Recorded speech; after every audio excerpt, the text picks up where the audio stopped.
Okay, this is a special meeting of the Springfield City Council.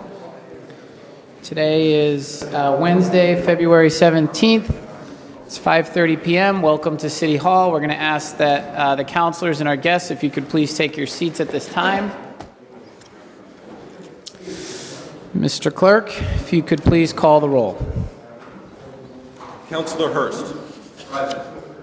Present. Councilor Shea. Present. Present. Councilor Twiggs. Present. Present. Councilor Allen. Present. Present. Councilor Rook. Absent. Councilor Williams. Absent. Councilor Ramos. Present. Present. Councilor M. Williams. Present. Present. Councilor Gomez. Absent. Councilor Ash. Present. Councilor Edwards. Present. Present. Councilor Walsh. Present. Present. Councilor Fenton. Present. Will the clerk please recognize the councilor in seat number 6? Councilor Bud Williams. Present. Okay, will the council and our guests please rise for a moment of silence?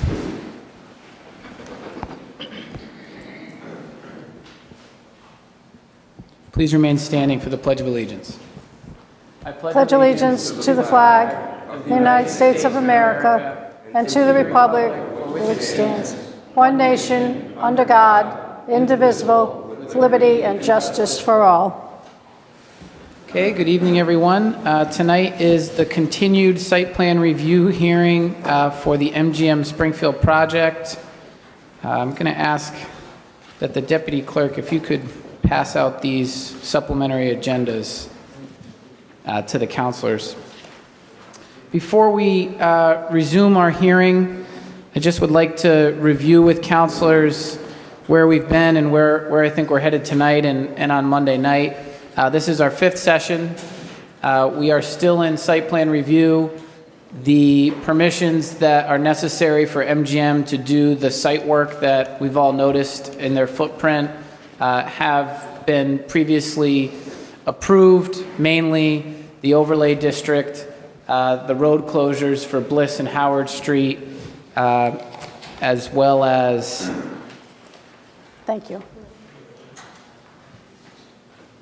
Drawing a blank, folks. I think it was those two. It was the road closures and the overlay district that were previously appropriated to allow them to do site work. We are in site plan review. At the last session, we left off with a matrix developed in conjunction between the city and MGM with somewhere in the range of 45 requests for mitigation by abutters. At the direction of this body, over the course of the last couple of weeks, MGM has been meeting in good faith with a lot of these parties, and it's my understanding that a great number of those issues are resolved. But as you can see on the first portion of your supplemental agendas that are just handed out, there are still some outstanding issues, so we're going to get to those first. And that's going to be session 1, which we devote exclusively to the abutters issues until we're done. We're going to begin with an overview by the city solicitor, who has prepared a legal memorandum summarizing all these points, which is on councilors' desks. And then subsequent to that, we have a request to hear from Pride Stores and Mr. Robert Bolduc regarding his concerns as an abutter. So as the solicitor presents his version of the issues for abutters and the proposed solutions, we'll have a dialogue on those. Councilors will be invited to ask questions of the abutters or the public to the extent that they find that that's necessary. And once we have consensus regarding the mitigation that's proposed for the abutters and their impact as a result of this new use, we'll take a vote as to whether or not we're satisfied with those mitigation components to the abutters' request. Then in session 2, we're going to go back to the overview of the site plan. At Councilor Williams' request, MGM has divided the footprint into 3 sectors. Those are printed in color on each of your desks. The first sector that we'll discuss is the hotel/casino sector. Then we will discuss the entertainment sector, and then finally the garage sector. So for purposes of understanding the meeting, there's 2 sessions. The first, we're only talking about abutters. We'll hear from the solicitor first, then from Mr. Bolduc. The second session is going to be about just the site plan issues, and we're going to go sector by sector for each of the 3. It's my hope that we're we will be in a position to have final votes on the site plan on Monday evening, the 22nd, during that special meeting. That's going to be a product of, if we can get everything done tonight, that we set out to complete. Also on the agenda for Monday night is the host community agreement amendments, which are still in the process of being drafted by the city and MGM. So, are there any questions on the agenda before we start for the councilors? Councilor Williams? On the host agreement agenda, can we make amendments to that also? Yes, on Monday evening. On Monday, okay, thank you. Yep, we're not gonna get into the host community agreement tonight. There's just too much to address. Any other questions on tonight? Okay, so if the solicitor would be kind enough to give us an overview of his memorandum, then I think that would be beneficial to the council. So everybody, it looks like Thank this. you, Mr. President. Ed Pakula, City Solicitor. I think that the President has basically summarized where we're at. The goal here has been to build on what has been accomplished since your last meeting and to try to condense the issues to those matters which are still at issue and require your deliberation. There's a lot of work to do. It's complicated, but I've tried to break it down how I see it from the legal perspective and a suggested means of trying to deal with it based on the latest information we have. Towards that end, as the President indicated, the first issue on the agenda is with regard to the abutters. And there are 4 exhibits attached to the legal memorandum I provided you. Those exhibits do have to go into the record. They are the proposals that we received from the various abutters. Let me just briefly summarize. Exhibit A is proposed conditions relating to the property owned by Michelman, the Michelmans, and Mr. Burstein, commonly referred to as Parcel 14, located East Columbus Avenue at the western end of the project between Howard and Bliss Streets. Exhibit B are proposed conditions related to property owned by abutters, including Courthouse Park Associates, Inc., which is where Bacon Wilson is located, and the People's Bank, corner of State in East Columbus. Briarwood 13 LLC, which is the location of 55 State Street. Mr. Lester Seidman, I think, has been before you on that. Red Rose Pizzeria, of course, located on Main Street at the corner of Howard, and Cold Vest / Columbus Springfield LLC, located the northerly corner of East Columbus and Union Street. Exhibit C is a proposal received related to Pride Gas Station, butter located on southerly corner of East Columbus and Union Street.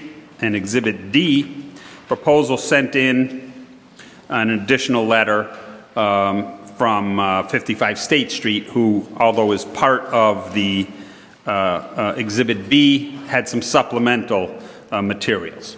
So those, I think, are the 4 categories, the 4 abutters that you've heard from, and I'm not going to go over really the materials that have been agreed to, because they have been agreed to. What I want to go over with you are the portions that really are still up in the air. And of course, there may be some issues as to whether I've correctly characterized them. So, and I suppose that'll go forth as we hear our deliberations. In any event, with regard to Exhibit A, the Michelman and Burstein property known as Parcel 14, Exhibit A has a whole list of conditions that are acceptable to the city's staff and consultants. And we're recommending that those be incorporated into the site plan review decision and findings and decision, which I had earlier presented to this body. That was a draft of conditions for your consideration. The ultimate decision is what you will vote on with the ultimate conditions. You'll vote on hopefully Monday night. But you will have a revised draft, which will incorporate all the stuff that's been agreed to, as well as whatever we can get out of tonight's meeting. And so that should give us a full set of decision, findings, and conditions, which will hopefully close out this phase of all of your decisions and close out the hearing on site plan review for approval. If you look at Exhibit A for a moment, you will see there is a list of, basically it amends one of our other conditions, and there's a list, 1, 2, 3, 4, 5. And these include some issues which are or were brought up by the abutters, or also brought up by the city staff and consultants. But we've tried to look at those, involve as 1, this notion of parking spaces, 2, access for trash removal, 3, lighting, 4, this sidewalk issue, and 5 is listed as an issue about term. I can tell you I've seen a letter from Eric Michelman that was presented to MGM, and according to that letter, it indicates that the only roadblock appears to be with regard to item 5 about the term. So the merits of the other provisions as to parking and trash and access and lighting and sidewalks seem to be acceptable. But as to the term, let me explain that. These conditions were created for the purpose of addressing the current use of the property. Now, if that use is ever going to change, then some proposal would have to be submitted for site plan review before this body to review that.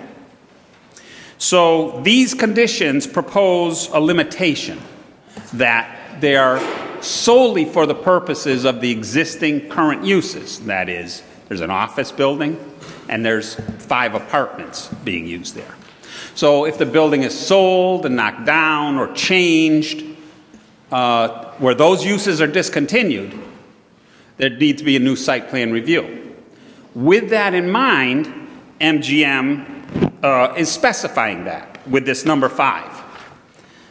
Foregoing mitigation measures shall continue so long as parcel 14 abutters own and use remains as commercial office and or residential. Now, there's some language in there about negotiating changes or whatever.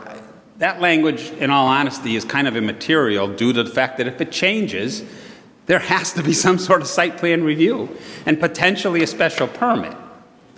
But as I understand the debate at this point, the Michelmans do not want to have this term, do not want to have this limitation to just this use. I can tell you from a legal perspective, it's impossible to freeze site plan conditions. If the use is going to change, you're going to have to be in front of you. So what's being recommended here is that these conditions be adopted, that they will be incorporated into the draft to address them just as they are here. They might be separated out more so that some of them are specific to parcel 14 and some of them are general. But in sum and substance, these would be incorporated into the revised draft for your consideration to vote on Monday. And so for tonight, I think the topic for deliberation with regard to the abutters, specifically Michelman and Burstein's property, parcel 14, it is this notion of the term, and I don't think there's a lot to really discuss there, but as I said, others may have a little different perspective, but that is how the law department sees that part. Attached to that Exhibit A is another Exhibit A, which was provided by MGM, which kind of gives a schematic showing sort of the effect of the proposed conditions, providing for various parking spaces, new sidewalks in certain areas, and the other mitigation factors that are listed in those proposed conditions. After that, there's a list for you breaking down how MGM has divided, as Mr. President has indicated, the hotel casino portion, the quadrant as to entertainment, and the quadrant as to garage. And again, that's solely for your use as we go through this tonight. So, as to Exhibit B, and those would be I'll call them the coal vest conditions, and that represents the group of abutters, including Courthouse Park, Briarwood 13 LLC, Red Rose Pizzeria, Coal Vest, Columbus Springfield LLC. These, again, if you look at these, there's, I think, 13 conditions. And they are all laid out. And then there is a little memo indicating how the parties have discussed this. And MGM is in agreement, and DPW is in agreement, and that's listed. And out of all 14, 1 through 10, there is no issue. Those are ready for your approval and insertion into the revised discussion. Everyone is agreed as far as the consultants, internal staff, and those abutters and MGM as to those. As to number 11, you will see that that one there is an objection by MGM, and similarly our DPW staff does not agree. As to 12, similarly, there is an objection by MGM and DPW doesn't agree. DPW does not agree. And as to 13, you'll see there's a condition which MGM agrees, but DPW has a little different perspective. So I would again suggest that we focus deliberations on the proposed conditions which are still up in the air a little. That'd be 11, 12, and 13. As basically 1 through 10 have basically been resolved to the satisfaction of the abutters and MGM in the city. So looking at condition number 11, that relates to discontinuance of some additional portions of Howard Street. You may recall there was some discussion at the last meeting. You may also recall there was an application for some further discontinuance. This body has already voted to discontinue that portion of Howard Street that goes between the garage and I would say the front of the building near the cul-de-sac, that middle portion of Howard Street. But there is a proposal that the coal vest abutters want to submit with regard to discontinuing that additional portion of Howard Street. And the specific condition reads, in the event Coal Vest petitions the city for the discontinuance of a portion of Howard Street between the easterly point of the curbing to be constructed in accordance with Exhibit A and the end of Howard Street abutting the applicant's parking garage, which shall have the effect of making permanent the curb mitigation described in abutter's condition Exhibit A, the applicant MGM shall not object to the discontinuance. So as I indicated, MGM does object, and the city similarly does not agree to this condition. If you want to take a look at that Exhibit A that's attached to the Exhibit A, which is the sort of little plan of the Coal Vest property and the property in front of the parking garage, it points out the issue here. The main concern that the Coal Vest abutters had was traffic exiting from the garage on Howard Street, coming westerly, may take a left-hand turn into the Coal Vest property as a shortcut. There was some discussion. I think it was Councilor Gomez raised a point about, well, what could we do to discourage that type of behavior? And you have on this site plan this curbing that has been with a radius that so that if you are coming out of the garage, it's practically impossible, obviously very dangerous, to try to come around that and cut through the parking lot. So that is a traffic control method that has been suggested by the experts and approved by DPW. It is not approved, of course, by Coal Vest. They've asked for this condition, just discontinue that whole end. We don't feel that's necessary, and we feel that this is a reasonable condition, and the discontinuance would not. But that's what condition 11, which there is not consensus on, entails. Will the clerk please recognize the counselor in seat number 9? Councilor Gomez. Present.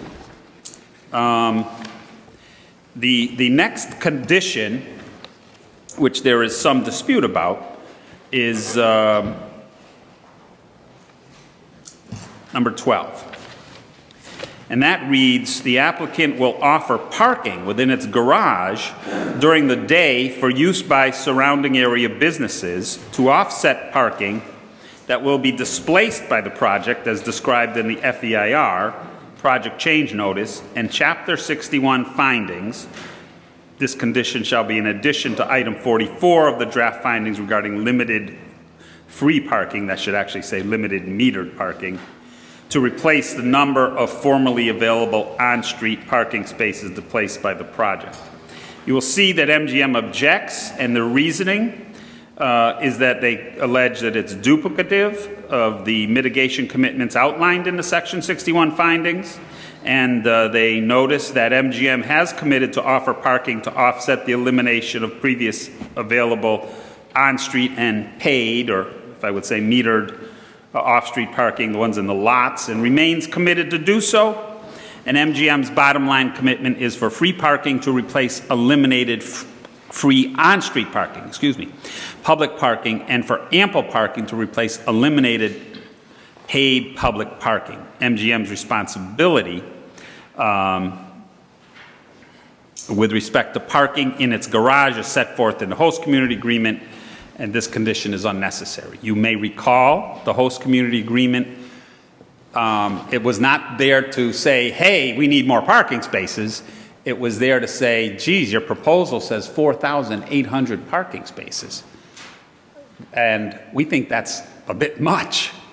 And we were concerned about operators of parking lots. We were concerned about the impact on the parking authority.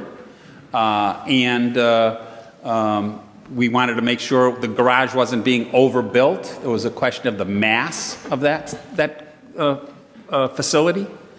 So we have an agreement that limits the parking in that to, I think, 3,600, and the current plan is within that. I believe it's 3,500 and change, or just about there. So the notion that we need to have some more parking there is certainly not part of the city's position, but we are concerned about people having ability to park, and I think MGM plans to let people park. We want a limited amount of free parking because we had some limited amount of free parking that was 2 hours on street without meters. We had some other meters around there, but it wasn't a lot. As far as the paid parking lots, clearly those are being taken care of in the parking garage.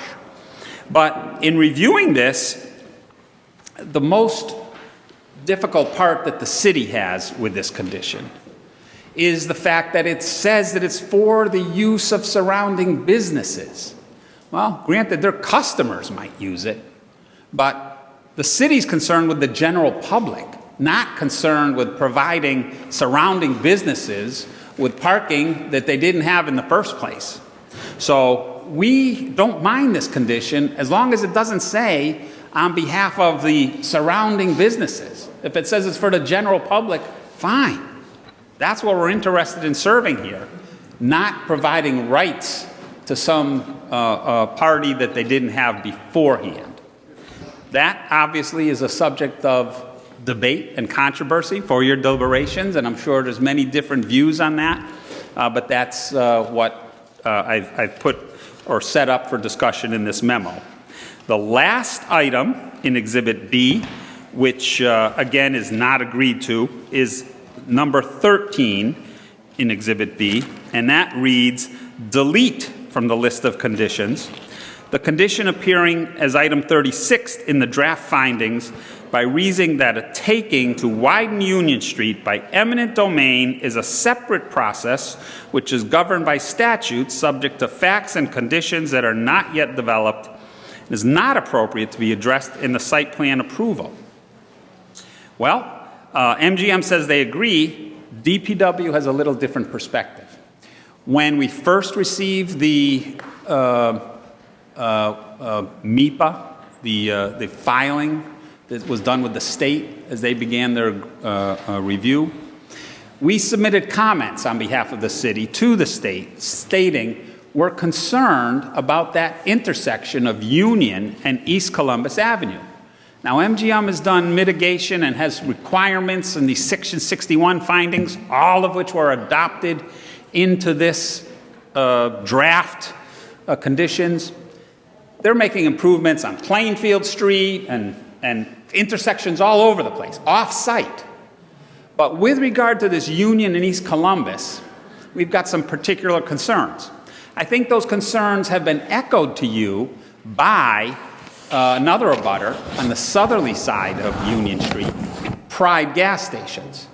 And they have concerns that were expressed late yesterday, and I think that they've been before this body before expressing those concerns. So we want to, being with the city staff and experts, want to continue with this condition, but we've revised it somewhat, and the language is included in here for you, along with a little history of how we got here. We're changing the condition number 36 to remain with the some of the language, but let me read the new one. It's on page 5 of the memo. In the event that traffic at the intersection of Union and East Columbus Avenue requires improvements that the city council determines at some future proceeding, and specifically not being determined as of the date of this site plan review, can only be achieved through a widening of the right-of-way on Union Street between Main Street and East Columbus Avenue through the exercise of its eminent domain powers. The applicant will be required to construct an additional turning lane on Union Street to improve traffic mitigation at the intersection of Union Street and East Columbus Avenue. The point is, you are not ruling on eminent domain in this proceeding. That is not before you. You're not approving any sort of eminent domain. You're just merely saying a condition that if that's ever required down the road, and if you ever do approve it, MGM will be responsible for designing it and constructing it, and not the city. So that's what that condition's about. And as I said, it's conditioned by, it's highlighted by the comments submitted to you by the other abutter at Pride gas stations, which really brings us to Exhibit C and really almost gets to the end of my little speech here. Because that's the only comment that Pride really has is with regard to that intersection. And they submitted to you, and I've attached a little diagram on Exhibit C that says what they're looking for. They're looking for basically a box, a sort of do not block the box area so people can get in and out of their business. Now, let me just explain that my information that I'm providing to you right now is based on communications I've had with Mr. Signoli and his conversations with Mr. Bolduc this afternoon. And I think both of them could come up here and talk to you about it, but that's really the only issue, and so I don't even think that's still even on the table, so to speak, with regard to Mr. Bolduc's concerns. Exhibit D is a letter from Mr. Seidemann from 55 State Street, which, in addition to all the comments that were in the coal vest, Exhibit B, has another set of concerns, if you will.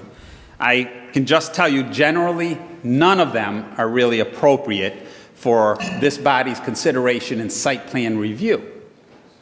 But let me go through them very quickly. There's a complaint against MGM and a request that they be required to undertake some sort of a marketing campaign for the perceived damages that the owners of 55 State are alleging. That may be a claim that they have, or it may not be, but it's something that really is between them and MGM and is not a site plan review issue.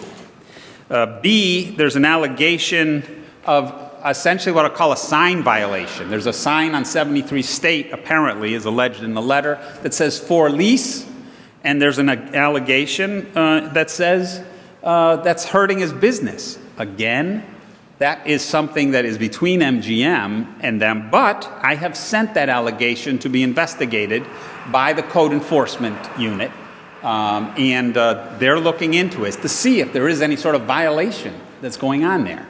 Now, I do know that MGM does have some space. They are renting out in the building that's not coming down on the corner there, or the one next to it, 95 and 101 State. And I'm not sure what the exact regulations are for putting that type of a for-lease banner up in that place, but we'll find out. And that'll be dealt with in that process, and is not a process for site plan review for the City Council. There's a request that 55 State Street wants MGM to lease space from it. Again, that type of condition is not appropriate for site plan review. I'm sure we'd all like to have a little income, but in addition to what we've got. But again, that is something that the market controls, and for them to negotiate, and not something appropriate for site plan review by this body. There's a request for a curb cut off of MGM Way, which is the public way, which was approved by this body during the discontinuance process that comes in off of State Street, and then will be turning right to get onto Columbus Avenue.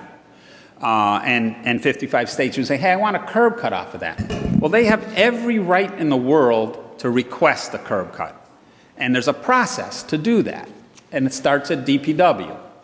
And the curb cut would go into their parking lot, which they have an open air permit from this body, and all of that will be reviewed in consideration of whether a curb cut should be granted, where it should be granted, how it fits into the specific design and construction documents that will be presented, but is not an issue of site plan review at this time. And finally, there is a request in the letter for mitigation, claiming damages from MGM's marketing plan. And I just want to point out that this marketing plan that they keep referring to is not part of the site plan application. There is nothing in the site plan application that includes the documents that they're referring to. And so as with the first request, this is a subject for discussion between MGM and the owners of 55 State. There is another reference in there about a mitigation impact grant. There was some discussion about that the last time we were here. We received a letter from the lawyers on behalf of this issue. We responded to the letter. We indicated our willingness to consider any proposed grant application which they wanted to suggest, and to date we have not received any sort of grant application. We remain open to considering to support any grant application that conforms to the statutory and regulatory requirements as stated in the previous request. However, this is a separate process. Mitigation is not part of the site plan review, and it's really not a subject that is before you, so the city staff and consultants request that those proposals all not be approved. That is a summary. I won't go over the other parts, which are for the second part of your review, but very quickly. In addition to the abutters, we have the issue of the hotel, and of course that was going to be a tower, and now it's moved, and it's a mid-rise. Again, for your deliberation solely for site plan review, not for purposes of host community agreement approval. That's another night. There's the block for the entertainment, and you certainly may have some issues with regard to the proposals there. Those have been reviewed, again, like the hotel, by the experts and the outside consultants. I won't repeat all of the stuff that has been said on that, but it's there for your deliberation. And last, the parking garage, a lot of which I've already discussed with you with the conditions with the abutters, but again, I'm more concerned about it from the standpoint of the general public and not for the benefit of any individual property owner that may give them rights that they may not have had in the first place. So that concludes the memo. It's a condensed version of that multi-page spreadsheet that you had, and hopefully breaks it down in some logical and more simplified version to organize your thoughts and discussions and deliberations. I have not gone over some of the legal advice that's included in the memo. That is there for you. I would prefer that we not discuss the legal opinions included in there, but that if you did have questions, obviously you could go to executive session. But between now and Monday, perhaps a phone call to me individually, and I'd be happy to go over any questions you might have. But I believe that these remaining issues can, if you follow this, will be a fair and efficient manner to resolve this.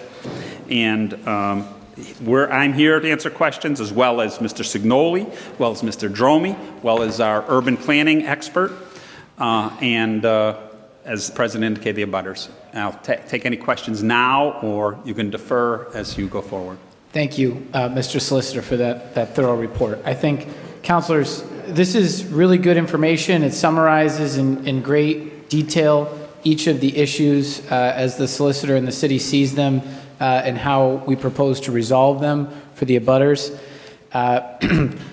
My own Reader's Digest version of this is that we've got 4 abutters to deal with here tonight. The first is the Michelman Group. The solicitor has represented that the city's position is that their one outstanding issue is whether or not the conditions run with the land, or whether they could change in the future depending on a future use. So we're gonna do that first. Then after that, we're going to get into Colvest. The solicitor has represented that there's basically 3 issues that they have: the closing of the remainder of Howard Street, the parking, and the eminent domain on Union Street. We'll tackle each of those issues individually after we deal with Mr. Michelman's issues. Then we'll deal with Mr. Seidman's issues. He's raised a variety of concerns. To the solicitor's point, the only one of those that is relevant here tonight is the curb cut. So we'll talk about that. And then finally, we'll hear from Mr. Bolduc and his proposal regarding the do not block the box recommendation. So why don't we start with the Michelman Group? The solicitor, as he said in his remarks, is of the opinion that the Michelman Group and MGM have reached an understanding, and that the only outstanding issue is whether or not that understanding runs with the land. So why don't we hear from Michelman and or Mr. Burstein, and just tell us if that's accurate or not. Tell us what the issues are here, please. Thank you, President Fenn and City Councilors. Appreciate you hearing our concerns. The short answer is no. I don't think that's the only issue. I think that the letter stated that was a starting point, and it's certainly a large hurdle. So we're not going to do a presentation. So if the answer is no, then give us a list of what the issues are in addition to whether or not the conditions run with the land. Well, I think the issues range from parking, that they're now saying they're offering public parking in between the garage and our parcel, and whether that parking is going to have free parking overnight, as the 2-hour parking had that was on Howard Street before. Let's start with that. MGM, why don't you come up and tell us what you're doing for parking for Mr. Burstein and Mr. Michelman?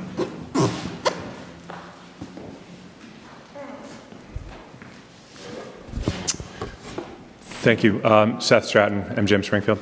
We've proposed to have a public parking lot adjacent to the Michelman and Burstein property that will be open to the public, free public parking 2 hours, 8 to 6, Monday through Friday. We haven't determined how it'll be treated in the evening or on the weekends. We had discussions with Mr. Michael and Mr.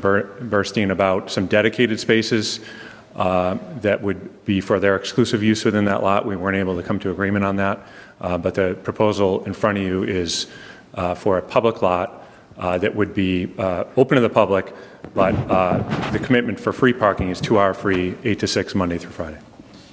Mr. Burstein.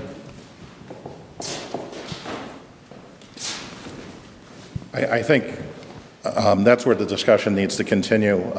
If we had dedicated spots, that would resolve the issue from our property's perspective. How many? We're talking about 10 spots. Counselors? So MGM has said They've- 2-hour free parking, 8 a.m. to 6 p.m. Monday to Friday. No dedicated spots yet to be determined. It would be a public lot. Mr. Burstein and Mr. Michaelman are asking for 10 dedicated spots. They've actually offered 10 spots That's what I was gonna say. Did to they? us. Okay, they offered 10. Is there any discussion amongst the council? This is, I mean, I hate to sort of like commandeer the process, but we have to get to really the root of these issues and sort of take votes as we go. Councilor Walsh, how do you feel? Yeah, I had some questions about the parking. I just wonder how all this is going to be designated, and is your, probably for you, Attorney Stratton, will the garage be paroled? Are we going to have security in there so that you're going to keep track of who is in each spot, so that in some of these spots that have time limits? How are you planning on doing all that? Councilor, if I might, we're going to deal with the parking garage regulations as a whole later. This is specifically regarding the old Robbie site, that open air site, and what's going to happen with those spots in relation to Burstein and Michaelman. Right, but I mean, I think we need to know how people are going to be impacted when they go into it in order to decide which we think is better. Fair point. So, and just to clarify, it's actually the rectory site. Robbie's is to the, so it's behind the Michaelman Burstein building that we're talking about. Okay, That's right. so it's the former rectory site. Combination, but yeah. So I think your question, Councilor Walsh, gets at how enforcement Yes. of the hours. We haven't determined whether that will be someone on site the whole time, whether it'll be a roving patrol with the 2-hour parking, they mark the tires, and if you're frankly, we haven't determined the enforcement of the 2-hour rule yet, but it would be posted with signage, and any exclusive parking would be postage with signage. Be a private lot, so obviously we would be in charge of enforcement of any rules. Councilor Williams? Thank you, Mr. President. What's the total number of spots within the parking? In that lot behind? Yeah. There are 28, I believe, as it's currently laid out. 28. 28 spots, yep. 10 dedicated to Michaelman. Well, to be clear, what the proposal that is in front of the council, which I haven't seen the memorandum that Solicitor Petkula prepared, but it's my understanding that it comes from information we provided. We've certainly had discussions with the abutters about dedicated spaces. We weren't able to come to agreement on that with respect to the use, how long those would last, whether those continue.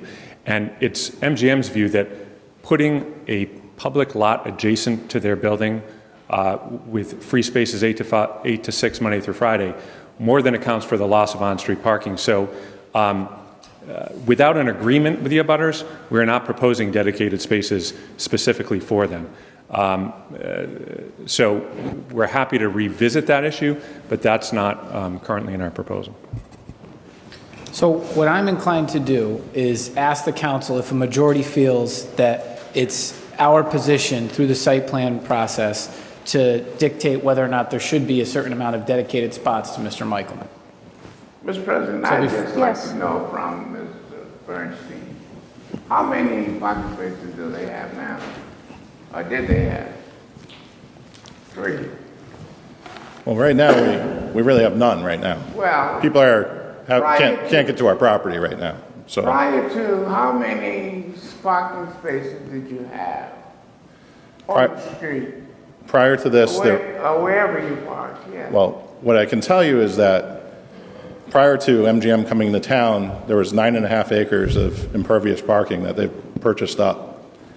There was a total, in their ENF, their environmental notification form, somehow that changed from the notice of project change to the ENF, but there were 1,000 spots. Sir, and then in the notice of project change, they said are you 700. trying to take me down a road that is no need for us to go? All I want to know is people who come to your business, where do they park? How many spaces were there for them to park? That's all I want to know. They would park on Howard Street, up and down Howard Street. They would park on Bliss Street, up and down Bliss Street. They would park at Robbie's Repair. We would park at Robbie's Repair. All for I'm sorry? All free, free parking. So, on Robbie's repair, some of it was free and some of it was paid. He allowed the tenants to park there at free overnight if they wanted to get their car off the road. He allowed the clients to park there if they couldn't find spots on the road for free of charge. How much did you pay when you paid? It amounted to a 45 a space A month. a month for the paid parking, but it was a mixture of paid and Does unpaid. that relate to 10? That's what I'm trying to figure. Well, it's probably more than 10, Counselor, that our building was using, but it was more than 10. How many employees do you have? On my side, I have right now 6 people working there. In total for the building?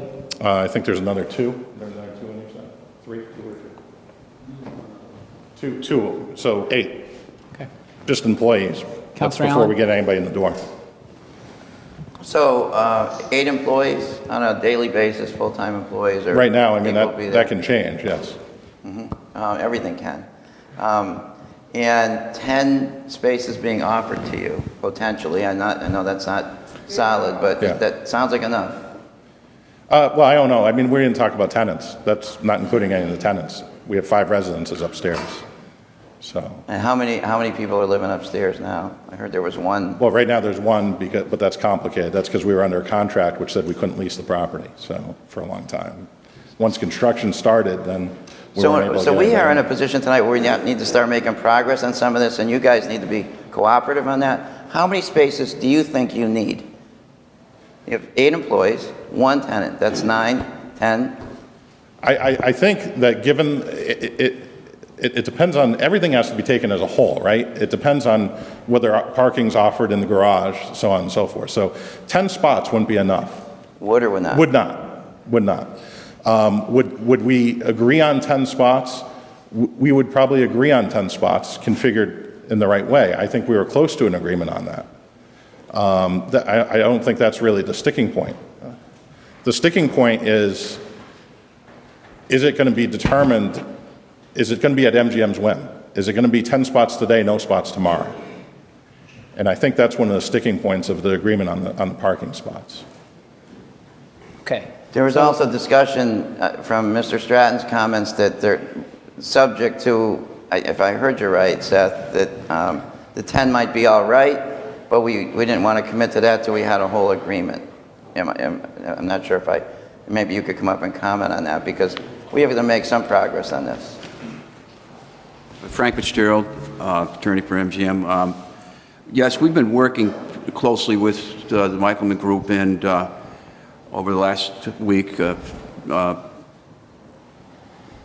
large degree, as a result of this council's insistence that we get together and try and give the dignity to the abutters that they deserve. And I think, although we haven't gone through all of the provisions we made for them, I think it's important to understand that there's the parking provisions, there's access to their trash receptacles that they didn't have before. There's agreement to mitigate lighting issues if there's lighting issues when the project opens. There's brand new sidewalks all around their facility. And the issue that they're raising is that when Attorney Burstein uses the word whim, that we can revoke it with a whim, that's not the case. What we've proposed is that we would, if there was a change in use or ownership, we would negotiate in good faith modification of the arrangements in consultations with the DPW and the Office of Planning and Economic Development. So it's not like it's whimsical. It's just designed to make sure that there's not a perpetual gift of parking spaces to a use that doesn't need them. That's entirely accurate. Excuse me? That's entirely accurate. So, councilors, on this issue of the spaces, let's first, before we start talking about specifics, is there a majority that feels that it's our role as a part of the site plan process to dictate whether or not Mr. Burstein should have dedicated spaces? Okay, I'm Yes. going to do a voice vote. All those that think that we should dictate that he should have dedicated spaces, say aye. Aye. Those opposed? No. Okay, so we're not going to get into dedicated spaces here tonight, Mr. Burstein, regarding the lot. So if you don't mind coming forward, you mentioned that there were other issues in addition to the dedicated spaces. Well, let's get back to the spaces that they're saying are going to be public then. because they're saying they're replacing the on-street parking, which was 2-hour, 8 to 6, and was free at night, overnight, and was free on the weekends. And they're not making a commitment to that. So are they fully replacing those spots, or are they not? So the question comes to the council. There's 2-hour free parking currently being offered by MGM as a part of this site plan from 8 a.m. to 6 p.m., Monday to Friday. 28 spots in the lot at where the convent used to be located behind Mr. Michaelman's building. Does the council feel that we have a role in amending that in some respect to expand the use or the hours or the days? Councilor Williams. Yeah, I think MGM said they were hoping or planning to work with Mr. Michaelman to come up with a number. They said that, I don't think they've seen this document. I don't think, Seth, you've seen this document from the law department. All I'm saying is that typically someone comes in, if it's a used car lot, I want 20 cars, I want 10. This body says you'll get 15, you'll get 20, you'll get 10. I think there needs to be a number set on this lot that Mr. Michaelman can have for cars. MGM said they agreed to that. They have not agreed to a number. A majority of the council just said that they don't want to get into having dedicated spots. But this is on the public. This is on the public parking now.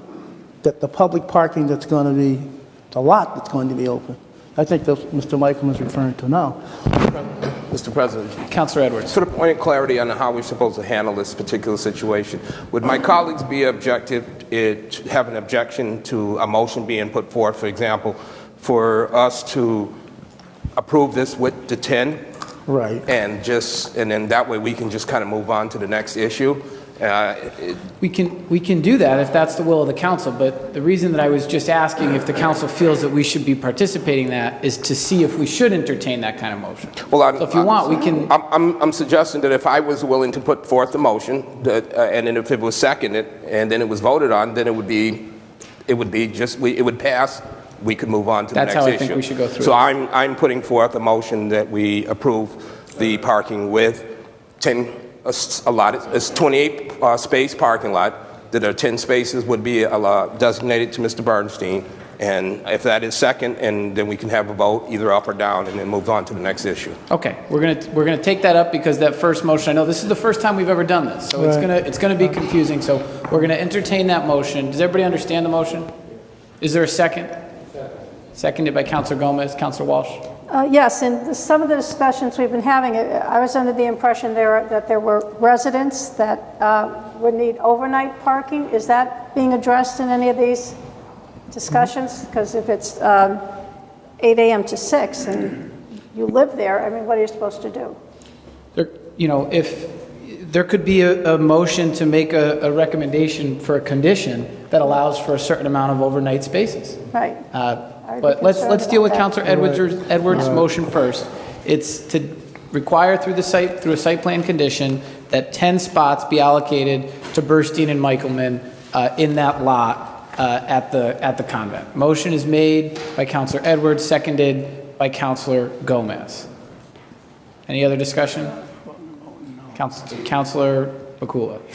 City councilor, no. City solicitor, yeah. Councilor. Attorney solicitor. and councilor. Right. Law, yeah. Just as a point of information, I'm not aware of any instances where this body has dedicated parking for one party on someone else's property.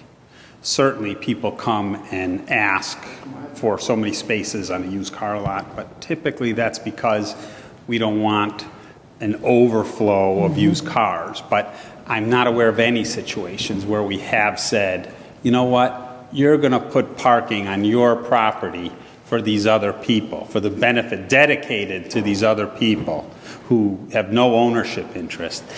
So I would caution you on the legal ability of this body to impose that type of a condition.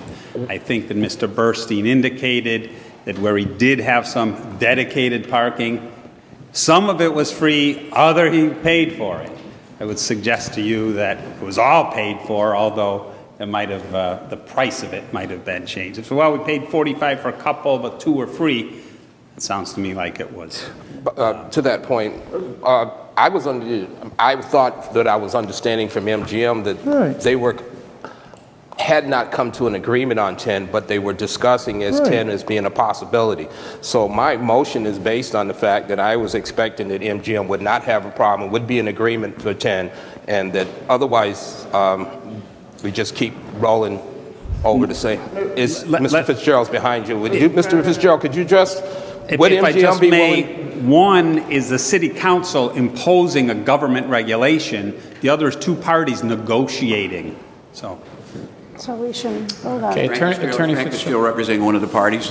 I think, Councilor Edwards, to answer your question, that MGM would be amenable to designating 10 spaces in the context of an agreement that represents what we propose totally, not just the 10 spaces. I think that As part of the parking lot, as a part of the trash. Part of the parking lot, the lighting, all the conditions that are set forth in your memorandum.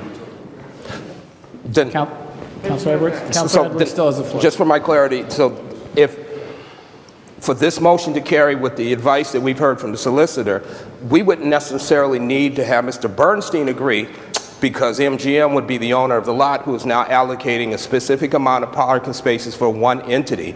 So if MGM is willing to build a lot, parking lot, 28 space parking lot, designate 10 spaces to Mr. Bernstein, would that then at least satisfy that legal requirement that we've been done, Mr. Solicitor? You just said you can't do it. I don't think so. Again, the difference being 2 parties negotiating at arm's length as opposed to the council saying this is what you shall do. I don't think we have that power under site plan review. I think we do have an ability to say, what did you have before that the city provided, and how are we replacing that? And my understanding is there was some 2-hour free parking and there was some metered parking. None of it was on site. All of it was on the street.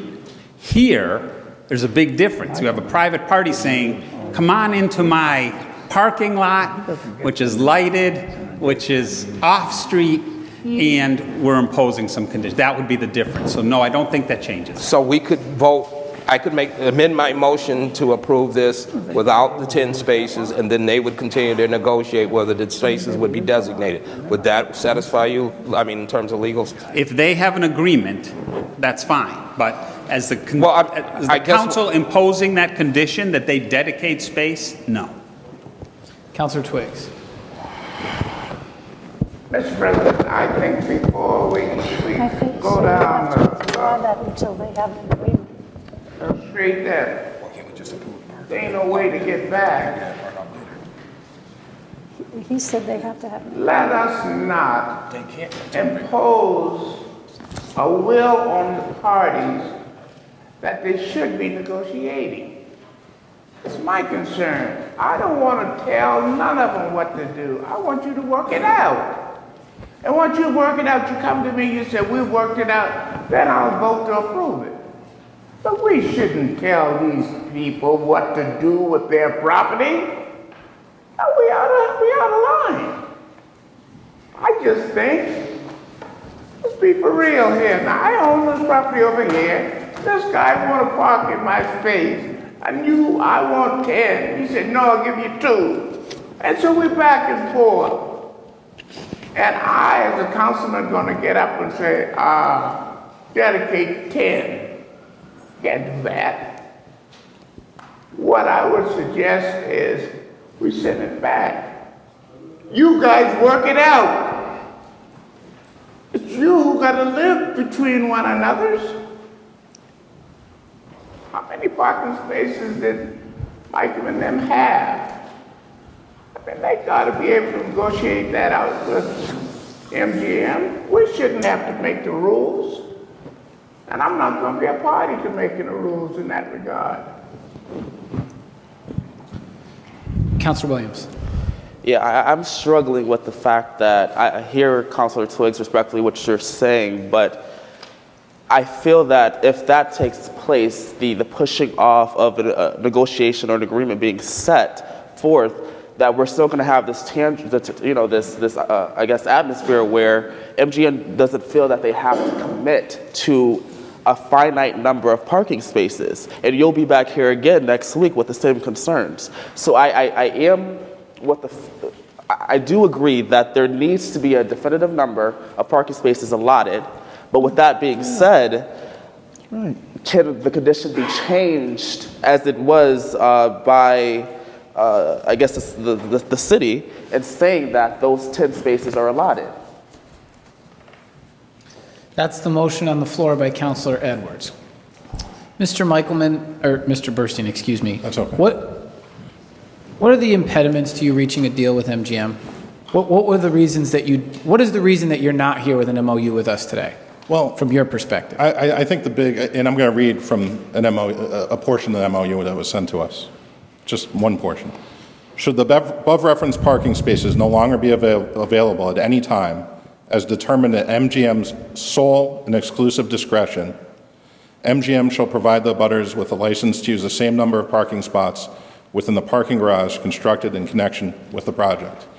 Now, one of the reasons we were putting up a poster board over there is because if there's spaces that are on the 7th floor of the parking garage, and there's no elevator on our end of the parking garage, which I think is a whole other issue. I think it's a safety issue for handicapped people.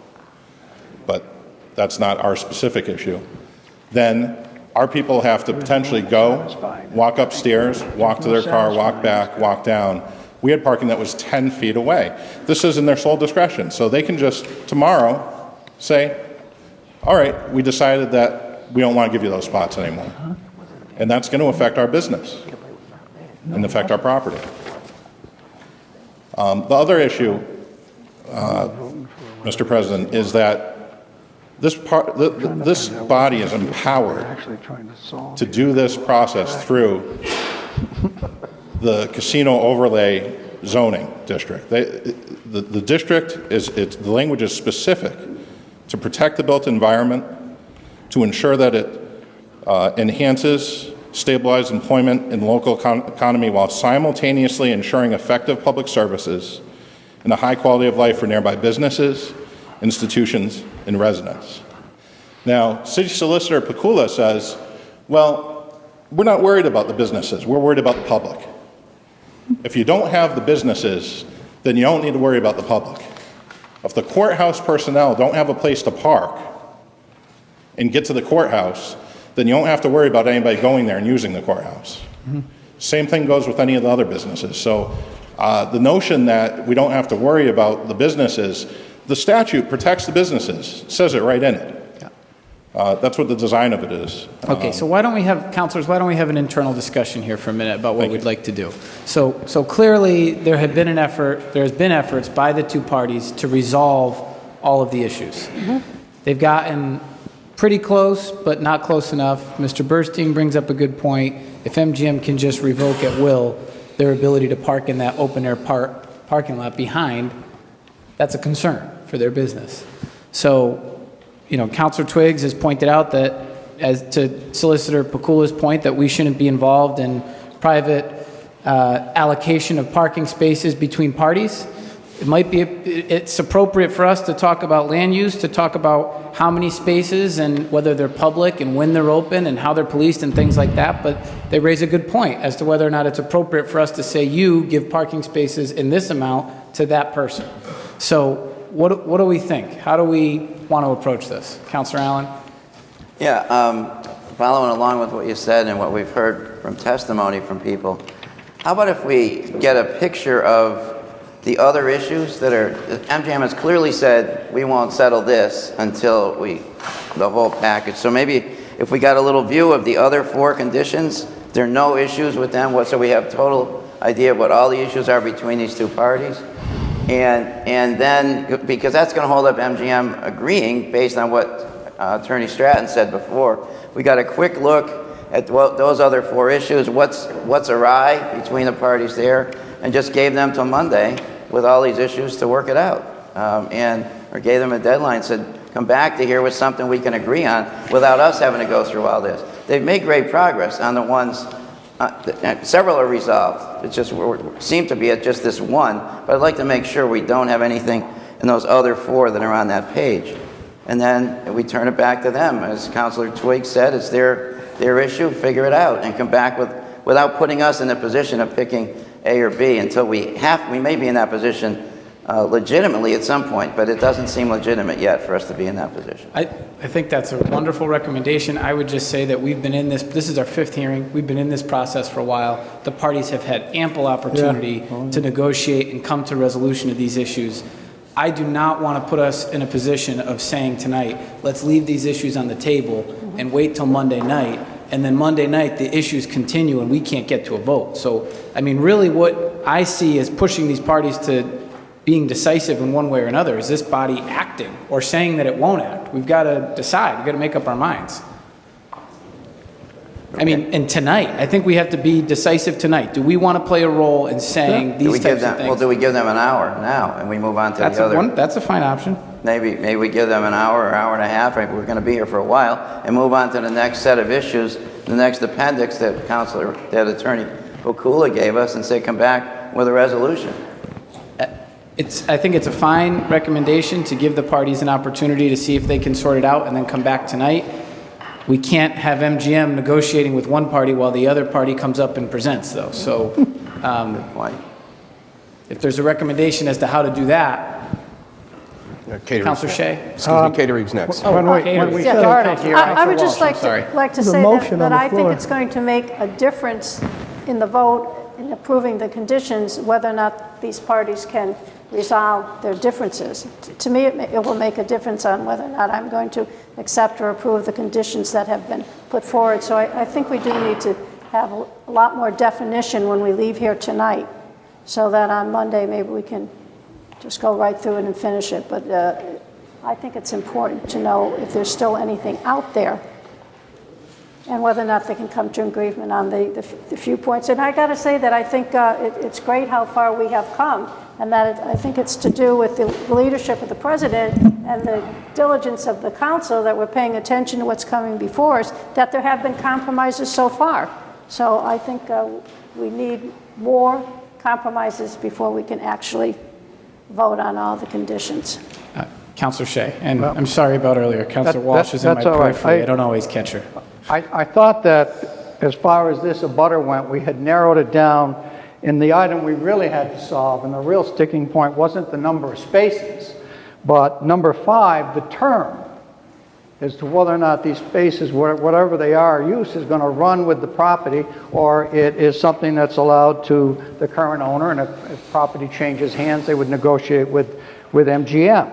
That's the big sticking point, I think, here. And that's the one that could take hours, not whether you're going to have 5 spaces or 10 spaces when you had no spaces before. So I think that we need to address the hard issue, and we need to get over to that term issue. That's what we started off, but somehow the discussion got off on number of spaces here.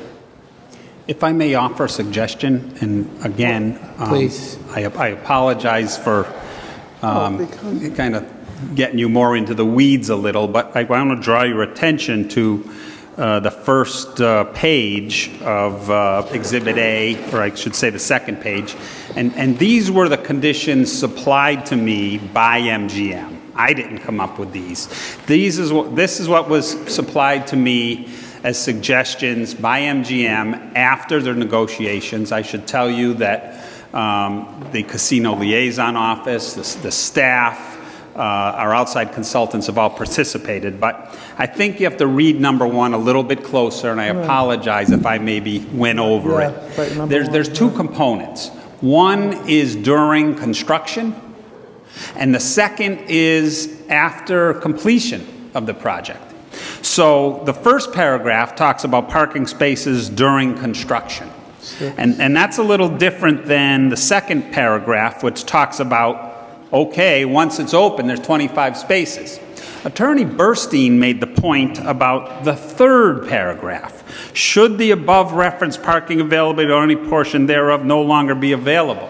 That's, to me, I think the part he's concerned about is, I think he referred to a whim of MGM. My suggestion is that we adopt the first paragraph with regard to during construction, the second paragraph with regard to operation, and we delete the third paragraph that gives the power of MGM to just revoke that at will. We make that a condition of the site plan review, and then those spots are dedicated to the public.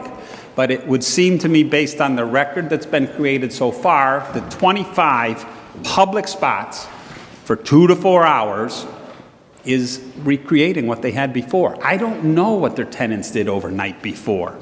I don't know what they're going to do after, but that wasn't something that the tenants had before. There were no on-site parking for any of their tenants before, unless somebody went out and procured them or made some agreement to get them. So my suggestion to short-circuit this, and I know there is a motion before you, but as part of your deliberations, you consider adopting the first paragraph of number 1 as during construction, the second paragraph of number 1 as when open, and that you consider deleting the third part, which provides that MGM can change its mind. Mr. Solicitor, just one question on that. If we adopt this, though, your opinion that we can't specifically bind MGM to provide spaces for a private party, that's what we're doing in paragraph 1, isn't it? Well, it's for a temporary period and during construction. And I think here, some accommodation has to be made for the fact that there's been a lot of disruption. Okay. And, we need to try to control things for some temporary period of time that doesn't really impose a property right, but just some period of time. Okay. Councilor Gomez? I just have a question. The proposed 10 spaces, I know this is not the other document we're using, but this is the only one that's big enough so I can see it. Is this parking lot right here behind you guys, Mr. Bernstein, where it says 28 or 29 parking spaces? That's correct. Well, what I'm asking is if these 10 spaces that we're actually hypothetically talking about are right behind your building, this parking lot right here, right? Is that where that's correct, adjacent and to the building. MGM, this is exactly what we're kind of proposing right here? These right here? Sorry, I just want to make sure we're on the same.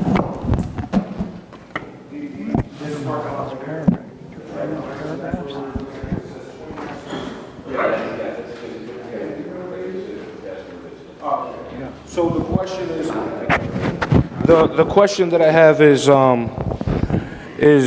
this parking lot, is it public or does MGM own that parking lot? MGM owns it. All right. The next question I have, Mr. President, is if MGM is saying that those spaces would be from 8 to 6, right? What is your operating times of operation of your business, the businesses in your building? Not MGM, I'm sorry. Generally, Sorry, Seth. Generally, our office hours are 9 to 5. 9 to 5? We meet with clients later than that. Okay. We're there earlier than that, but those are our advertised hours. All right. Mr. President, my next question is, how, I understand, I'm ahead of myself. How can we guarantee that those spaces are going to be open? Or if somebody's going to be there to let people in, if they're going to put a gate there in the front, so then those spaces are available between those times. I don't know. It just, there's a lot to talk about before. That's a question for MGM. Can, the other issue, sir, it's a question for MGM. Sure. Sorry, can you repeat the question? Okay, so you guys are proposing that 10 spaces in this parking lot right here, where the 28 spaces are available behind parcels 14. What I'm asking is right here, if you make 10 spaces available and they're dedicated to parcels 14 between 8 and 6, who's to say that some of your customers won't take their parking spot? Okay. Or if you guys gonna have like a gate or something? To be clear, we're not proposing, we discussed with them 10 spaces. The proposal in front of the council from our standpoint is not to do the dedicated spaces, because absent the comfort level with a mutual agreement that we have certain rights down the road with respect to a change of use, we're not willing to essentially give them our real estate and give them 10 spaces. So that is not our current proposal. That said, were we able to reach satisfactory language on a change of use, we were proposing 10 spaces that could be used 24/7 by Mr. Michelman, Mr. Burstein, and their clients and tenants, and they would be signed so that exclusive parking violators will be towed. We would have, if they told us people are parking in their lot, we could enforce that rule. In their spaces. Again, we haven't got to that point because we're only willing to do that if we have comfort that we're not essentially giving our real estate away and we have protections on future use. So I hope that answers the question.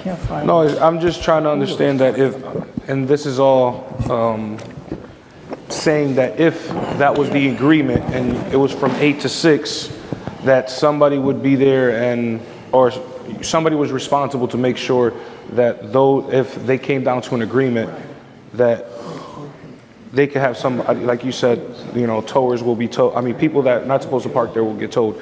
So we could have a process that violators would be towed. So then would that mean that some kind of like a parking pass would be? I think it wouldn't be gated. I think it would just be an open lot with signage, public parking versus exclusive parking with penalties for violation. All right. Thank you.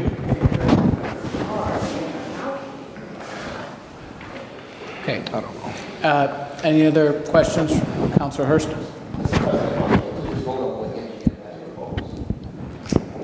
Sure can. Is that a possibility? Yeah. It seems like they can do that. So there's a motion on the floor by Councilor Edwards. I'm okay with withdrawing my motion and following my colleague's lead, and for us as a body, putting forth the motion to approve what MGM has proposed to this point, and then allowing the parties to negotiate other issues later on at their own leisure. Okay. But otherwise, the ideal of giving them more time, the ideal of giving them more time, even if it's a half hour, an hour, and I certainly I don't think that's really productive, and I certainly don't want to move this particular issue to next week when, in fact, at some point, we're going to have to, as a body, make a decision that somebody's not going to be happy with. And in a perfect world, I think that if both parties aren't happy, then we've probably done a pretty good job. But we keep kicking it down the road and expecting them, like we've had 5 hearings. None of this is new. They've been fighting over this for a long, long time. What would give us any confidence that if we gave them another hour with the expectation that they could come back in a week, that they would solve this problem, even with all the other conditions? So I'll put forth a motion that what MGM has proposed relating to this issue in its entirety, parking lot, trash, etc., is what we vote on. Second. Okay, so motion's withdrawn. And Councilor Edwards, to be clear, what we're going to do is, per Solicitor Pakula's recommendation, we're going to say that this motion is to make conditions the first 2 paragraphs of Exhibit A, but not the third. Yes. Okay, so that addresses your issue, Mr. Burstein, regarding the running with the land. Councilor Allen? Well, that's what I was going to suggest that we... Hey, hang on 1 second, Mr. Burstein. Is there a second to that motion? Councilor Ash? Okay, Councilor Allen. I was going to suggest just what you said, Mr. President, that we eliminate paragraph 3 as Attorney Pakula suggested. Okay. Is Councilor Edwards okay with it? Yes, that is my motion. Was there any discussion on the motion, Councilor Williams? Just on the motion. So what Attorney Pakula has recommended is that the 3rd paragraph, which deals with the term, which is item 5, be eliminated. So that means that this won't run, it won't continue for as long as the property is owned by MGM.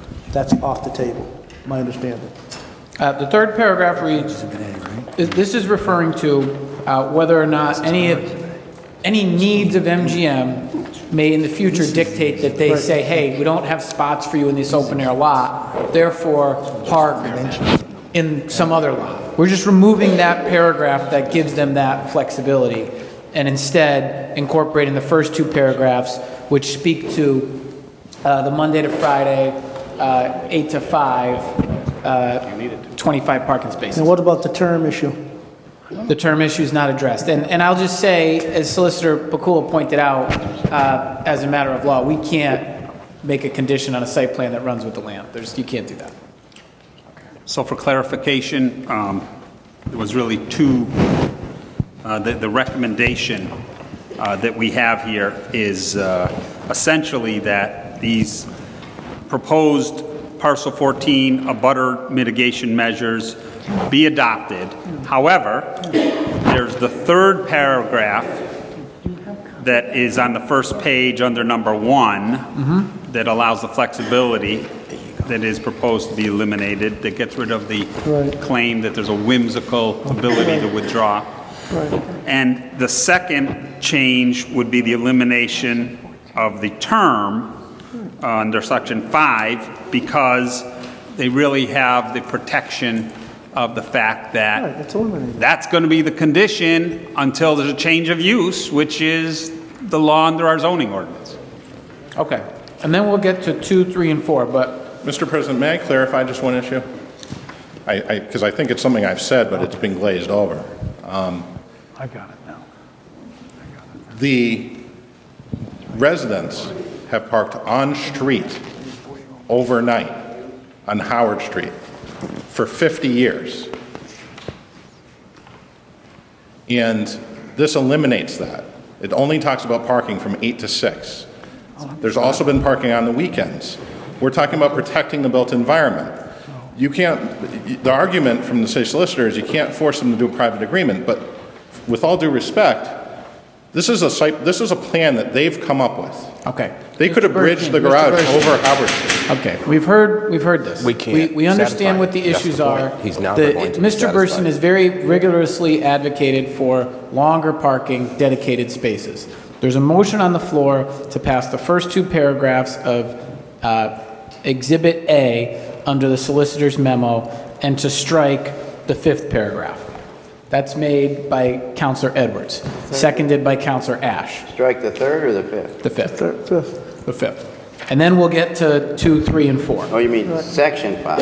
And to be clear, once we do this, we're saying to Mr. Burstyn and Mr. Michelman that their concerns about the overnight parking is something that they're going to have to deal with at MGM independently, and we aren't going to get involved. Councilor Williams. Mr. President, and I think Councilor Twiggs was going here in the very beginning. If Mr. Bernstein would have walked up and said, hey, I have 5 residents, I have 4 residents, I have 3 residents that need parking. He hasn't said anything. But I got residents. Now, how many people live in the building? What do you need? Is it 5 parking spaces? 4, 3, 2, 20?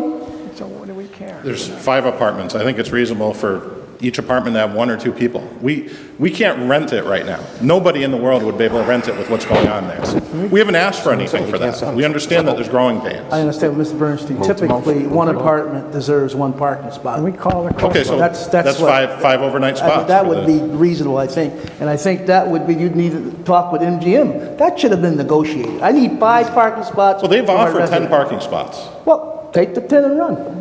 Well, I would if it didn't say they can change them anytime they want. No, we just Right. struck that. That's gone.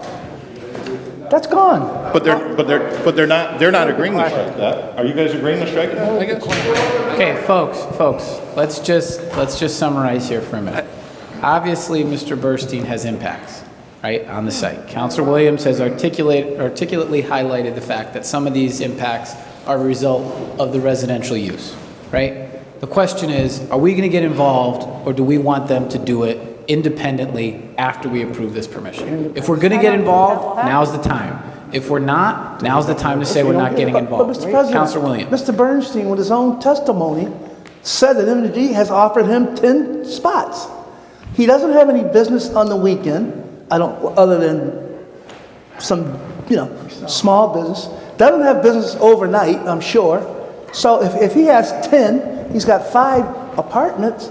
You do the math. That's 5 or 6 spots from. I'm not a mathematician, but figure it out. I mean, he just said MGM has offered him 10 spots. That's what he just said. So I think the 10 covers the residents. Okay. So there's people are asking to move the question, so we're going to do that. Could I have some Does everybody clarification? Clarification on the motion. I wasn't clear on the motion. I thought The motion is to incorporate the first and second paragraph under Exhibit A for the solicitor's memo as conditions to the site plan. It's to strike paragraph 3 and to strike paragraph 5. After this motion, we're going to get to 2, 3, and 4. I didn't understand that the motion was to strike paragraph 5. Section 5. Excuse me, section 5, not paragraph 5. Was that part of the motion? Yes. Yeah. That would be imposing a condition that would run with the land. Just leaves it silent. I'm not sure that I agree with the city solicitor's opinion. I think that the MGM should be treated as an abutter here. They are an abutter. They're not the only abutters. MGM is an abutter. And they have the right to make a determination as to whether or not if the use changes for this property, if it becomes something else, a strip club, I hate to use that as an example, for something like that, that the parking availability in that case may not be appropriate. So I think that this provision here, it requires negotiations in good faith. It's not whimsical and should be left in. Move the question. Okay, asking to move the question. Does everybody understand the motion? Any questions on the motion? Yes, can you just go through? Okay, so the motion is if everybody turns to Exhibit A to the solicitor's memo, okay? The first two paragraphs we're going to incorporate. The third paragraph we're going to strike. And the fifth section, the one labeled term, we're going to strike if this motion passes. After that, we're going to deal with paragraphs 2, 3, and 4. Councilor Allen. Yeah, just with striking Section 5, what does that, the issues that would be addressed in Section 5, how will they be handled without Section 5? Maybe the solicitor could answer that, yeah. My understanding would be that we have a site plan that has conditions, and if in fact there's going to be some sort of change in use of that property, there would be a need for a site plan. And we would have relief of those conditions requested. If it's at this body's, not whim, but discretion to do so, and it's based on reasonable sound conditions. Okay, so. Mr. President. Okay, Councilor Walsh. I just want to say for the record, I don't think the motion that's before us really takes into account how you're going to handle the residents who have overnight parking. And I think that a lot of movement has been made because of the deliberations of the council. And I still think that the parties might be able to come to a resolution that they can all agree to if we keep going without voting. So I am not going to support the motion. Okay. We're going to move the question. All those in favor? Mr. Clerk, why don't you read the motion? We're not going to take any more questions, but please read the motion. Move the question. Adding to the conditions for the site plan review, the first paragraph of item 1, the second paragraph of item 1 on the page of the solicitor's opinion, and on the leading section number 5 of the solicitor's opinion. Councilor. Yes. Councilor Shea. Yes. Councilor Twiggs. Yes. Councilor Allen. Yes. Councilor Wood. Absent. Councilor Ludwig. Yes. Councilor Landwehr. Yes. Councilor Barkley. Yes. Councilor Gomez. Yes. Councilor Pat. Yes. Councilor Estes. Yes. Good job. No. No, more than sufficient, motion carries. Okay, next item, access for trash removal. Mr. Solicitor Pakula's memo states, parcel 14 abutters will be allowed to use the space on the north side of the parcel as shown in Exhibit A, that's the second Exhibit A, for the storage of the servicing of trash receptacles, the provision and servicing of which shall be the sole and exclusive responsibility of parcel 14 abutters. I gotta find this here. This is dealing with their access to be able to handle trash pickup. Is there any questions from the council? Is anybody interested in hearing from the abutters or from MGM? Is there a motion to make that a condition of the site plan? So moved. Okay, motion's made by Councilor Edwards, seconded by Councilor Twiggs. All those in favor of the motion say aye. Aye. Those opposed? The ayes have it. Did you get that, Mr. Clerk? Okay. Item number 3, lighting. MGM will reimburse the parcel abutters upon presentation of reasonable documentation, reasonable funds actually expended for fabric awnings or interior window treatments for use by the residential tenants of parcel 14 as appropriate, in order to mitigate any effect that the lighting of the project would have on the residential tenants. This is a proposed condition to require MGM to provide them with some reimbursement for shielding the residents from Second. lighting. Okay. Motion to incorporate the finding made by Councilor Shea, seconded by Councilor Williams. This is on adding paragraph 3 to Exhibit A of the solicitor's memo as a condition of the site plan. All those in favor say aye. Aye. Those opposed, the ayes have it. Sidewalk. The sidewalk in and around parcel 14 shall be constructed as provided for in Exhibit A, this is the second Exhibit A, attached, and shall be available for public use. So moved. Second. Okay? Motion to incorporate paragraph 4 of the solicitor's Exhibit A as a condition of the site plan. I have one thing. It's been brought to my attention that Exhibit A to Exhibit A in your memo, which is a diagram, is not the diagram that should be with this. It is generally similar to the diagram that I was provided, but it looks like when the copies were being made, that representation of the park, I have an appropriate one here. You can see it's a little bit different, but the point is the abutter conditions listed in the diagram of Exhibit A to my Exhibit A doesn't show the place for trash receptacles. Do you have the proper? I have the proper one here. So we're going to sub that. And could you make an extra copy for Mr. Burstein? Yes. Okay. So. And wait a second for the copy. Oh, I see. Mr. President. Okay, thank you. Is it on the sidewalk, Mr. Burstein? Yes, it is. Okay. I'm just not clear on what we're talking about for the sidewalk. We're getting some clarity in a second. Okay. You'll be able to see that. These are all the conditions that they proposed by you, Mr. Roberts. To remind everybody that there is pizza and refreshments in the council committee room if anybody is so inclined. We are just getting started. Heineken? Yes, Councilor Williams. It's just soda.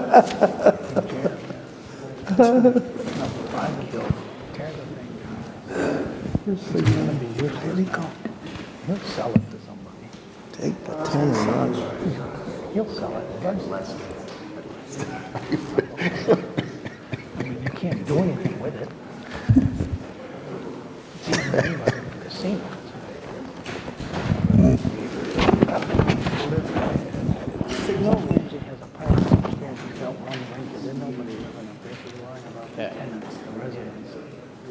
Thank you. If you could give one to Mr. Burstein, please. Okay. So, Mr. Clerk, can you remind me who made the motion and seconded? I did.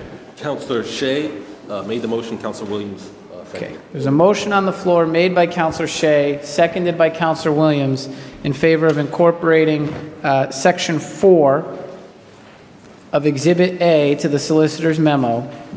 It states, Mr. Burstein, for your benefit, sidewalks in and around parcel 14 shall be constructed as provided for in, and we're going to change it to reference this document, Mr. Clerk, and shall be available for public use. Mr. Burstein, what do you think? I just want to make sure, because I've seen different pictures as well.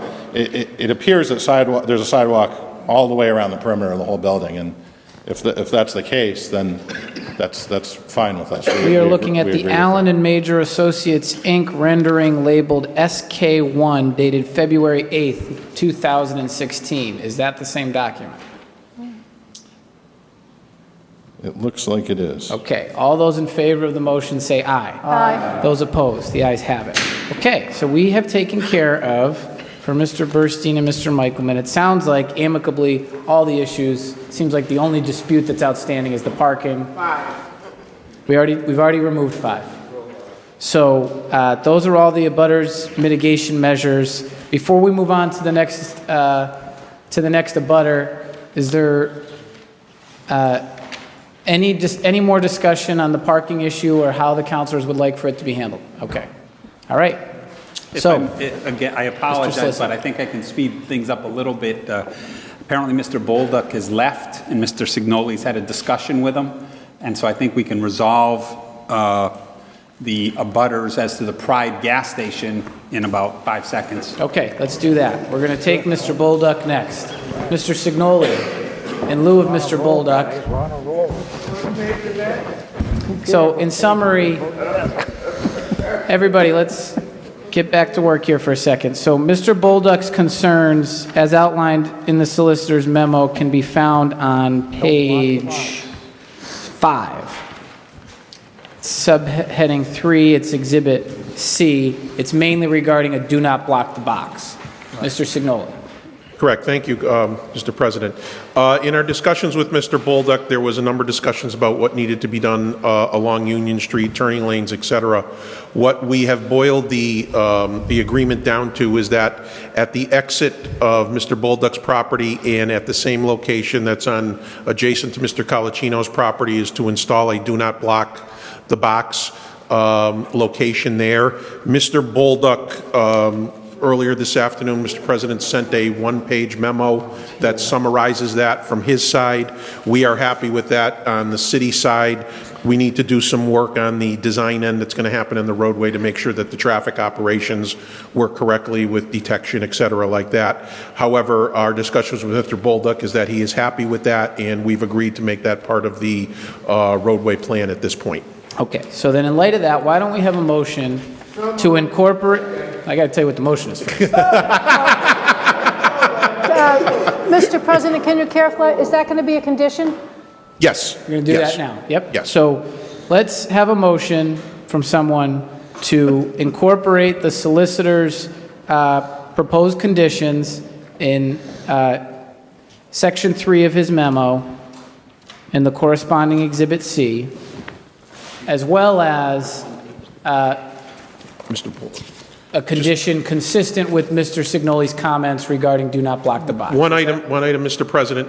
The condition that Mr. Pakula had in his memo has been changed to what Mr. Bolduc has asked for. His condition in there talks about widening of Union Street, et cetera. It has basically been boiled down to just a block the box item.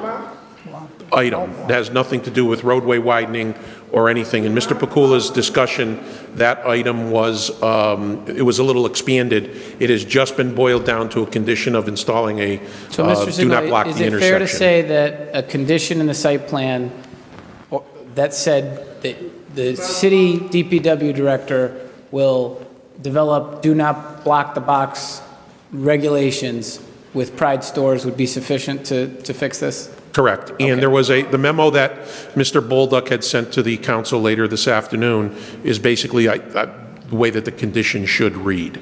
And I'm assuming everybody has a copy of that. Yes, We I did don't. see his letter. Yes. Okay.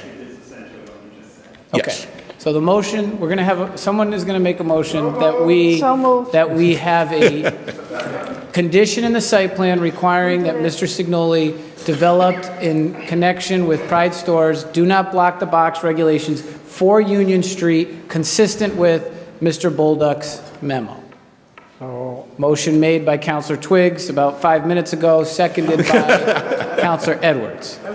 Okay, all those in favor of the motion say aye. Aye. Those opposed, ayes have it. Okay. All right. So we've got, Pride stores is resolved. We have addressed, to the best of the council's willpower, the Burstein and Michelman issues. Next, we're going to deal with Colvest. Okay, so Mr. Pakula's memo summarizes their issues to be addressed with three main exceptions. The first being the closing of the westerly portion of Howard Street. The second being outstanding parking issues, and the third being eminent domain issues relative to Union Street. So we're going to take up each one of them.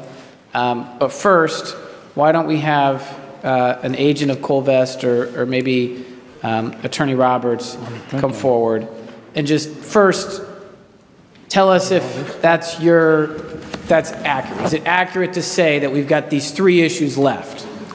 I would say it's substantially accurate, yes. Okay.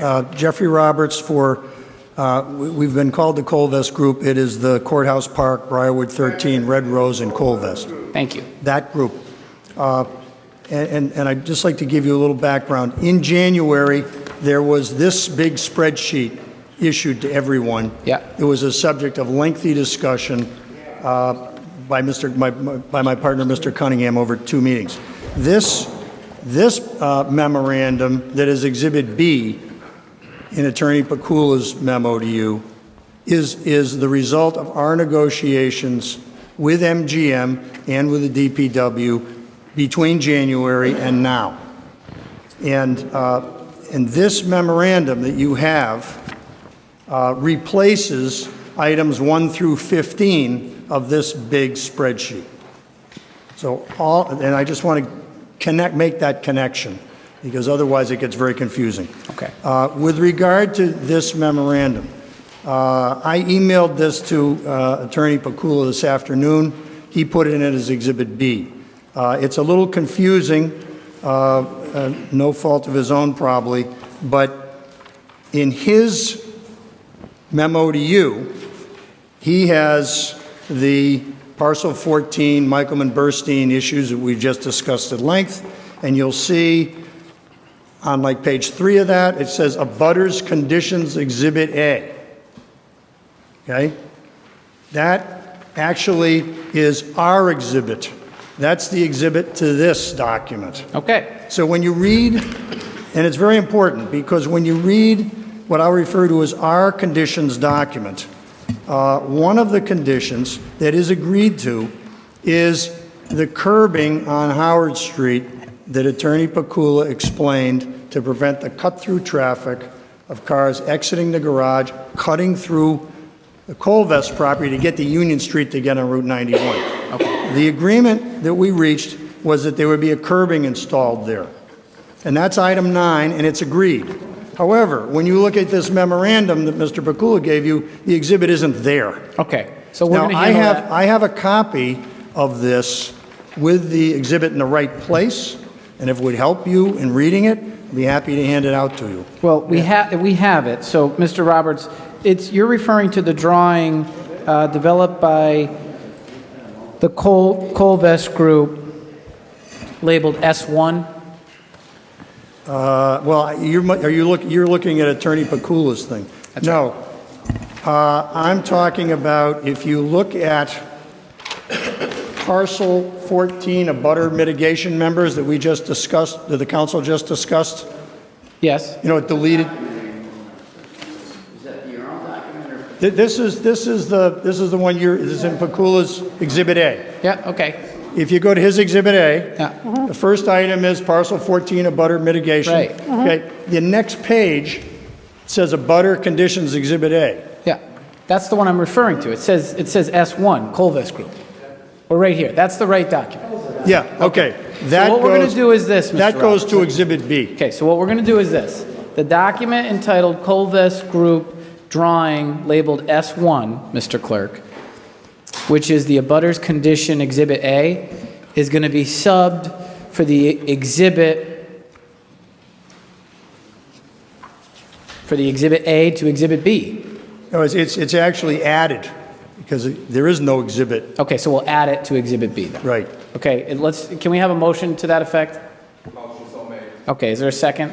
Second. All those in favor? Aye. Aye. Okay, so Mr. Clerk, we just took that drawing, which is abutters conditions Exhibit A, made it a part of this Exhibit B, which includes proposed conditions. So before we hear more from Mr. Roberts, we have the first, if everybody turns to this, the Exhibit B, it's in Mr. Pakula's memo.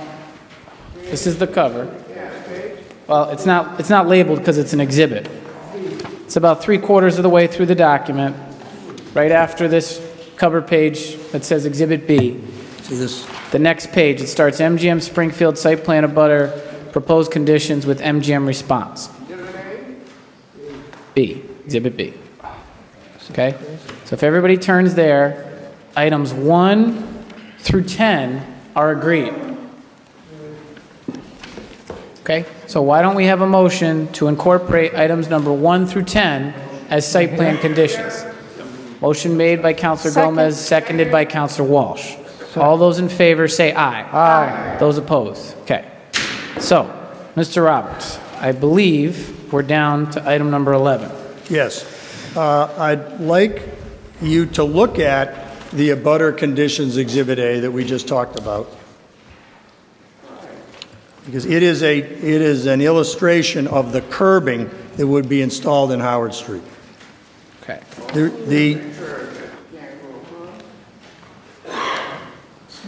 In other words, this S1 plan. Okay? All right. Item 11 refers to a closure of Howard Street, not tonight, but at some point in the future, not of all of Howard Street, the portion of Howard Street between the MGM garage and where this curbing is. And the reason that section is the only section referred to is because the abutters on both sides are MGM and Colvest.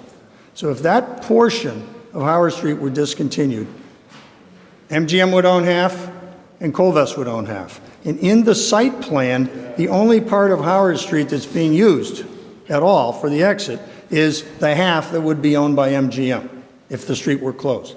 Because the site plan has the other half as all landscaped and now blocked by this curbing that we've agreed to with MGM and DPW. So the reason for the discontinuance, the question is, well, why do we need the discontinuance? Because the curbing solves the problem. Cars won't be able to cut through. The reason is that if it's discontinued, then we know that's a permanent solution to the problem. If it's not discontinued and we have this as a condition, the condition can be changed. This site plan can be modified by a different council. It can be petitioned by DPW or somebody else, and it could go away. Now, we could come in and say that's not fair, but the point is we're having that discussion now. We've reached the agreement with MGM now that the curbing is appropriate, and we would ask that it just be dealt with its street discontinuance in its process and just made a permanent thing. And it matches the site plan. MGM is saying, well, we might want to change our garage or change something else down the road. And we say, well, you're going to own the street. That's your exit. So it doesn't interfere with the traffic going in and out of the Michelman Bernstein parking lot because that would remain public. So, Mr. Roberts, your proposed condition is to require that MGM not object to a later proposal to discontinue the street. Yes. Okay. MGM is objecting to that provision. So let's hear from the council internally now. Councilor Ramos. Mr. President, I just assume that this is something that can be negotiated when the time comes down the road. It's not something that we should be addressing at this point. You know, if down the road MGM petitions to close the street, then we can take it up at that time and decide who will own that side of the street. It's not something that I think we need to decide on tonight. Okay. Any other councilors disagree? I do. Councilor Walsh? I think it should be, we should hear both sides tonight. It should be vetted. Okay. Well, there is a request for mitigation before us. It's to require that MGM not object to a later proposal to discontinue this little sliver of the street. MGM is disputing that, saying that they shouldn't be bound in that way. Okay, Councilor Hurst is asking that we just take a vote on it. Is that Councilor Williams? What MGM's objection is? Sure.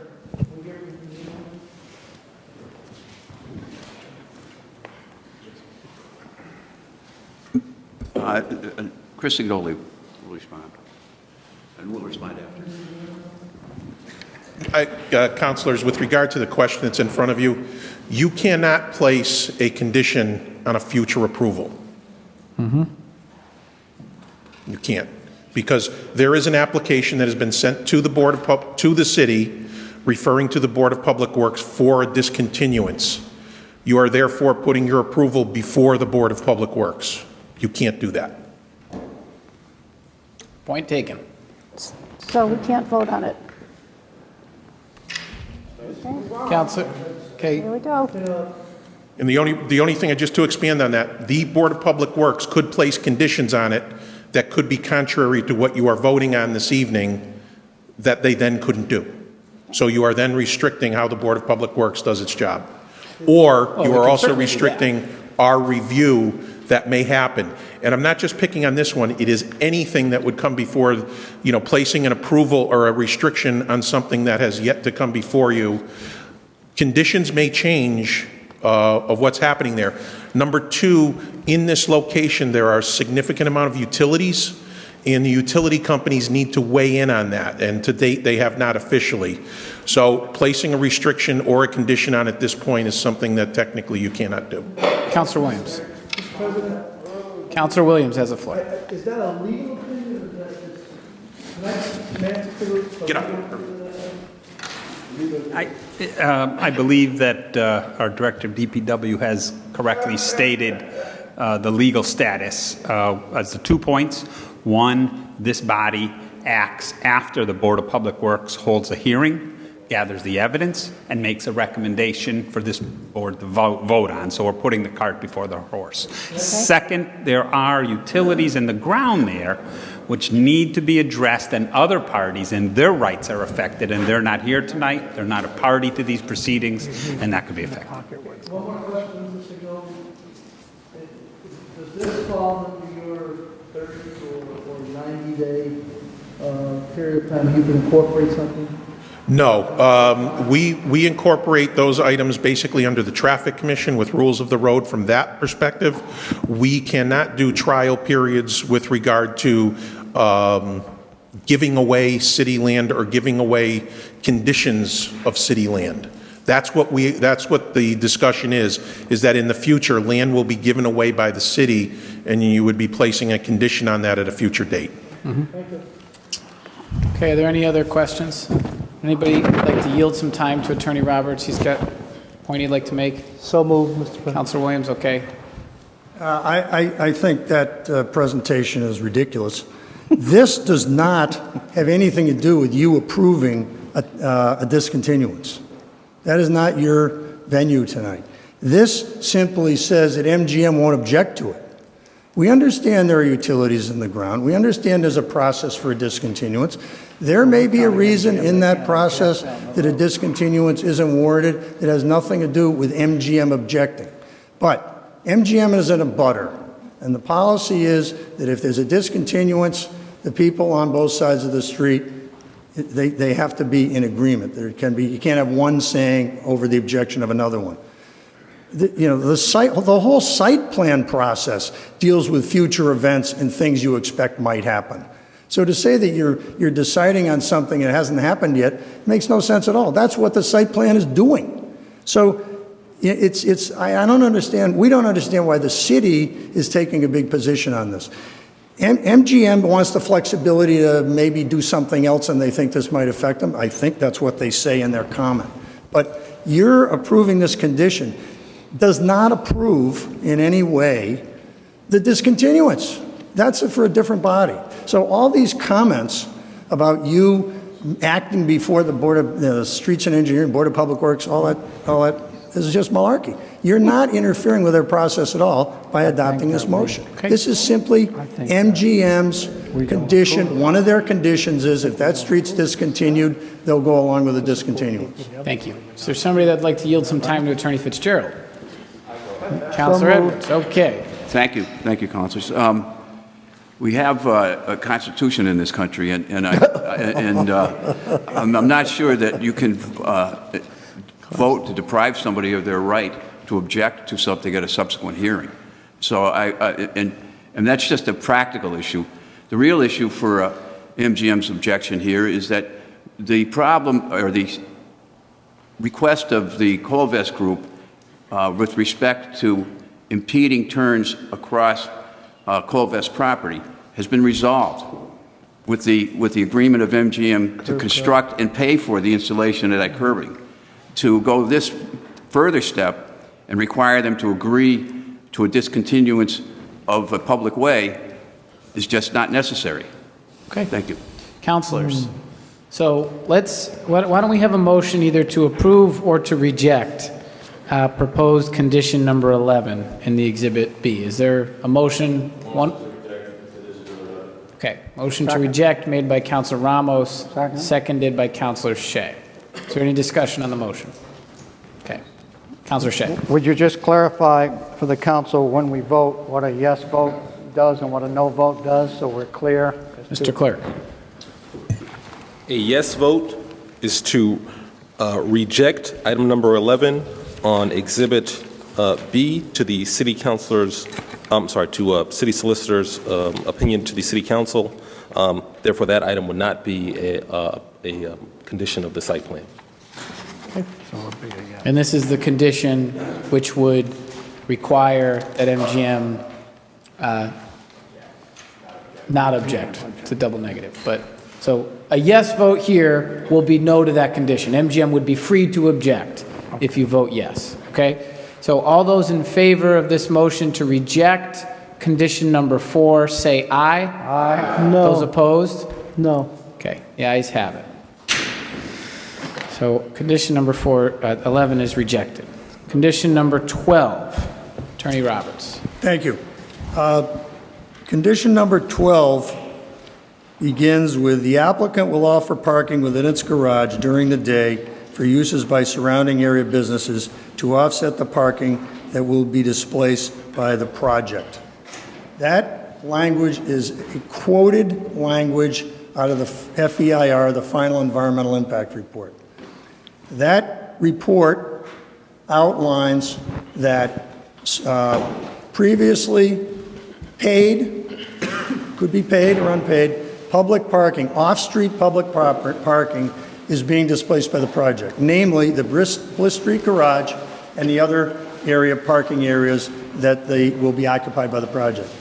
So the FEIR said through a calculation that 700 of those spaces would be replaced by MGM in its garage.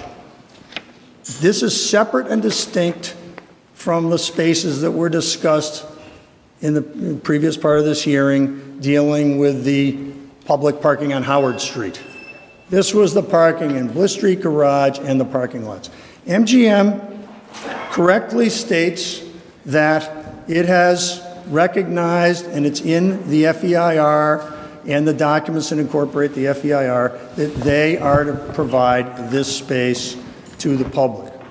And they say as much, MGM says as much in its comment. The reason this is in there is this. The city has taken part of the FEIR that deals with the previously available on-street Howard Street spaces. In the FEIR, it says there are 46 of them. And that says that that will be provided, that will be replicated. The FEIR also says that the other 700 spaces will also be provided.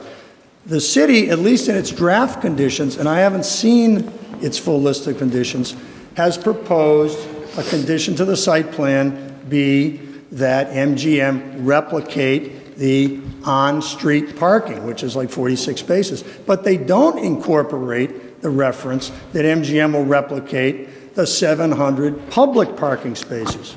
Now, Attorney Pakula has said that in item 12, I've written here, will offer parking for use by surrounding area businesses. That word businesses is there because that's what the FEIR says. That isn't our language. However, the point is, it's not whether it's businesses, it can be the general public. What we're interested in, it should perhaps say the general public, and using the public or the general public instead of the word businesses in number 12 is perfectly satisfactory as far as we're concerned.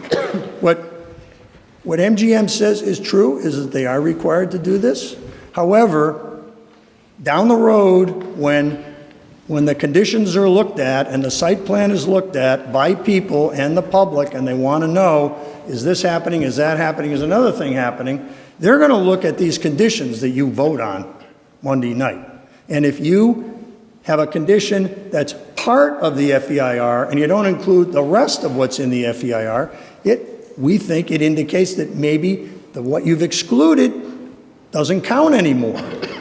So if it's in here with all the other items you have, it'll be clear, it'll be established, and it will be the way it should be. And that's why we offer this as a condition. Okay, thank you. So to summarize, councilors, the proposal is to insert a condition which states, as is indicated in item number 12, the following. The applicant, MGM Springfield, will offer parking within its garage during the day for use by surrounding area businesses to offset the parking that will be displaced by the project as described in the FEIR Notice of Project Change in Chapter 61 findings. MGM disputes this, but in part because they say that it's duplicative of their other obligations. So, MGM, can you respond to that? If it's just duplicative, then why don't we just do it?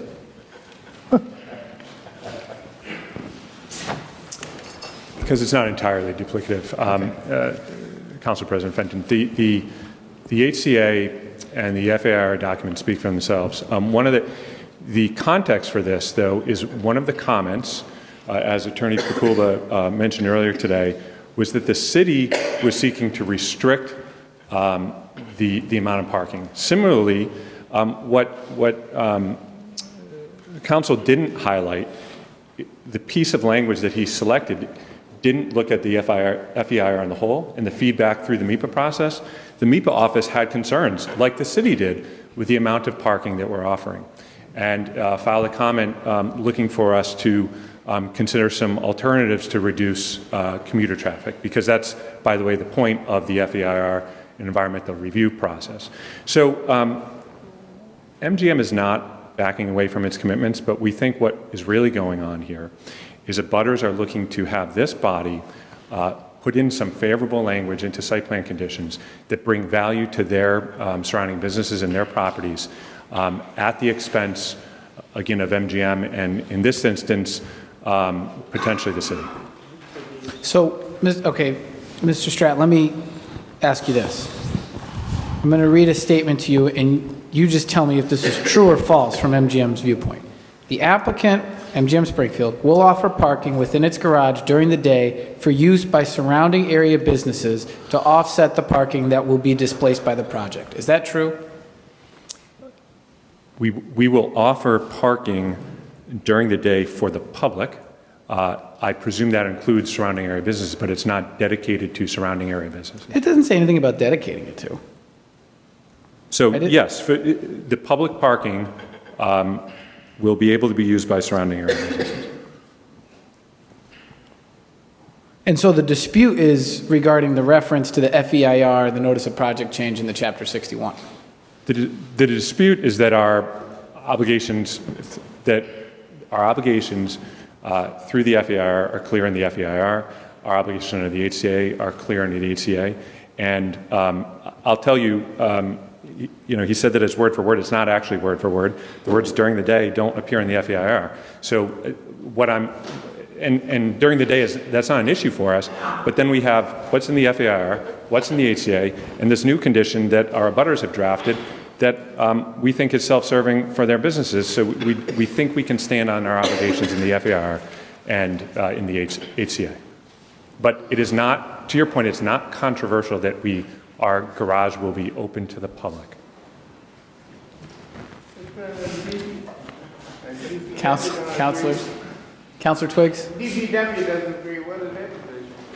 Mr. Signoli, what is DPW's objection? And then Councilor Walsh. I'm sorry, I keep missing. The objection that the city has to it is an underlying feeling that the spaces that are being made available are only for the area businesses, not for the general public. The spaces that are being replicated are to be open to all. And what we want to make sure of is that if an event is going on and the businesses can't get in there, they're going to say, wait a minute, this is supposed to be for us, not for the public. And all we're trying to say is those spaces are being made available to the general public, which the area businesses can use. And that is what's identified in the FEIR, the EIR, the final documents as well. And it's really just to make sure that all of the spaces there, that would be akin to saying the parking lot there before could only be used by certain people on the private side. It is open to anybody who was there before, and it's going to be open to anybody as we move along in the future. Councilor Walsh, excellent job. Thank you. Okay. Councilor Walsh. So what about these 700 spots that There are many more than 700 spots. There's 3,000 and almost 600 spots. So those have been replicated, and that is the point of the FEIR, the Environmental Impact Statement. The recommendation of the staff here is that we adopt what Mr. Roberts has drafted with one change. The words surrounding area businesses be deleted and replaced with the word public. Other than that, it's fine. Okay. But I'm looking for a clarification. So in the garage that MGM is constructing with all these spots, are all the spaces in the garage free? No, and that's not the point of this condition as proposed or as we're suggesting. But it is an appropriate topic for discussion, I think, under the next phase of our discussion. We're not trying to make free parking for... assumption that was part of a discussion when people were voting on the casino and all that. Free parking was a big part of what MGM was offering. And so clearly, is it or it's that's not? on the agenda for item 2. This is abutter issues. Okay. So we've got requests for conditions by abutters. They're not requesting free parking. They're requesting, again, very similar, dedicated parking surrounding businesses. Right. And the way that staff, and Mr. Signoli can explain this better than me because I'm a lawyer and he's a Hey, well, I hope that engineer, garage is overflowing and full all the time, and there are millions of people that want to come to Springfield and do business and go to events. But how are you going to know who's who? I mean, how are they going to designate? When you come in, is someone going to say to you, are you a business person? Are you here? You know, I don't know how they're going to regulate. and that's the point. We don't want people claiming that they have rights that they don't have. Okay. Will the clerk please recognize the counselor in seat number 5? Councilor Rook. Counselor Shea. So I would move, unless there's a problem, that we just substitute, as the councilor said, we take out surrounding business and we craft in there public. Okay.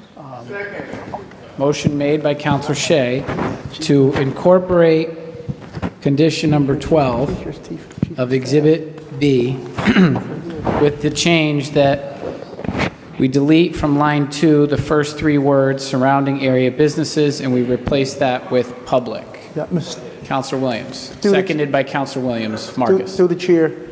Mr. Attorney Roberts, you're representing the Colvest, and Butters, Red Rose, and Briarwood 13 and Courthouse Park. Okay. Thank you, sir. Any discussion on the motion? Okay. All those in favor say aye. Aye. Those opposed? The ayes have it. Okay. Item number 13. This is the final mitigation request from the Briarwood 13. It reads, delete from the list of conditions the condition appearing as item 36 in the draft findings by reason that a taking to widen Union Street by eminent domain is a separate process which is governed by statute, subject to facts and conditions that are not yet developed, and it is not appropriate to be addressed in the site plan approval. DPW is the one that has objected to that. So, Mr. Roberts, if you want to provide a very brief overview for your position on it. Yes. In the draft conditions that were proposed in January, there was an item 36 that referred to in the event of a taking of Union Street, et cetera. And it was of concern, particularly to Colvest, because it's pretty clear that if there is one, it's probably going to be of the Colvest property. And it's a serious concern to Colvest. Obviously, definitely Colvest property is better without a taking than it will be with a taking. However, this is not a hearing on a taking. And the city's item 36, and referring to a taking, if adopted by the council, concerns us because it tends to give the impression when the issue comes up, that it's already been approved. Mr. Roberts, have you seen a copy of the revised item number 36 as proposed by the solicitor? Yes, and it was just handed to me. And it says, what it does is it takes item 36 and it essentially adds specifically not being determined as of the date of this site plan review. Is that okay? And that's okay. Okay. So is there a motion to incorporate the solicitor's proposal for item number 36 on page 5 of his memo? So moved, Mr. President. As a condition of the site plan. Moved by Councilor Williams, seconded by Councilor Shea. All those in favor? Aye. Those opposed? The ayes have it. Well done. Okay, that is it for that abutter group. One more to go. We're done. Okay, now we're on to the last abutter, 55. which is Mr. Seidman. I know that he's also represented by Mr. Roberts, but there was guys, if we can have some decorum here for a minute.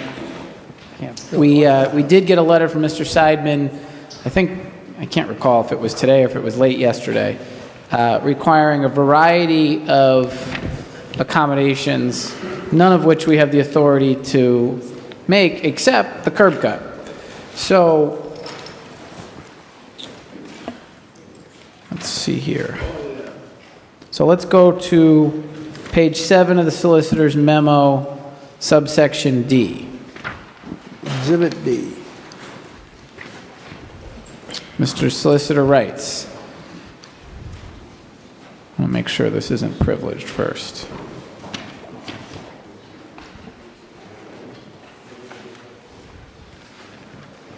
Okay, so the solicitor's point is that it's a separate process from what the city council is doing here tonight. Mr. Seidman, do you want to address the curb cut issue? Mr. President, if I may have a moment, please. First, thank you for asking me to weigh in on the issue that we raised before you. And if I just may briefly just talk to you about some of the other issues in my letter. The curb cut only, sir. I just want to bring to your attention one issue. I appeared before the planning board when this process began. And the issues that are raised in the letter, and I won't speak to them specifically if you choose not to hear them, but the issues that are raised in my letter, essentially what was provided to me was that this is the body, that any concerns, any adverse impact, any issues were to be brought up at this juncture, that the planning board didn't have the authority to in any way impact or weigh in on the issue. It was ultimately going to be addressed by the city council at the appropriate time. From the planning board period to this moment in time, what was essentially advised was that MGM was going to reach out to us. There was going to be ongoing discussions about the serious, the real, the urgent issues that we're experiencing. And essentially what you heard tonight was that you don't have the power, the equitable power, to consider any of the issues that the abutters had. What I raised before the planning board at that time, and I'm almost done with this issue, because unlike some of the other issues that are talking about projected issues in the future, not all abutters are impacted by this project the same way. 55 State Street, given its proximity to this development, has been disproportionately impacted in the harshest and gravest terms. And the fact is that the advice given earlier was that you were the equitable body to consider the issues, and now I'm told tonight that you don't have the power to do it, and I would suggest otherwise. In my initial presentation to the Planning Council, we brought up the fact that the Gaming Act provided for recompense to abutting communities. We're not going to hear the requests for marketing mitigation funds. We're not going to hear the requests relative to the sign violation. We're not going to hear the requests that MGM lease space, and we're not going to hear the requests for general damages. We will hear the request for a curb cut because that's appropriate here tonight. Okay. So we're giving you some leeway to talk about the curb cut only. Well, I mean, at this point, if I'm going to be cut off from actually raising the issues that I think you should be aware of, then I really have nothing more to say. I would just submit to you that some of us committed to this extraordinary city before gaming was allowed. Some of us have been paying $40,000 to $50,000 in taxes on each building before this was ever a consideration. Some of us completely depend upon you for equitable recompense and actually a moment to hear what we're experiencing, because there is no, as Mr. Pikula has stated, we have no ability to address any of our concerns. There is no mechanism other than this body to consider the issues that we're experiencing moment to moment, day to day, while this is being contemplated. And if not you, then who? What Mr. Pikula indicated to you earlier was that, well, maybe there's a private cause of action for the Briarwood 13 group. That's really a very dismissive approach, since you're the body who actually has to hear how immediate abutters are actually being affected. So if your position is you're not interested in hearing how this is impacting us, then I have nothing more to say. We're requesting several issues, and it's up to you to hear them.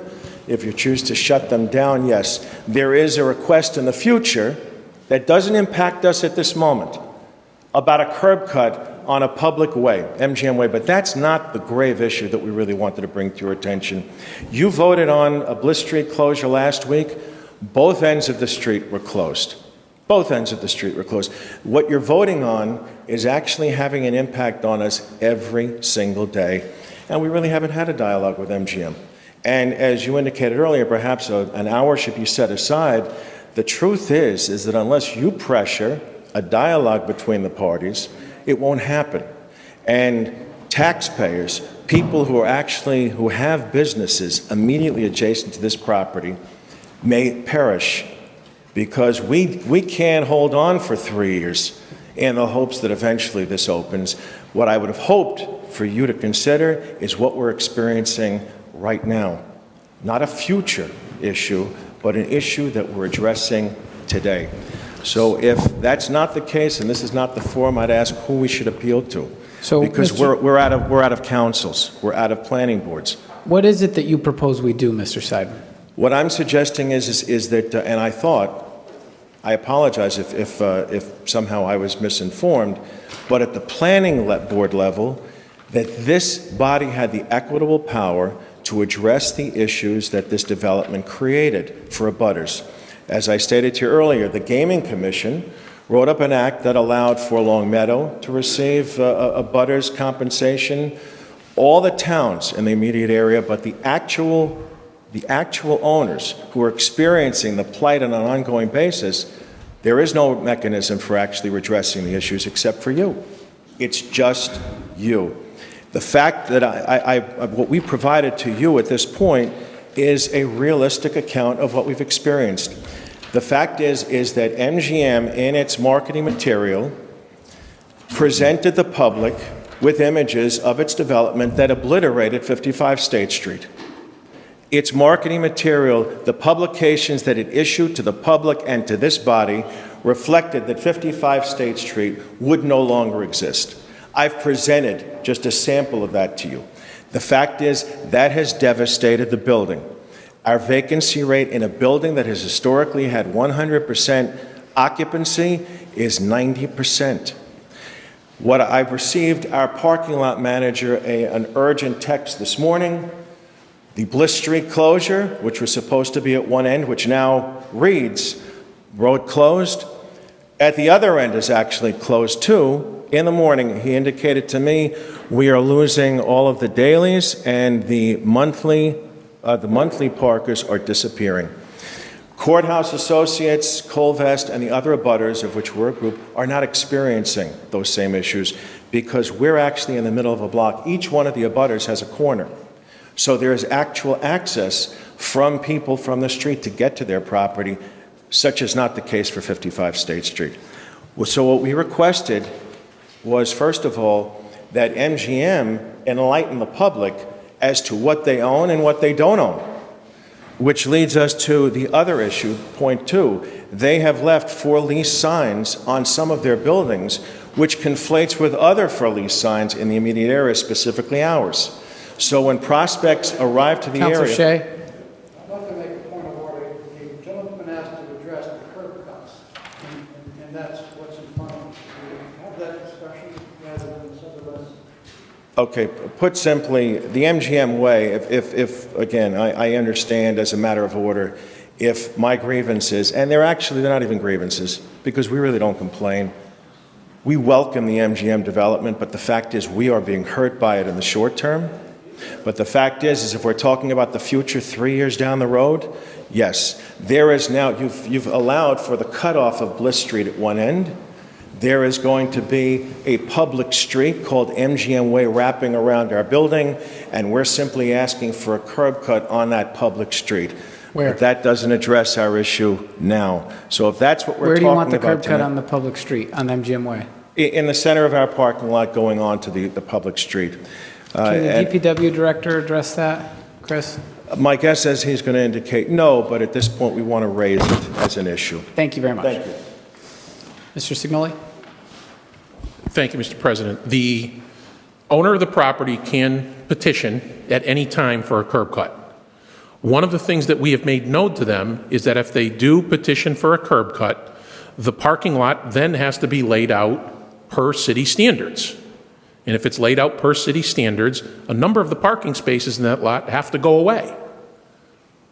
If you're putting in a new entrance and you have to have drive aisles and you have to have landscaping, once you put that driveway in, it changes the character and it requires a new review, and it's a modification of an open-air parking permit. So we then have to do a full site plan review, and one of the things that we have said is there will be a significant impact to the number of parking spaces that can be accommodated on that site. Is the city opposed to a curb cut there if the applicant meets the requirements? If he makes all the requirements, we have no problem with it. Does MGM have an However, what I wanted to make everybody know is that if the applicant comes in and says, well, I did this now, I've lost 25, 30 parking spaces, I need to be compensated for it, the answer is no. Everybody makes modifications to parking lots and driveways, et cetera, and we want to make sure that if there is a driveway there and the parking lot meets all of the design standards, it will be approved. Okay. I have no problem with that whatsoever. Does MGM have a position on this?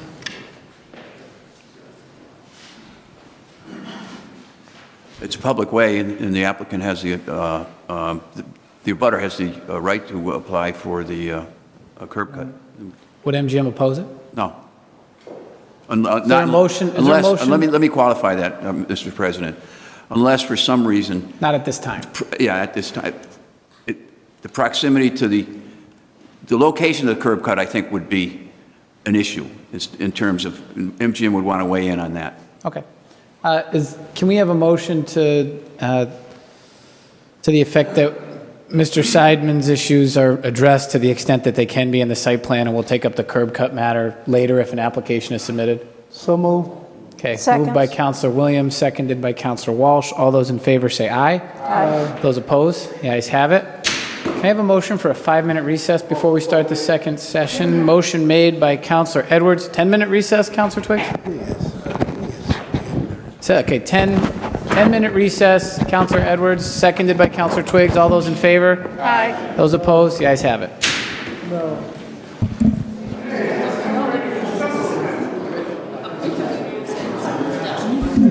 Okay, everybody get back to your seats. Recess.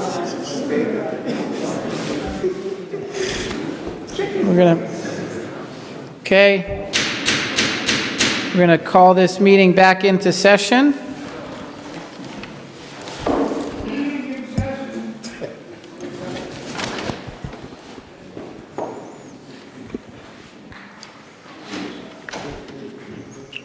Okay, we got a quorum, Mr. Clerk.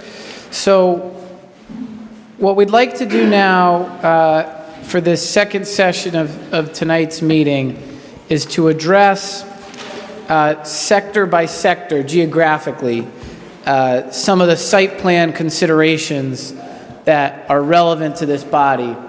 I'm going to wait another 30 seconds or so till the rest of the group comes in.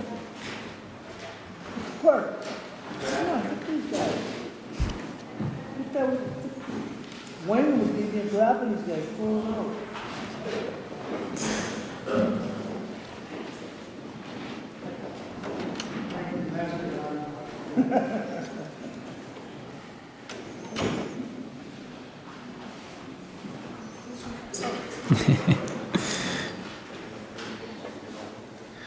Okay, so we're going to begin session number 2 of tonight's hearing on the site plan for MGM Springfield. This session is going to be geared towards going over the 3 sectors of the project as have been broken down by MGM Springfield.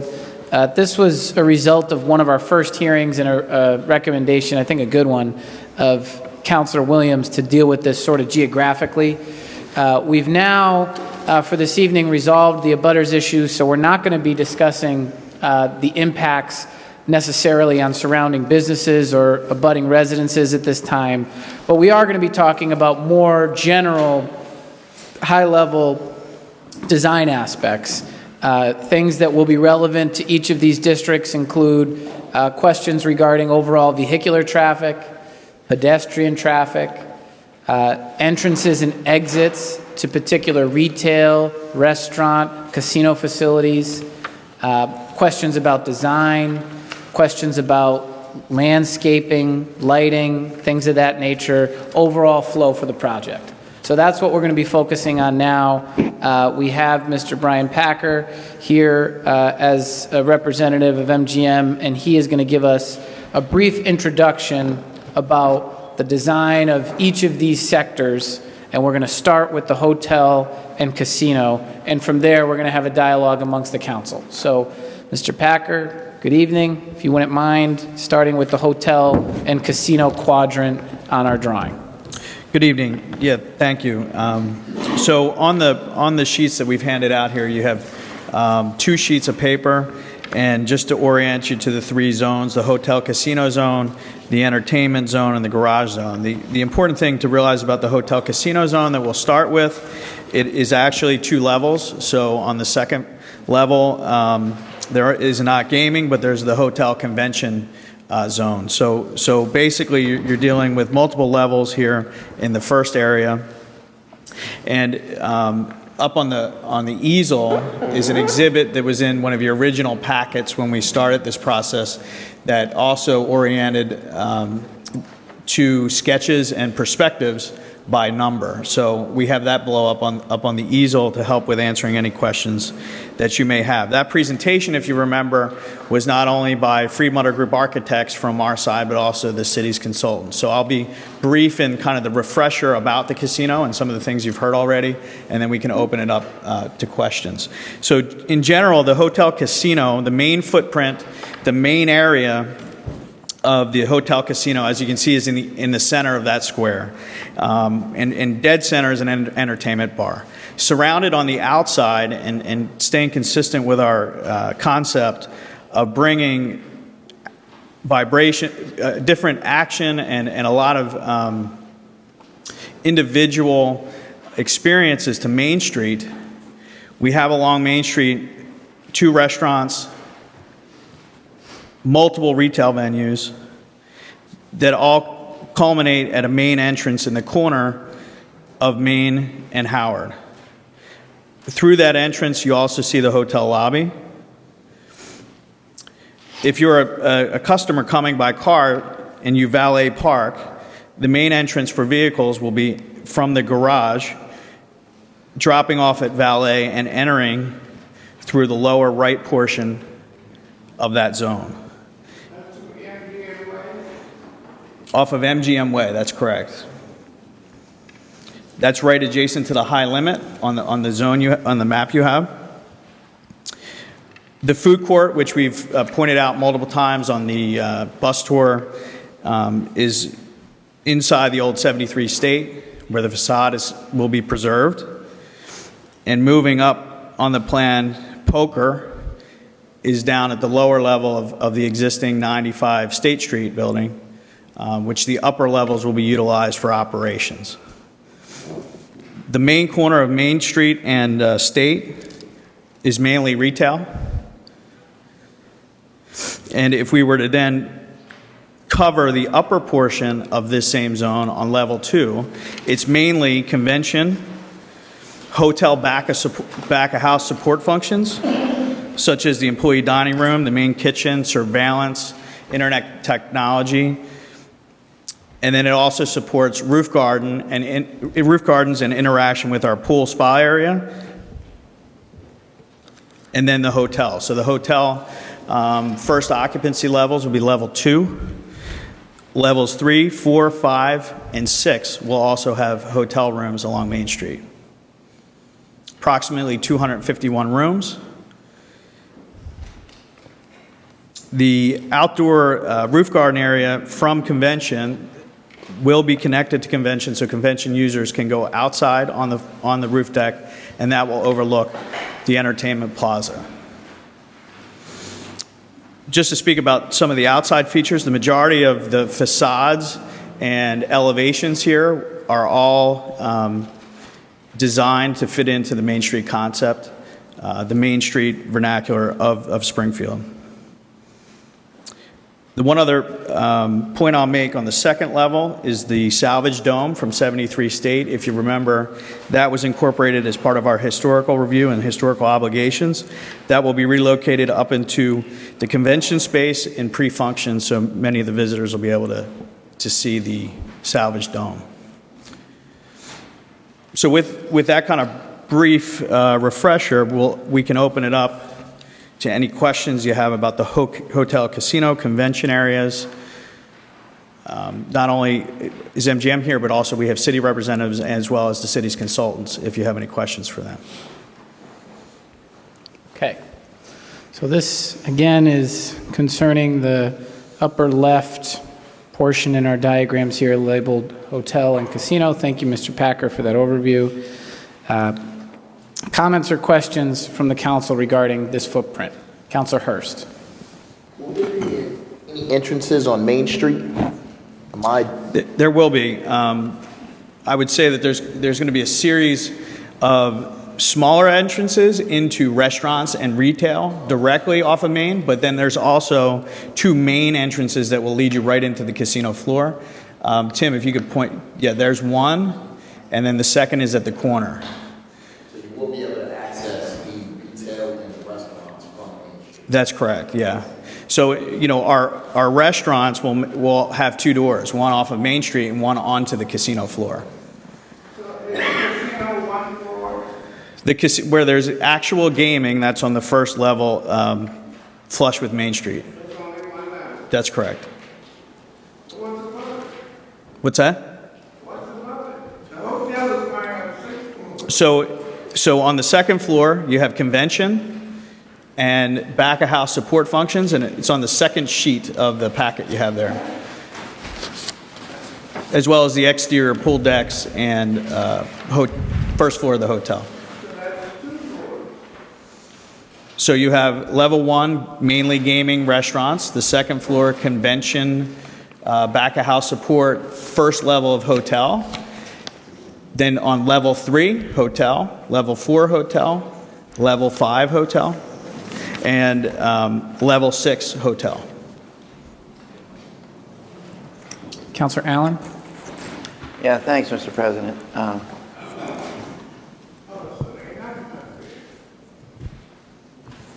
Where exactly is the casino in that picture, Brian? Down at ground level. Then you work your way up to the convention level, which you see the outdoor patio. Convention is right through this Right area. there. Okay. Convention back-of-house support, the roof decks, the pool deck, and then the hotel along Main Street. So that's the back side of the hotel facing onto the rooftop gardens. No, not from Main Street, from inside. This is from the inside. Yeah, from the back. Right. Brian, my question has to do mainly with the access to the hotel. I believe you said the main entrance is back in here in MGM Way, and there's also, well, I don't know which is the main entrance to the whole complex is up at the corner of Howard and Main. I think, yeah, the visual entrance off of Main is where we kind of have the curved facade celebrating that corner, but the main entrance for the majority of the guests will be through the garage. Will be through the garage. So it just, maybe it's just my perception of it. It seems like your main entrance would be, explain how that's going to work, I guess, is because it seems a long ways from where they're going to walk into the hotel lobby. And how is that going to work logistically? People going to walk kind of through the casino with their luggage and that sort of thing? Yeah, logistically, very similar setup to what we have in Las Vegas. The distances are almost identical when you look at drop-off at valet to walking to your check-in and distance to the elevator up to the hotel. So when you look at those distances, they're very consistent with what we're used to, having in Vegas. I'd invite you to go out on the site and kind of walk it, and when you actually walk it, it does not feel as far as I think a lot of folks My perception envision. is that it's far. Yeah. And that you're walking through a major congested area. But it's not far. If you look at the plan, it's not that much further than walking from the Armory to Red Rose. It's just a little bit further. So, if when you're out there, I think you'll see in context that it's really not that far. Can I just add one point on that I think responds to your question, Councilor Allen? The Gaming Commission, so even though it's all purple there, it's going to be really clear that there's a separate pathway off the gaming floor, because we can't have minors on the gaming floor. And of course, there may be minors walking through to the hotel. So we've talked to gaming. It's very clear. There's going to have to be clear demarcations, different floor type. So it's going to be really clear the pathway along the perimeter of the gaming area. Okay, that's good. That's good. In the corner of the main entrance into the casino, the Main and Howard, do you contemplate any issues with congestion there, with people who just drive and drop off there? And it just seems to me like there could be some congestion there, And I know we've got the cul-de-sac and all that, but it's not exactly a perfect drop-off spot in terms of indentation where people can pull in, or it doesn't seem to have that. And you're the construction guy, just explain it to me. We discussed it at length with Mr. Signoli. Mr. Packer, could... All right. Okay. Mr. Signoli. Thank you. When the change in plan showed the relocation of the hotel to that location, that was one of our primary concerns. And in working, as we talked about in previous meetings with Tony Caputo with regard to Red Rose, that was one of his concerns as well. One of the things that we're doing in that area is basically all no parking. We are going to be putting together a signage plan and a striping plan that there's no parking, there is no standing, so people aren't going to be able to sit there. And that was one of our concerns. We don't want to turn that into just a big pick-up and drop-off area. Right. So that's going to be managed. We are looking at putting in a couple spaces there for taxis. There's an area down below, Tim, if you want to show the little parking lot that has taxis right off of MGM Way. Down in there. Yeah. Right there, and the idea is they need a taxi, they would get called to that location up top and just get picked up in the two taxi stands that would be right on Main Street at that point right there. So the taxis are waiting there, receive a call from the concierge or whatever, and then one of them bops over. Correct. And picks up. Right. And I know that the other discussion that Brian and Seth were talking about, if you've been to especially Mohegan Sun, there's a loop around the entire facility, which is kind of shown exactly there, that you can walk around the entire facility and never have to enter the gaming area with children and be able to go to the casino. And just not to talk about competitors, but if you go to Mohegan Sun, you see people, I don't want to say dragging luggage, but they're coming from area parking lots to the location there. And one of the concerns that we had was to make sure that the valet area was set up in such a way that there wasn't going to be a big issue with regard to vehicles. When the valet was outside, it was a little bit of a small area that we did have a little bit of a concern about. On the inside there, it's a much bigger area of circulation for valet in and out. So that's going to be able to work better if people getting in and out of the vehicles and be able to take. So it is a little hidden from the general public, but I think it's going to work a lot better of getting cars in and out. Is it contemplated that, I don't know if you have a percentage of where you think most of your people are coming from, or 80% of clientele coming from places that don't know Springfield, Mass? I mean, if it was me going, I'd know to, swing around and stuff, but how are you going to make sure that people utilize the way you want them to utilize versus coming to Main and Howard? From my perspective, and Brian can follow up on it, that is our concern, to make sure that the signage that is done in and around the site from whichever direction somebody is coming in, that they are directed to the right location. There is not going to be a sign on Main Street that says main entrance, and that's one of the things that we were concerned about. All direction for vehicles are going to be pointing to the entrance to the parking garage, either the actual garage entrance there where Tim is showing, or to the valet entrance at that point. So we are not directing people, and one of the things that in the end, what we are hoping for, it's a little bit in the future, if you're talking about coming to MGM Springfield, it's going to direct you to MGM Way. And that's what we are really hoping for. And the design of the whole project is, if you're using GPS, you're going to go to that point. If you're going to be following signage on the roadway, you're going to be going to that location. One of the things about MGM Way is that we will also be able to work with Mass DOT and possibly get some of that signage up on the highway as well. But the directional signage getting off the highway is going to, in either direction, and or coming down State Street or any other location, is going to direct you to that location there. I guess my last question for now anyway is, although I'm done with that issue for now, the Focus Springfield space it's at the corner of State and Main, is that, I think it says retail there now, is that going to be totally used for a different purpose? It's not going to still be Focus Springfield? Those are the people televising this thing right now. Yes, currently that would be a new retail function, yes. And is there a plan to relocate them, or is that something you're involved in? Or That's not something I've been involved in. Seth, I don't know if you have an update on that, or... No, I know we've had some discussions with Focus Springfield. There's not a plan to relocate them per se. We have a couple of years before we're open, so we're in discussions with them. The unusual thing about it is that was a recent construction. Just almost $1 million. It was $1 million. Almost $1 million. Or I don't know how much it was. Close to it. Focus Springfield, almost $1 million. Yeah. I just wanted to jump in real quick on that, because I think this is a key. In the first kind of go around of the plan, that particular section of State Street was not included as part of the development. It was kind of just going to remain the same.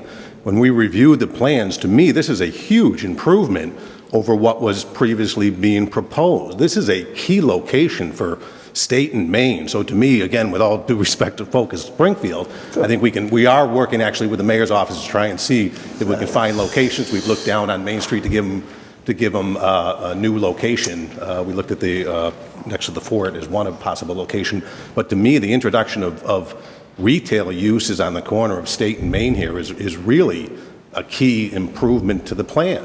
And I think the question by Councilor Hurst about the access into the casino, I think gets kind of lost, because to me that's another huge point to the development. This is really, in my opinion, and I think Kim would second it, it's an unprecedented development as far as casino goes. And I think, as we mentioned, Foxwood and Mohegan Sun, you don't go to their retail unless you're inside their building and part of their casino. And I've always heard the argument, well, we don't get much spin-off, because once you go into those places, you don't leave. Right. And that was one of the issues we had with the Penn development. That you walked into Penn development, there was no windows, you went into that building, got into the garage, and you left.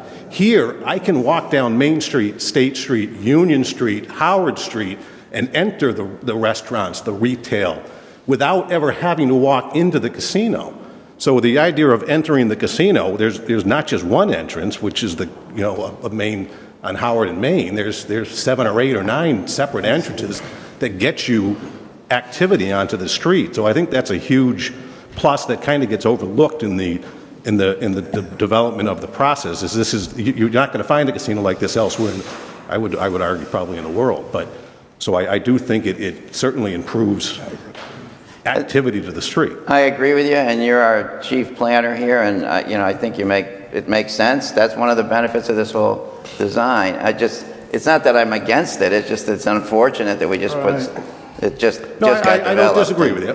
And that's merely more of a comment of that type than. Yeah. I'd rather see retail there as well. It's just too bad that happened that way. All right, thanks. Yeah.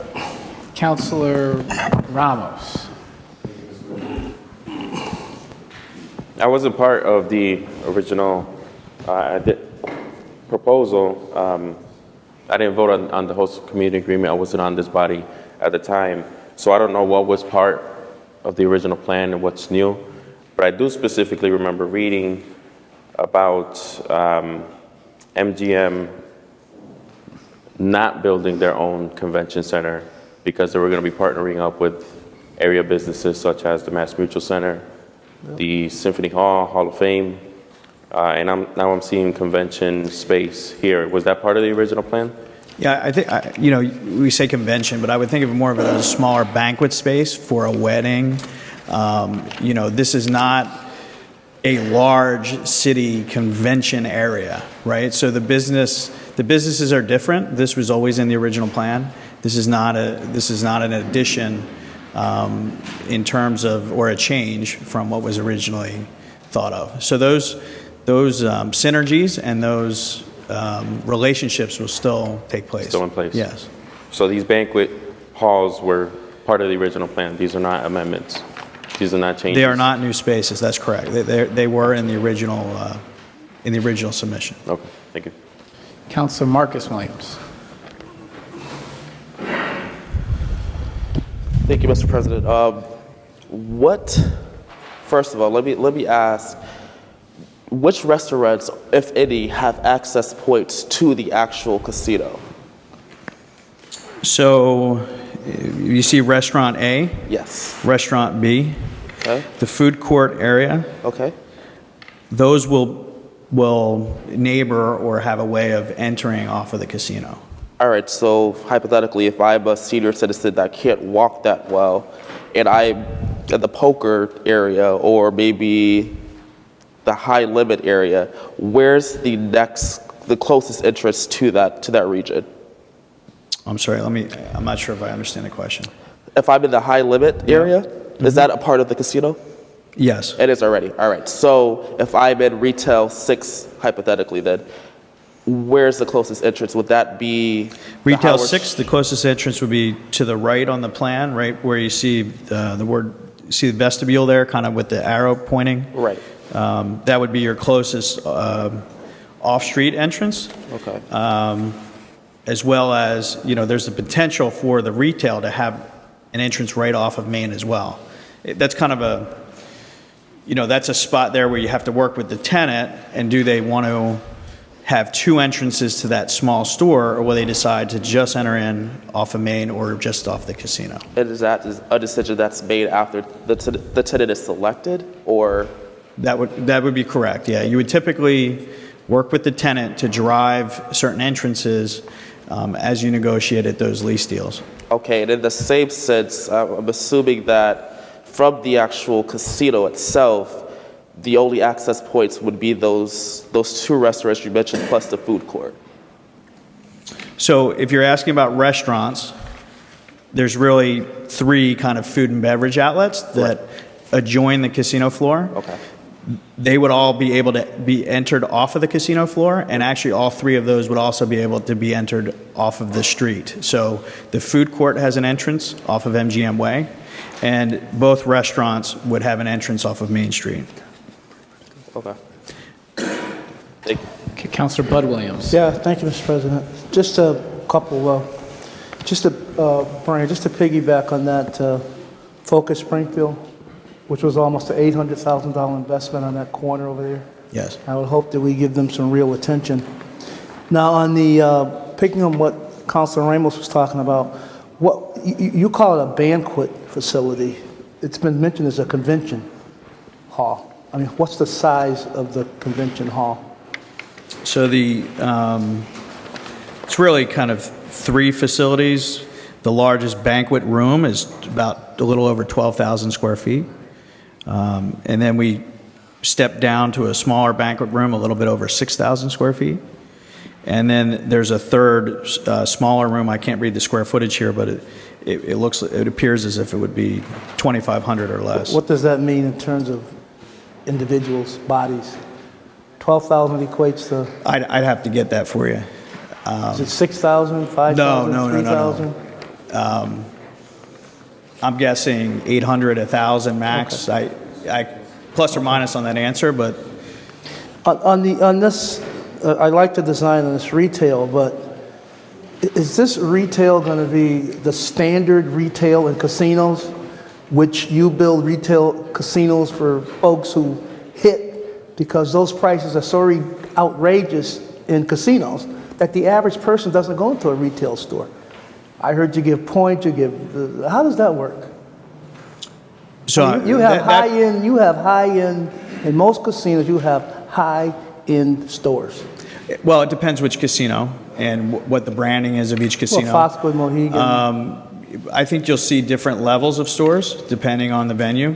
For instance, here you'll have a sundry store at the hotel check-in area where, folks typically would buy normal everyday paper, suntan lotion, that type of thing. Yeah. Could go all the way up to, a higher-end retail store, jewelry.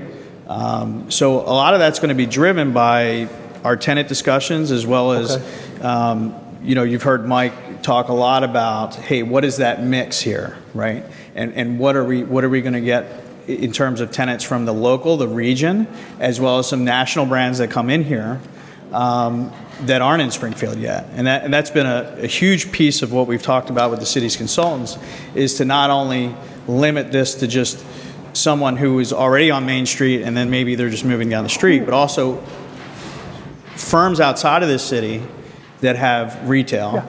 How do we bring them here?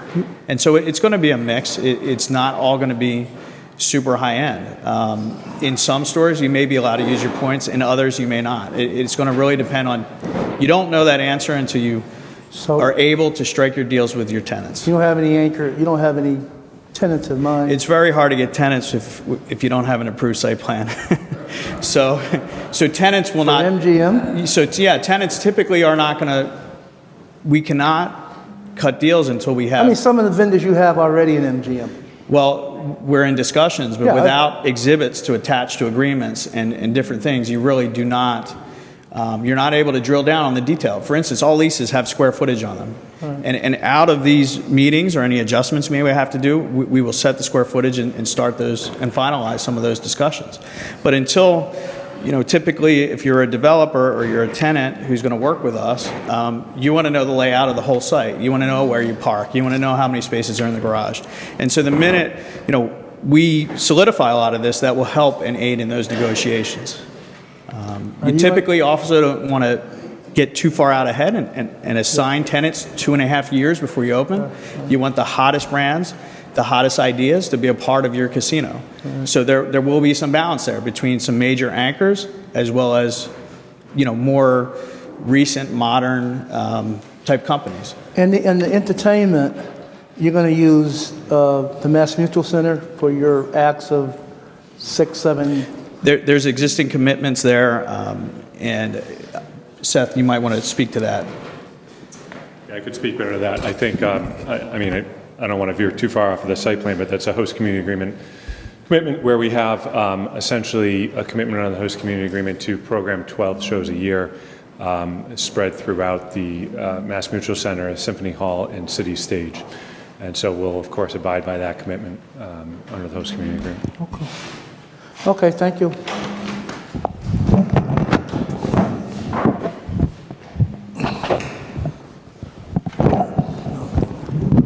Oops, having a problem. Councilor Walsh. Okay, so I have a question. So where is the front door? I mean, if that you can drive to. If I was driving. Over 90% of our customers, the front door will be the valet drop-off pickup or the garage. So, Tim, if you could show, you're going to drive down MGM Way, and then Tim's pointing on the plan. Okay. Not far from where you are, but. Okay. I'm driving MGM Way. And then from there, where do you check in? Is the lobby all the way down here? The lobby's up and to your right. That's correct. Okay. So I am just wondering, because I know people have a lot of difficulty with mobility. Is there a handicapped entrance, or does everybody have to go that same distance to check in? Well, if you're parking your cars, the main option is the garage. Yeah.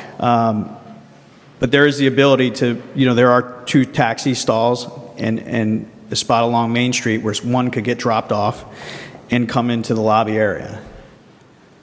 Because, I mean, I just think, I'm not going to refer to specific people, but I just know someone I know who would think that's an awful long walk, and I'm just curious to know. This is very typical of all casino resort developments.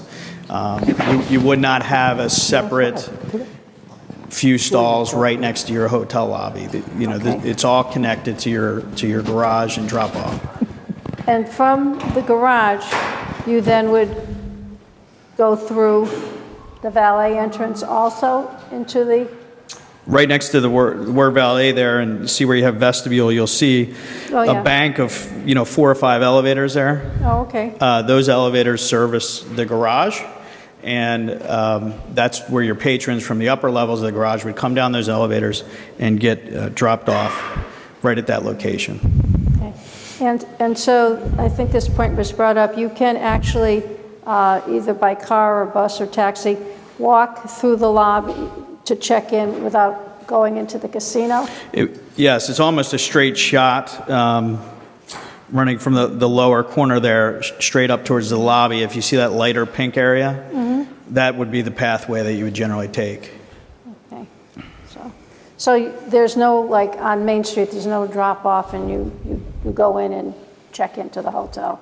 There's taxi, 2 spots for taxi drop-off pickup, but there's not a dedicated loading or unloading zone. We're directing that traffic to the garage.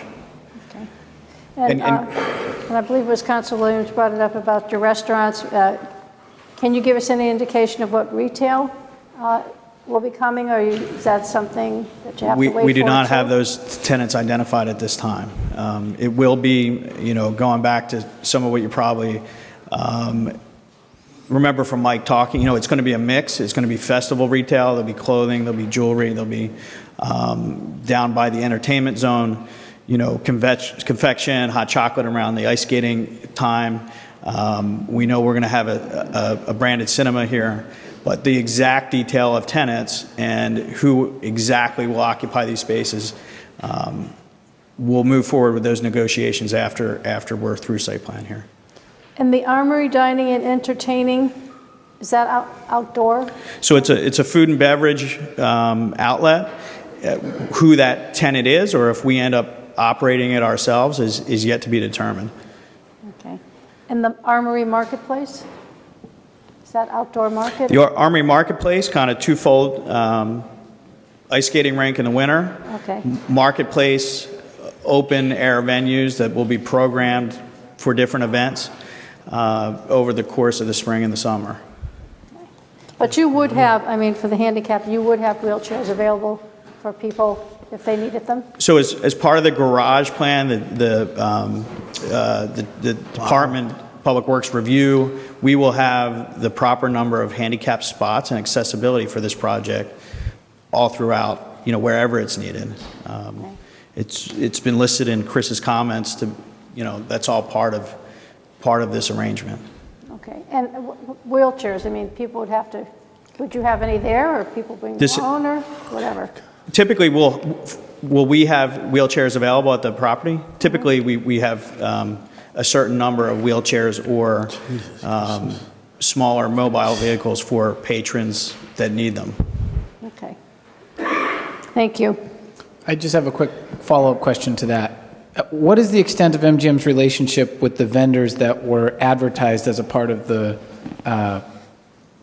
original process? So we saw renderings with pictures of companies like La Fiorentina's from the city South End in the development. What's the extent of MGM's relationship with those entities? That I'll have to turn that to Seth, because I'm not part of this. Yeah, several of those who were discussed early on, we had some MOUs with. We haven't entered into any firm lease commitments with any retail vendors or restaurant vendors at this point. So basically, you license their logo for the initial application process and reserve the right to later maybe negotiate a lease with them? I don't think we had any license agreements per se. I would have to, I don't know what the discussions were, frankly. I'm sure that it wasn't done without their permission. And we haven't heard any complaints by anyone about that. But I don't know, to be honest with you. But you don't have any lease agreements with any of those? We don't have any. local We don't entities? have a single lease agreement in place as of this stage. Okay. Councilor Gomez, did you have a point? I just thought that was relevant to what Councilor Walsh was saying. At any point in, well, next time you give us a diagram, I just want to ask if you can, with the different colors, I understand that sometimes it does say what they are, but just to tell us, because on the second floor, I'm assuming that the yellow part is just for staff, right? That's what. Essentially, the majority of the yellow, yes, is back of house circulation. Yeah, because the general public won't have access to correct. the yellow. That's correct. All right, and then the orange reddish is basically hotel. I just want to make that clear. And then the orange, actual orange, is retail space, and the lilac color is the 18 and under kind of road, the walk around, and then the actual, not the dark purple, but the other color that's a little darker than that purple is the actual proposed casino inside, right? Correct, yeah. The darker lavender is the casino gaming kind of space, and then the darker purple on the periphery are really casino support functions, so restrooms, high limit spaces, poker, other types of activities that would relate to the gaming area. Okay. When they come in, talking about from the parking lot on this level, do they all have to once they park their cars, have to enter here? Or is there any way, like on the second floor, when it comes to entertainment, you're proposing? So as a patron, everybody's going to enter. Has to enter through here, or on the opposite side, walking on the opposite side of here, right? So if you're a pedestrian on the other side in the plaza, there's entrances off of the plaza, so you don't have to go. But if you're parking in the garage, you'll be led to that center core of elevator banks and go down to the bottom level. So how many elevators are going to be inside of the garage? There's only one location for elevators? So currently, I believe it's 6 plus 2 more, 8. 8? Oh, so 8 different places. Yeah, let me see here if I can. That's correct, 8. All right, so within this garage, there's 8 different places. If they park whatever height, they have to come down and enter through the valet pickup area. That's basically that kind of main entrance. If you were on an upper level, you would come down, you would be in a vestibule that would empty into the casino. Okay. If you were on the first floor, you'd be at valet and walk inside. Okay. And the eight elevators service patrons, and then there's 2 of those that service employees, and those banks will be separated. Right.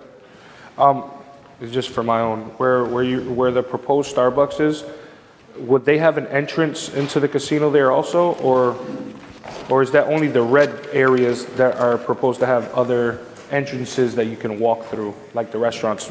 So Starbucks, you'll be able to enter off of off of State Street, as well as there's an outdoor food terrace area that you'll be able to enter into, and then you can obviously get to it from inside the casino as well. All right. So what I'm asking is, only on the red areas, are those going to be areas that you can walk in through outside, and then those are attached? What denotes the red here is just the food and beverage. Right.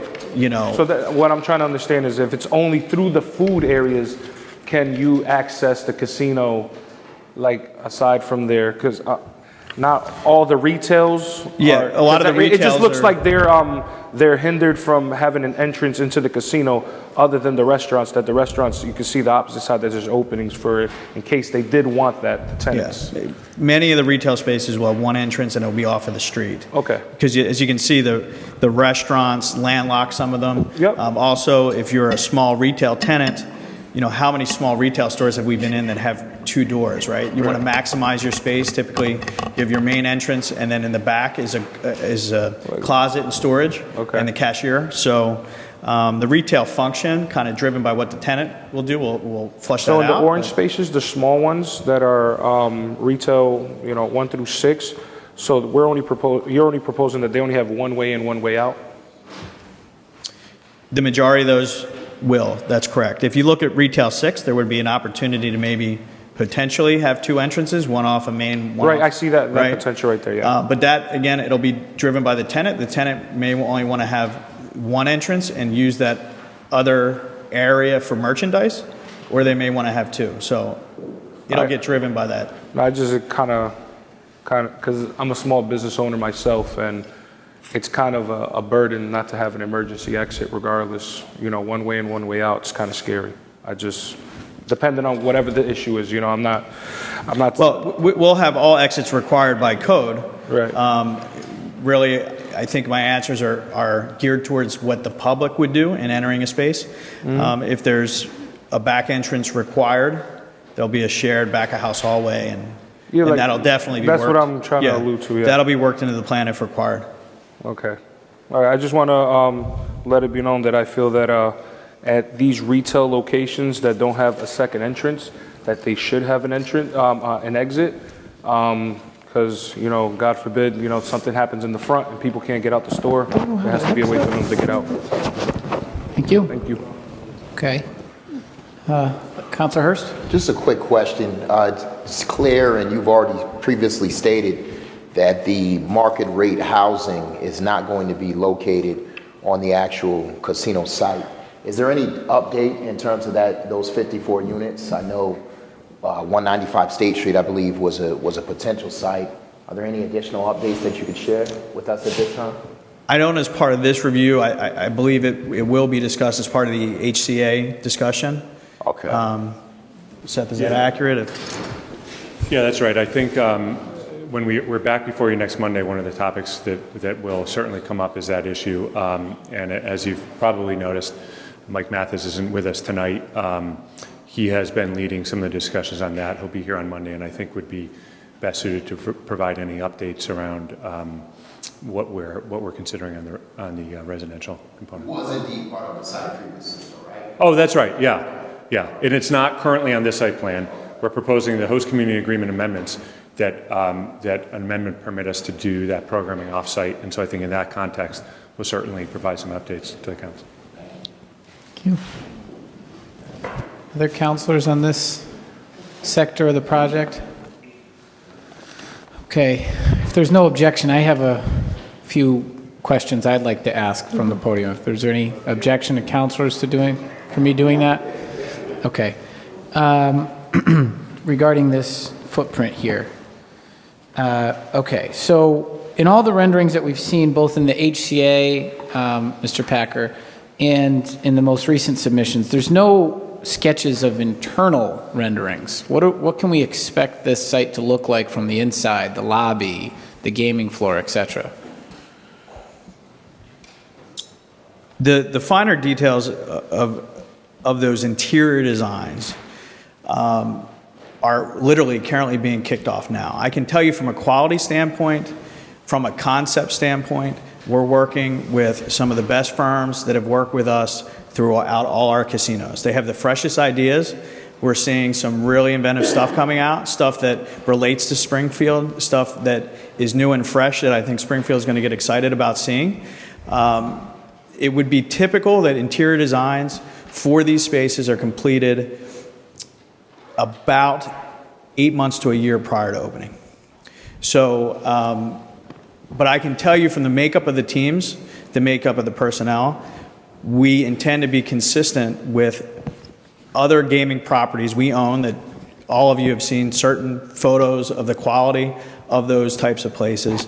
And would MGM be opposed to a site plan condition tying them to the same like and quality of other sites as you just stipulated? I don't believe so. I think that some of the agreements already do that. So, right, Seth? Yeah, I think that's already accomplished in the HCA. I think, and I guess I would defer to some degree to the city solicitor and the city, but they've negotiated with a certain quality standards Okay. that I think are clearly set forth. All right, that's fine. This facility is not going to have smoking indoors under 23K, the enabling statute, which is unique for casinos, at least that we're most familiar with in this region. Where will the designated smoking areas be for folks to congregate outside? I know the team's currently looking at that. Some of the debate is it a spot somewhere in the garage? Is it outside on the patio? Where do you want this to be so you don't feel like your guests are impacted? We're still looking at those kind of cross uses to pick the best potential locations without conflict. Is that something you could do by Monday? Or is there a reason not? I can get a little more background on it for you. Okay. For sure. Signage on State Street. We've got a few things here. We've got a poker room, a lobby, a Starbucks, a food court. I know we're not going to do signage in this process, but do you anticipate coming before this body for sign permits to amend this site plan review for each of these uses? Yes, and we may do it holistically or we may do it by each use as we get it developed. Okay. Do you have a lease for Starbucks? We don't have a lease, but we have a company-wide agreement that we can have Starbucks at any of our properties. And so, while there isn't a site-specific lease, we intend on Starbucks joining this project. Will Starbucks be at that site indicated on the site plan? Do you have a commitment from them as to that, or is it just, maybe that's a better question for Seth? Yeah. Yeah, so we're an authorized franchisee, so we'll hire the employees, we'll run it. It's a Starbucks franchise, so we can do as many of them as we want on our property. And you can say that there will be a Starbucks there? Correct. Okay. So we talked a little bit about the retail tenants, and we know that you can't get into that, but can you speak to the type of tenant that you're looking for here in a lot of these different retail spaces, particularly in light of the fact that some of this is very small square footage? Are we looking for off-street business? Are we looking for a frozen yogurt shop? Yeah, I think we're looking for unique brands, first of all. So you're not going to see a ton of cookie cutter type names, brands that everybody's used to. But we can expect that some of them will sell things that you can wear, some of them will sell things you can use, and some of them will sell things you can eat. That would be accurate. Okay. And so and the entrances on Main Street here, you're saying that those will later be determined. Every retail outlet may not necessarily have an entrance from Main Street. Currently, on the plan, we'd expect almost all of these to have entrances off of the adjacent street. Where the second entrance comes into play is obviously if you don't abut the casino, or the interior space, it's hard to have that back entrance for the public. But just looking along Main Street currently, all of those retail spaces, except potentially Retail 1, have an entrance off of Main. Now that is all subject, obviously, to tenant negotiations. Okay. Would the retail units be possibly combined, depending on, would you be potentially interested in combining units 4, 5, and 6 for one larger retail opportunity? If we had the right tenant, the right fit, absolutely. Would you consider opening up the retail spaces so that they could pass between each other? Potentially. Sort of like a Gap and a Gap Kids? Right. Okay. Yes. This is going to be a 24-hour facility for the gaming floor. What about the accompanying uses? These retail establishments, these restaurants? They'll be set towards the business demand for each space. So, for instance, if I go to some of our similar properties, a lot of the retail is shut down at normal retail hours because you don't have that after-hour business. However, some restaurants may stay open later than normal. The food court, for instance, that may be open, or portions of it, 24/7. So the operational need as well as the business case will drive that. So, I'd expect that where these spaces land on opening day in terms of hours, there will be adjustments over the first year to our customer needs. And if certain spaces are going to be open later, the need will drive that. If they need to close earlier, that will happen as well. Okay. And that leads to my final question for this sector, which is probably more appropriate for Attorney Stratton. And that is regarding this issue of being open later and the potential for having some of the surrounding uses also open later. The statute provides for MGM to have the flexibility to apply for a liquor license or something analogous thereto from the MGC's subdivision, which is chartered with liquor control. And it says in there that they can provide free beverages, not just within the gaming floor, but within the gaming establishment. That establishment is defined, as I read it, to incorporate not just the floor, but the hotel and the surrounding uses. So that's sort of the background. The question I'm getting at is it feasible that MGM would apply for one or more of these restaurants or other uses that are not the gaming floor to have a liquor license that allows them to sell free or discounted liquor? I don't think it's feasible, no. It's feasible. I think their current intent is that all all restaurant outlets that serve alcohol within the boundaries of the gaming establishment, which is essentially everything you see on here, would flow through our license, would be through the MGC, a related party license.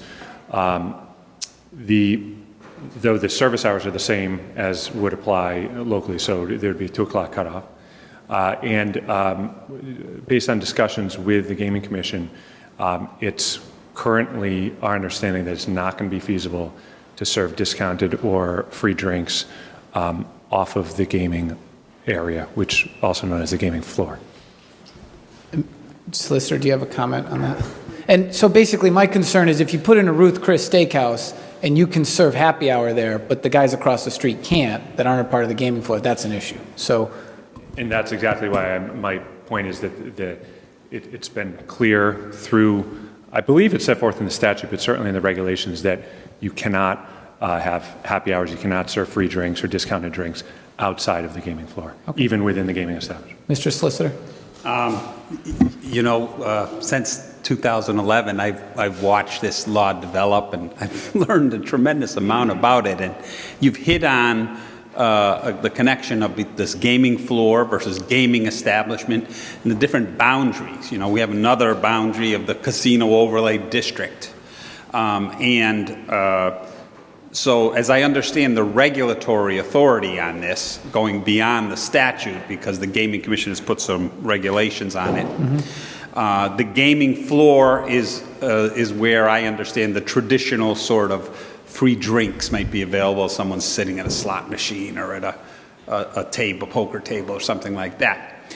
The other definition, the gaming establishment, again, this is my understanding of the regulations, and it's similar to what Seth has said, and so I just really want to confirm that, but just put a little more detail. And that is, all of these businesses are so close to the casino that there's really a very higher level of scrutiny that's done by the Gaming Commission with regard to security, with regard to surveillance.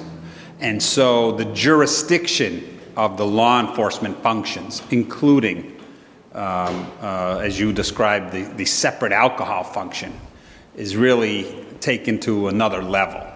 And so those types of concerns, I think, are addressed in the regulatory scheme, and as I understand them, it's as Seth has described them. The gaming floor is what traditionally is considered as the casino. The gaming establishment, well, it's part of the licensed premises, really gives the control of the other facilities. Because remember, it's kind of weird the way we develop this inside-out casino, the way we procured this, if you may. Everyone was thinking of sort of this box where they give away drinks and they've got gambling machines. But they had to do regulations for us, really, because it's so unique. So that's how they came up with this sort of two-tiered system, gaming establishment versus gaming floor, and different restrictions applying all over. Great. Any other questions from councilors on the hotel or casino sector? Okay. Can we have a motion to end that section of the meeting and move on to the next one? Moved by Councilor Shea, seconded by Councilor Allen. All those in favor say aye. Aye. Those opposed, the ayes have it. Okay, Mr. Packer, the entertainment district, section I should say. So in the entertainment zone, we have the outdoor plaza area in front of the Armory and between the exterior facade of the casino. Ground level or grade, it includes the Armory Marketplace, which we spoke about summers, and then the ice skating rink in winters. The relocated church with an outdoor garden terrace area. The proposed retail up at the corner of Union and Main Street. And then the kind of long entertainment block, you all have probably heard the term, of at grade, tap sports bar, bowling, an assortment of retail that backs up to our warehouse space that's not in public view. And then on the second floor of entertainment, it's made up of the cinema and basically an escalator connection to the cinema slash banquet zone above. So this area is largely on the ground at grade, and then the cinema above.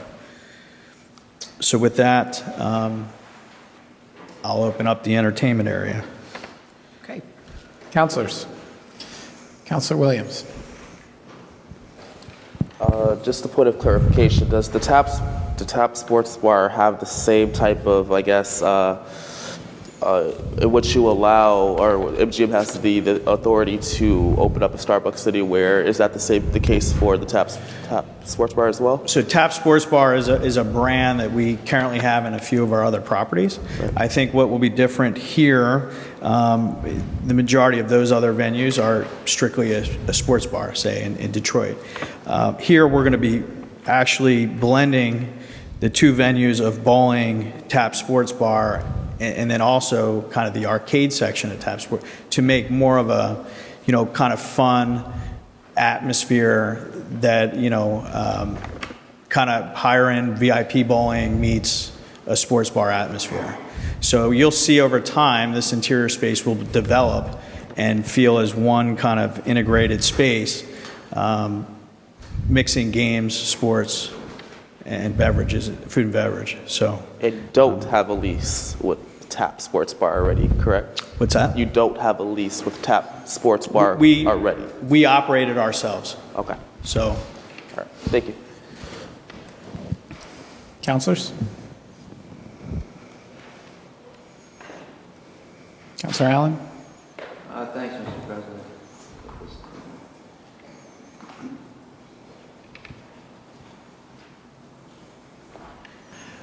Brian, at one point, one iteration of this, the Armory was going to be an Irish pub or something, and I know now behind it you've got the skating rink, etc. Could you comment on whether that Irish pub is still there, or is the Tap Sports Bar kind of taking that? I think it just says, does it say dining and entertainment or something? It's listed as dining and entertainment, partially because we foresee a tenant in here with a very unique concept and brand. And so until that tenant's identified, what are we serving there exactly that does not conflict with the restaurants we spoke about inside of the casino. So for instance, if you had a steakhouse as restaurant B, if I told you tonight the Armory would be a steakhouse, well, now I have a conflict, right? And so that eventual use will be driven by tenant discussions and need. However, the Armory is a fairly special building, right? So currently we're looking at, okay, what kind of design concepts, regardless of tenant, in terms of open space inside, celebrating the architecture, the exposed walls, the what are the different options there from a space planning perspective that we can look at to help aid those tenant discussions. But for sure, we envision this being, an area where you're going to grab a drink, grab dinner, and potentially some entertainment. Okay. Is it in this quadrant? And I apologize if I'm off on this, but it was in here where the alcohol rehab center was, and there was some preservation. I think that's being knocked down totally, but some of it is being preserved, or a replica of it or something. That's correct. The outline of that, the existing YWCA facade, kind of went up along and through the new cul-de-sac. And so that facade, as part of our historical obligation, was to replicate that facade of the YWCA. A lot of brickwork on that facade as well as terracotta. And so we're currently in the process of salvaging certain pieces of that so that we can create identical size shapes of bricks or terracotta for the new YWCA facade, which will be right in front of TAP and go and bleed over into the facade of bowling. So the idea is to replicate that facade basically in full scale of what's out there today with some minor modifications to allow some at-grade windows to become doorways now to help support the uses behind. But it should clearly be a fair representation of that design that was there before you. That's correct. To the best of your ability. And so now, as you would drive down the cul-de-sac, say, you'll almost be on center with that new facade. Okay. While we're at it, so you talked about that historical thing, and since the historical things are kind of, I'm not sure where they all ended up. One was the Armory, one was the one we just talked about. One was 73 State and that rotunda. Where is that being? So 73 State had two pieces. One, the rotunda, that's up in convention now in the pre-function area. And then we're also saving that front facade, which will be worked into the new marketplace design. Into the new marketplace. And was there another historical? Union Chandler Hotel along Main Street. Yeah. The facade of the front facade, as well as a short return along Bliss, is being actually saved. So that's going to be saved in place. Like in place kind That's of thing? correct, yeah. And you're going to build a hotel kind of around it? We'll build right up to it. Right up to it. And then, utilize existing window openings where possible. There's a few modifications we have to perform there due to our historical obligation of bringing back some more correct period windows. But essentially what's out there, Union Chandler on a facade piece is saved. Okay. With the uniqueness of your design, I think captivated all of us a couple of years ago, and it still is captivating, in seeing it come to reality. But there are people, there's activity places kind of all over the place. If you look way over by where the church is being, kind of behind the Armory, and then in the center area by the cul-de-sac, and then the food area over on MGM Way.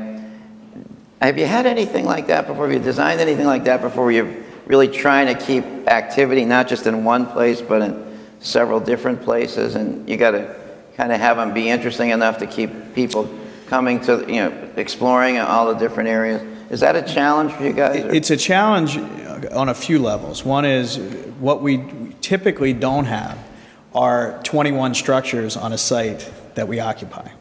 So here, the design, where you may have a clean slate in Vegas or a clean sheet of paper, here we're working with a lot of variables to save or utilize existing features on site.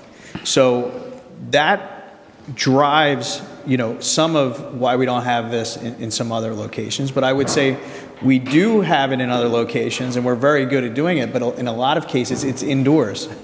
So we're trying to create We're trying to create great experiences, fun, active places, areas full of energy. But we always don't get the opportunity to implement that with structures and outdoor spaces. So here, I would say this is unique to some of the other projects we have by all of these nodes and zones that not only are inside, but what are we creating outside? And that was part of the concept from the beginning, and I think definitely unique to this project. It's definitely unique, and it's just, it seems terrific when it's all fully functioning. If it's working, it should be, a great place to go. I just wonder the challenges, because, you're in different areas, and you got people and activity going in different places. It's got to be a big, not just a construction thing, but once it's constructed. Yeah, how do you keep it active, activated, programmed? How do you keep it active, et cetera? And so all of that is key when we're choosing tenants, obviously. And how do we, bleed that interior space from tap outside in the plaza when the weather's right? Yeah, because we have great events in downtown Springfield and great spaces, but the events are normally a weekend or a week or something, and then those spaces might not have much activity for a while. And you're talking about 365 days a year, keeping the thing hopping kind of thing. Right. And there's certain examples around the country where, space is similar to your plaza, and actually, piazzas around the country that have similar size, a big screen like we have currently developed into the plan for the YWCA facade. Yeah. And there's, in particular, say a space in Philadelphia very similar to this, that they program that space almost every day of the year. Really? With something different. And so while sometimes weather may be a challenge here, there are other places in the country that it's flexible, kind of piazza, open space, but they find a way to bring all kinds of interesting groups in to keep it going. That's not your job anyway, right? That's Mr. Mathis's job, but we'll be a part of the conversation of what all those events might be, so that the plans and the designers have them in mind when they're actually designing these areas. That it needs to be flexible for all kinds of events. That's correct, right. We don't want to shoehorn into any one kind of standard, event. Mm-hmm. Other than say, we have to have the provisions, say, for an ice rink. Mm-hmm. Right. But how that ice rink gets programmed, how that space gets utilized, that'll all be part of the operational input. Okay, great, thank you. I'm all set. Councilor Gomez. I guess now we're on the entertainment kind of part. My question is, honestly, when it comes to your entertainment area, is this parking lot over here by Union Street, because I know how Chris Signoli and everybody was saying that you guys are telling people and giving directions so they can enter through MGM Way, they can park in this parking lot, but then you're creating, because they can't enter through your entertainment through the parking garage, they have to go through this opening. So it's like, to get here to this side of things, they have to go in and out of the establishment, right? So basically that's what's going on. So say if I wanted to come, I was from outside, and I follow my GPS, it brings me in through MGM Way, I park in the parking garage, I park on the second floor, take the elevator down, go in through the proposed valet entrance. To get to this armory and dining entertainment district and to the ice skating rink, I have to go in and out, basically, of the establishment, right? That's correct. Okay. This right here where it has a parking lot proposed, what is this parking lot going to be utilized for? So in the scenario you just described, that's correct for the majority of the customers. Right. There is a surface lot that is there, a part of the project, and you'll be able to park there if their space is open and utilize the features of the project as well. So that's a surface parking area, not that dissimilar to the area we were speaking of earlier behind the Michelman building, where it'll be a surface lot access for patrons. This surface lot, is this going to be used for Da Vinci Park also? So people that want to use Da Vinci Park would have to park in the surface lot and not into Red Rose parking lot?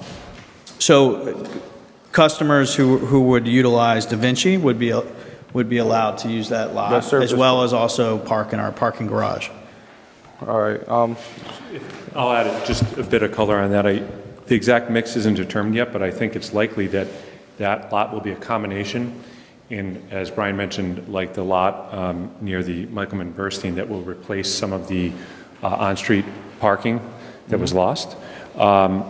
So that would be public 2-hour Monday through Friday parking. There'll probably also be, depending, once we figure out the tenant, we may need to reserve some of that space for tenant specific. So if it's depending, one of the tenants may say, I need a certain number of spaces that I'm sure my, clients or customers can come to. So the mix between tenant specific and public 2-hour parking isn't set, but it'll be some combination. I think this is your question. So where it's bordered right here, where you know how it hangs that L into the parking lot, is there going to be like a divide in between the two parking lots between Red Rose's property and your property? This is going to be fenced in? So, yeah, currently there's a fence that will surround the property. We've talked to Red Rose about, is there a logical connection somewhere along that fence line for their customers if they want to purchase pizza and say go sit down in the park. Right. We would be open to providing an opening for that in the fence. But essentially, around the park will be fenced. The lower area there's actually a slight retaining wall that you have some grade changes in here. And then the return back up to the proposed retail building. Tim, do we have a fence in there currently, or is that a flush curb? Yeah. So there, because you have the kind of the federal park there, the park is in a fence. You have the retaining wall, but where Tim just ran his pen, that area is not segregated currently. That's what I'm kind of getting. So you guys would be sharing, wow, that's tough. You guys would be sharing that parking lot, and it'd be a big parking lot, but half of it would be owned by Red Rose and half of it by you guys? No, you wouldn't be able to drive through. You wouldn't be able to drive through it at all? Right. Okay. No, I'm just looking at that as a flow through the proposed, where you have to do the U-turn on Howard, that people would come in through that, and I was just trying to make sure if there was a way that they would be able to get over. There would not be a way they could cut through. At all. No. All right. Okay. Thank you. Anybody else on this district? Okay, I have a couple of questions. One is a follow-up to Councilor Gomez's point about the accessibility of Da Vinci Park. Are there plans as a part of this site plan for fencing between the area of Da Vinci Park and the Red Rose parking spaces? Yes. What's that going to look like? A decorative ornamental fence, Okay. I guess it's not wrought iron, but it looks like wrought iron. It's a lot of the decorative fence you see around town. Okay. What's going to be in the church? That tenant's not determined. We have talked internally about we'd like to see something there that maybe that's candy, confection, something that's really makes sense for the ice skating rink, and then some as well as product during the spring summertime. But that will be a tenant discussion as well as a smaller vendor in the church. Just as a point for the council to consider, we've heard a lot of different possible uses for this church. We heard it would be a pub. Recently, Mr. Mathis said it might be a good venue to have weddings in for people that are getting married in the vicinity of the casino, and now, maybe an ancillary use to the ice rink. I'm not really all that concerned about what goes in there unless it is used as a wedding venue, because I know that one of the discussions that we've had throughout this is having the city owning Old First Church in Court Square, and that being a big benefit as a spin-off use to the extent that weddings are held at this venue. And I know that happens on occasion. So I just point that issue out. And other than that, we touched briefly on these 47 parking spaces.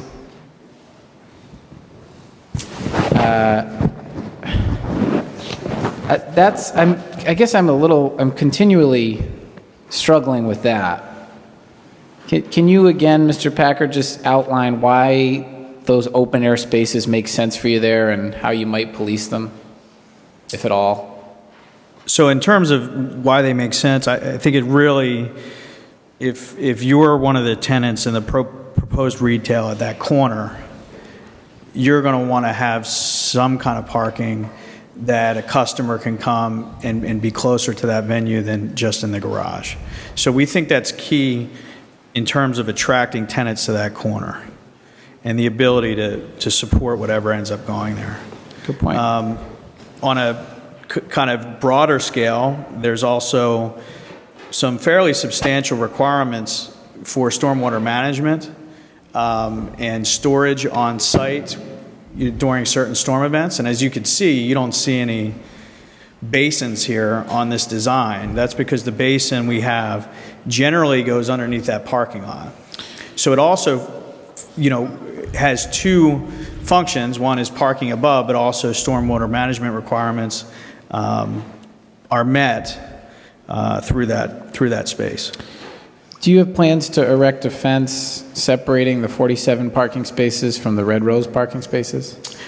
Currently, there is, Tim just noted, there is not a fence in dividing those two. If that's something we wanted to entertain, we'd be happy to do so.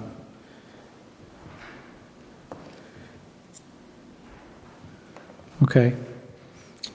And then my only other question is one that really applies to both the casino and the entertainment district.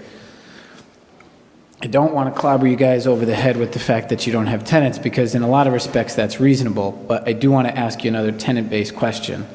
Would you entertain leasing to a pizzeria?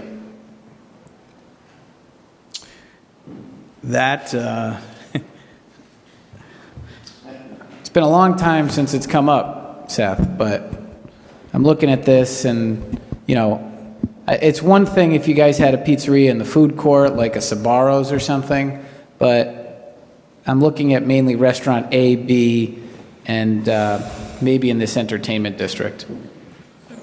So I don't think I can commit that we wouldn't entertain anything, but what I can tell you is that I've been involved in several discussions about potential uses, about potential tenants for these spaces, the type of venues, the type of food, and pizzeria is not one that I've heard discussed. So I think it would be, frankly, I mean, if your question has to do with competing with Red Rose, yes, yeah, I don't think there's any desire to compete with Red Rose. I think it's from our standpoint, one of the benefits of having Red Rose there is you have a great pizzeria right there. So I don't think that will be. Look, I can't say we're not going to. If some great operator came and said, we'll pay you a ton of money to be in this space, we would entertain it, I'm sure. But it's not on the radar as far as I'm aware. What does the council think about a condition to the site plan that there'll be no use predominantly marketed as a pizzeria on the site? Councilor Shea? Yeah, we can work on some better legal. I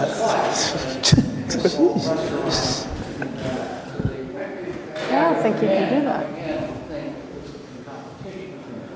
This is crazy. Solicitor Pakula? I would just caution of potential antitrust issues if we start getting into anti-competitive types of conditions that might come up.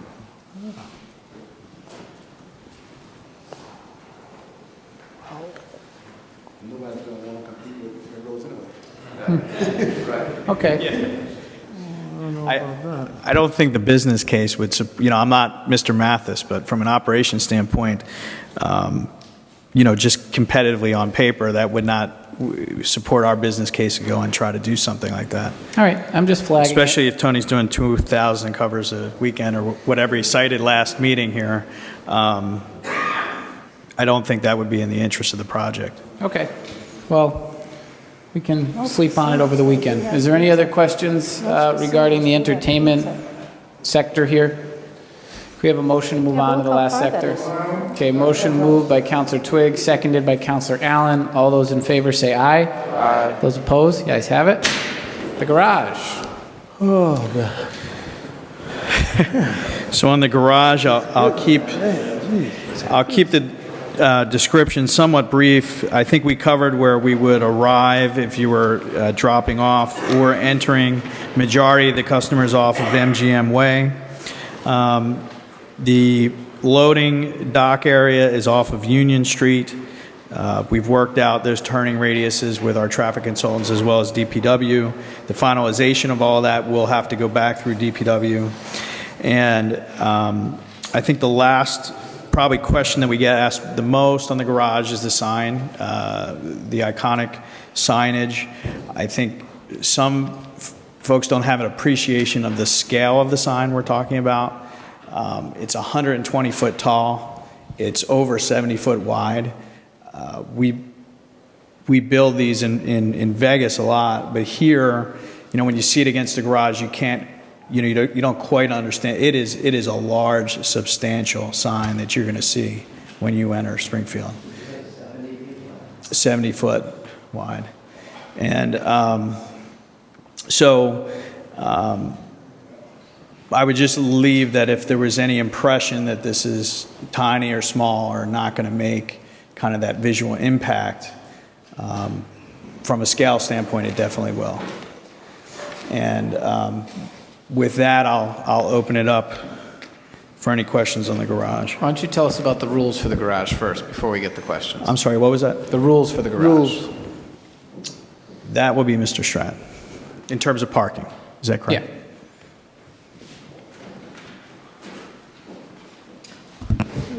So can you give me a little more specific on when you say the rules for the garage, what The ones that you think are most relevant.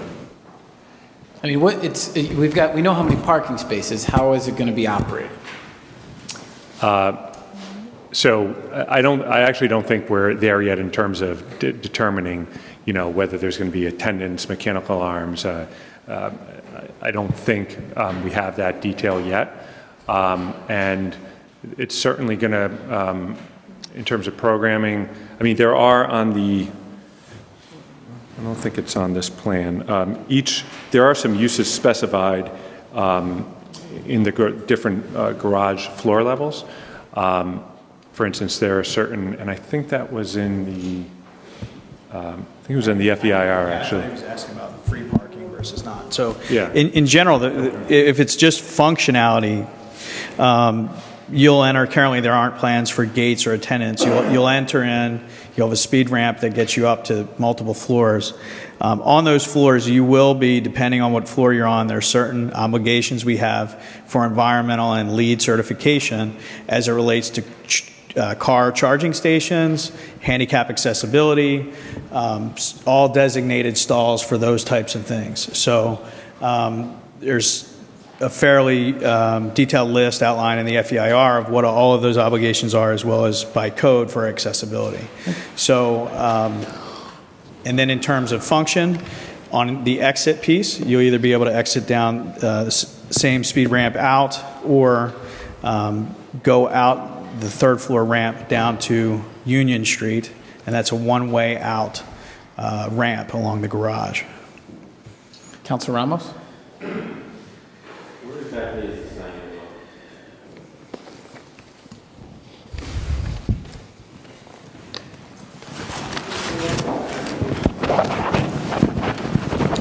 So I'm going to describe the main iconic sign. There are some other smaller signs across the top of the garage, but to give you an idea where that sign is.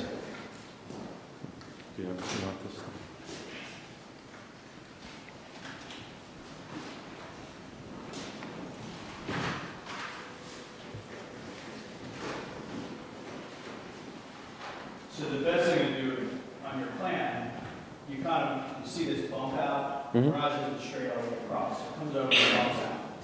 So on that bump out, if you were to take almost the edge of the Michaelman building, just over a hair and come back, and then work your way over approximately 70 foot, that's what you have. So in elevation here, you see the building here, the edge of the building's there, the sign.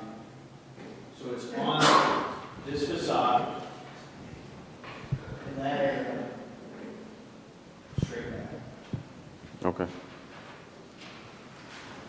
And that's the only sign that's dynamic, has video or the image is actually moving. Everything else is it's a static sign. That would be changed out to coincide with certain events as part of our obligations for some of those convention sharing items we talked about earlier. So the top of the sign is 120 feet. The That's very correct. top, from the ground up. That's correct. You're shaking your head no. It's 120 foot from grade to the top of the MGM letters. Okay. I just want to step in real quick, too, just to remind everybody that MGM is although the sign's been shown, you guys at this point in the site plan review are not approving any signage right now because the MGM has made a specific reference to defer that to a later date. So I guess I wouldn't, I think the details are good now, but I think at a point in the future, the full sign plan, either as a full composite submittal or as they move along, will be coming under the full signage would need to be reviewed and approved by you guys as part of the site plan review process. Okay. Yeah, certainly. I'm looking forward to that process because I have a lot to say about this sign. Just wanted to get the specific sign. Okay. Mr. President, is our consultant going to be joining us on Monday for Monday's meeting? Which consultant? Our consultants from Chicago. They're here tonight, actually. They're here now. Are they? Yes. Yeah.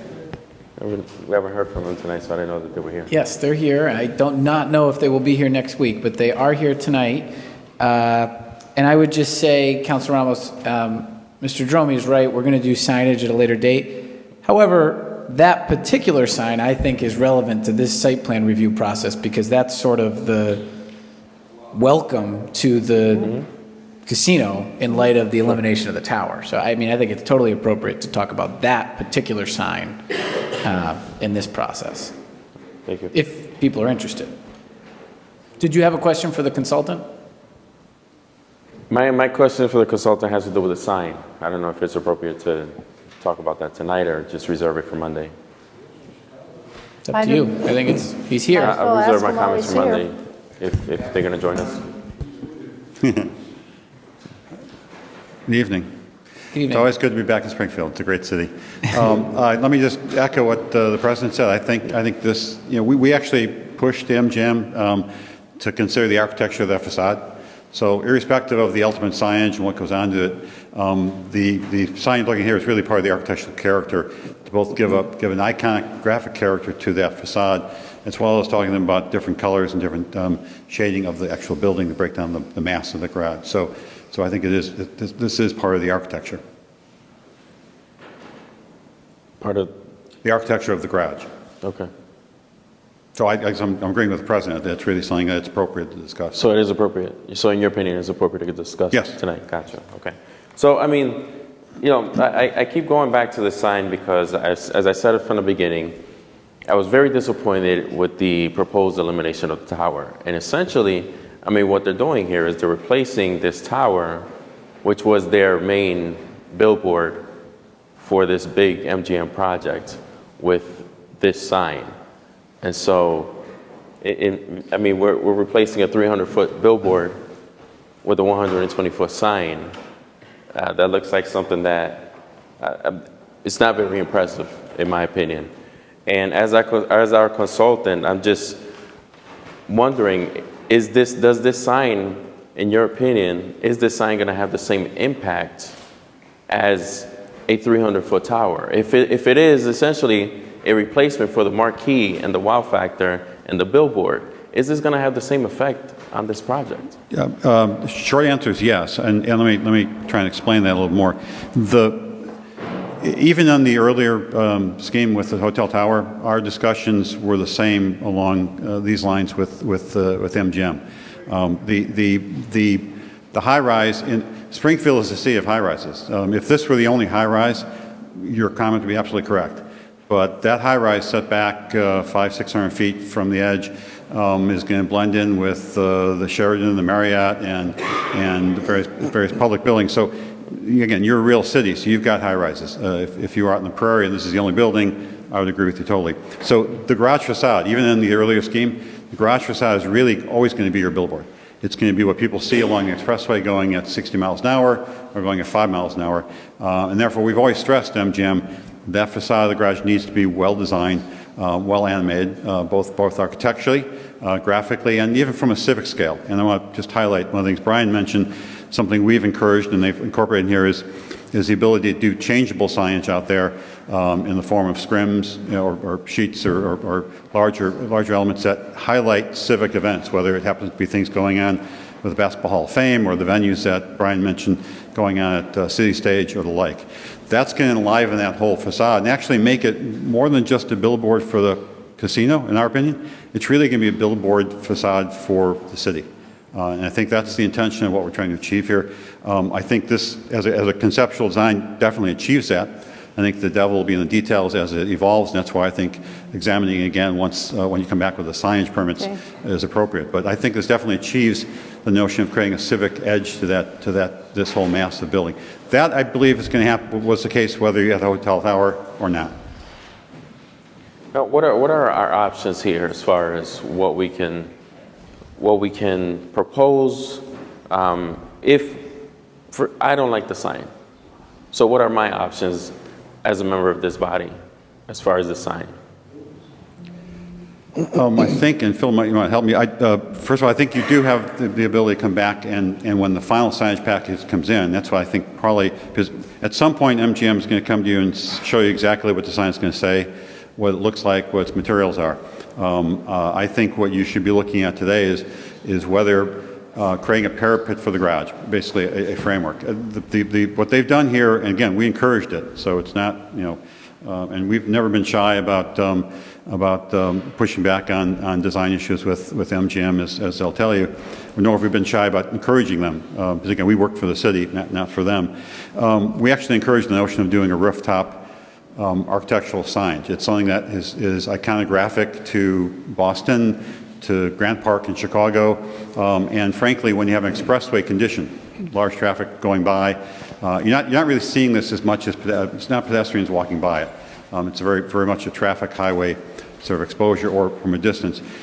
We actually encourage them to do some kind of ornamental ironwork on top, change the color of the facade of the garage between the front piece and the back piece, so it brought the mass down. So I think it's those things that you should be opining on tonight. I would suggest those things I think have been well articulated here. The actual language on the sign, how it's lit, what actually is signage on it is really a function most likely of when they come to you with the whole package of what's in there. Is it 5 pieces, 10 pieces? What size are they? What's being shown on them? What are they representing? How often are they changed out? No, I understand that, and you're not going to convince me that it's a nice sign. I don't like the sign. I don't think you understood my question. My question is, what are our options? I don't like the sign. I'd like to see them come back with something better. So, what are my options? I mean, how do we? I guess can we then vote down a sign and then say, come back with something better? I guess what I was trying to articulate and see if this, if it's the signage that you don't like, that mean what it says in the sign, how it's lit, how much of it that's an issue for signage. If it's the architecture of that facade, then I think it's a question of a discussion about the architecture of the facade. Counselor, if there was a majority that didn't like the sign, we could put a condition in the site plan that they revise the sign and come back with a new one. Well, yeah, I mean, there are specifics under the casino overlay district that talk about, the character of the signs, and, obviously there's a different character along East Columbus Avenue than there is on Main Street, so you are the approving body. I mean, I do stress, though, that, site plan review, unlike a special permit, can't technically be denied if it meets the underlying zoning, but I think if there was a majority that the council was not in favor of a particular sign, then we could ask for revisions and condition it as such, I would And assume. does that take place on Monday?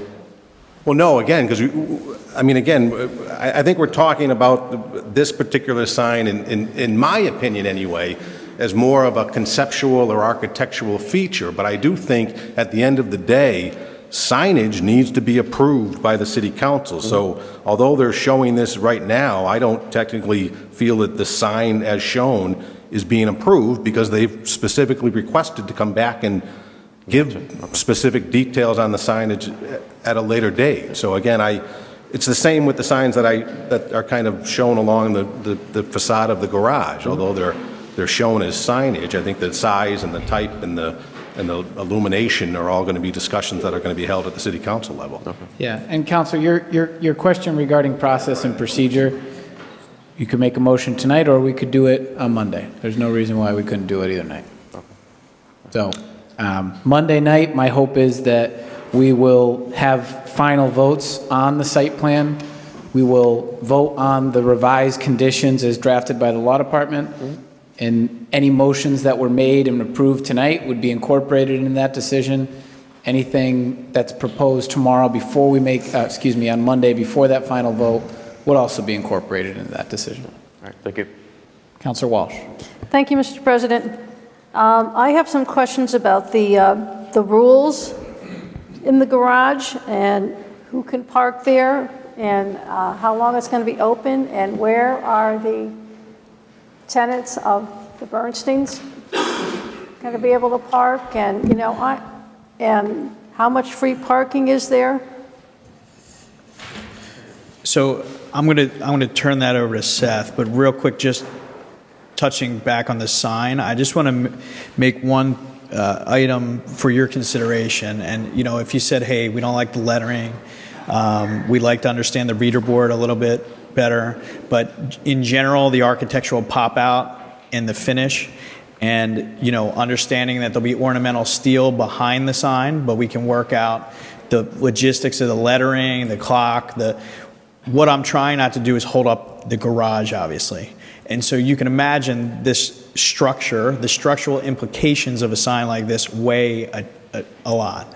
So this has to be tied into the foundation of the garage.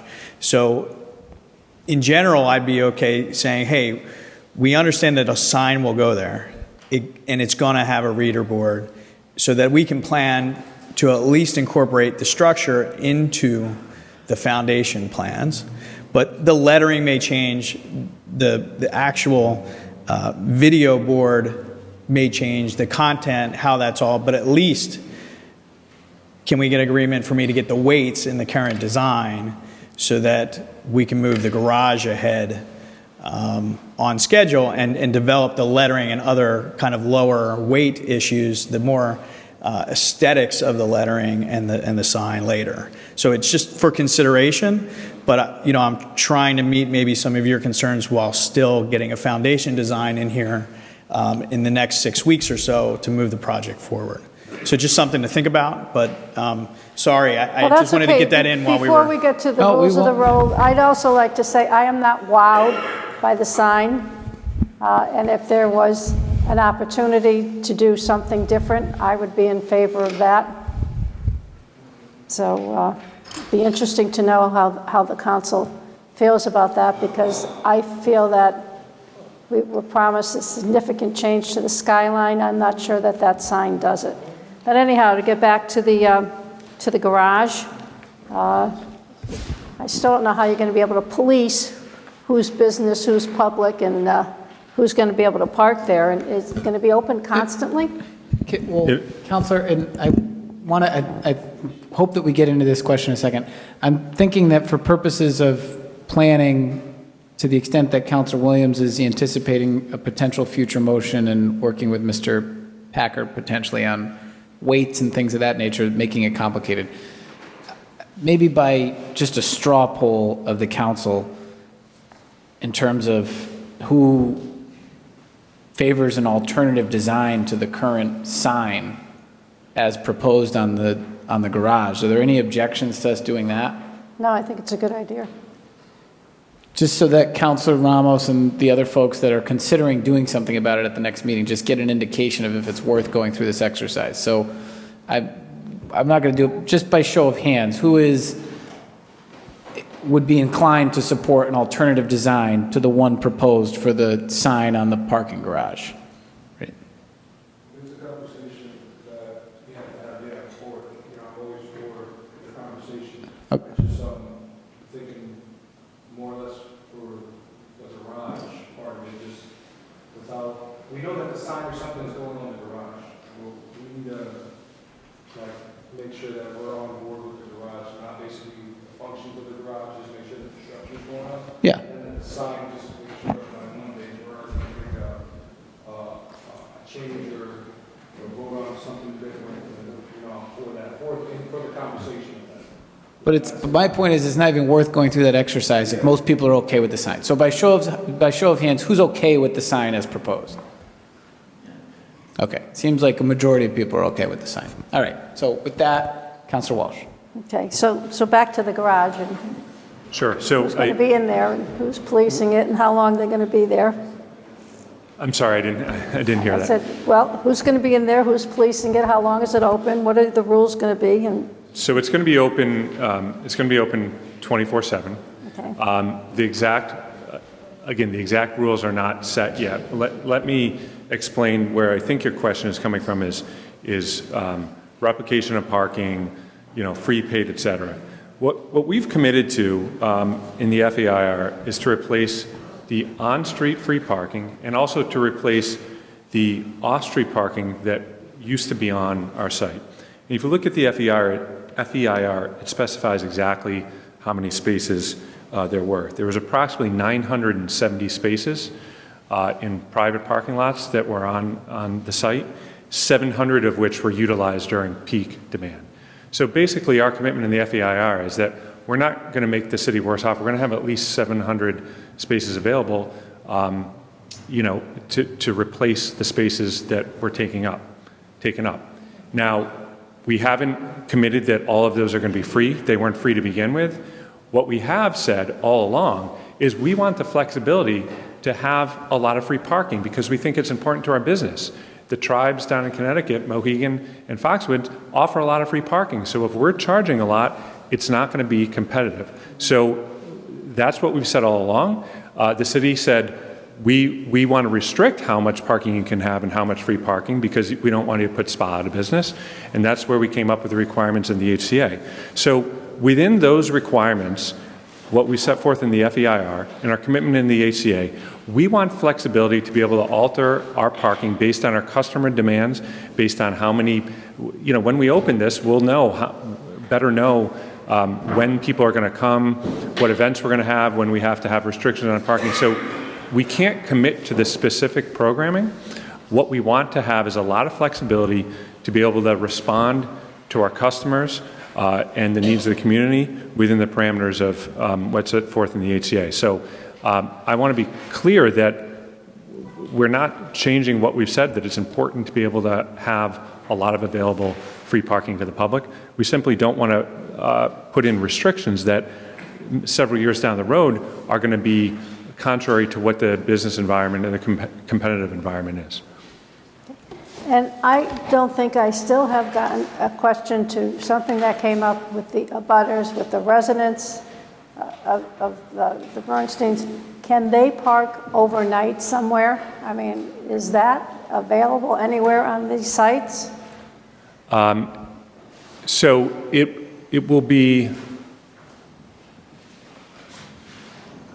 again, the rules aren't set yet. It's unlikely that members of the public are going to be able to park their cars overnight for extended periods of time with that. I mean, we'd end up with squatters in the parking lot. So that no one wants that to happen. Obviously, overnight guests, people who are there, I mean, it's 24/7. People are going to be in there at all hours. Right. But I think it's going to be more the length of the stay of the vehicle than the time of the day. It's going to be open to the public 24/7. So is it intended to allow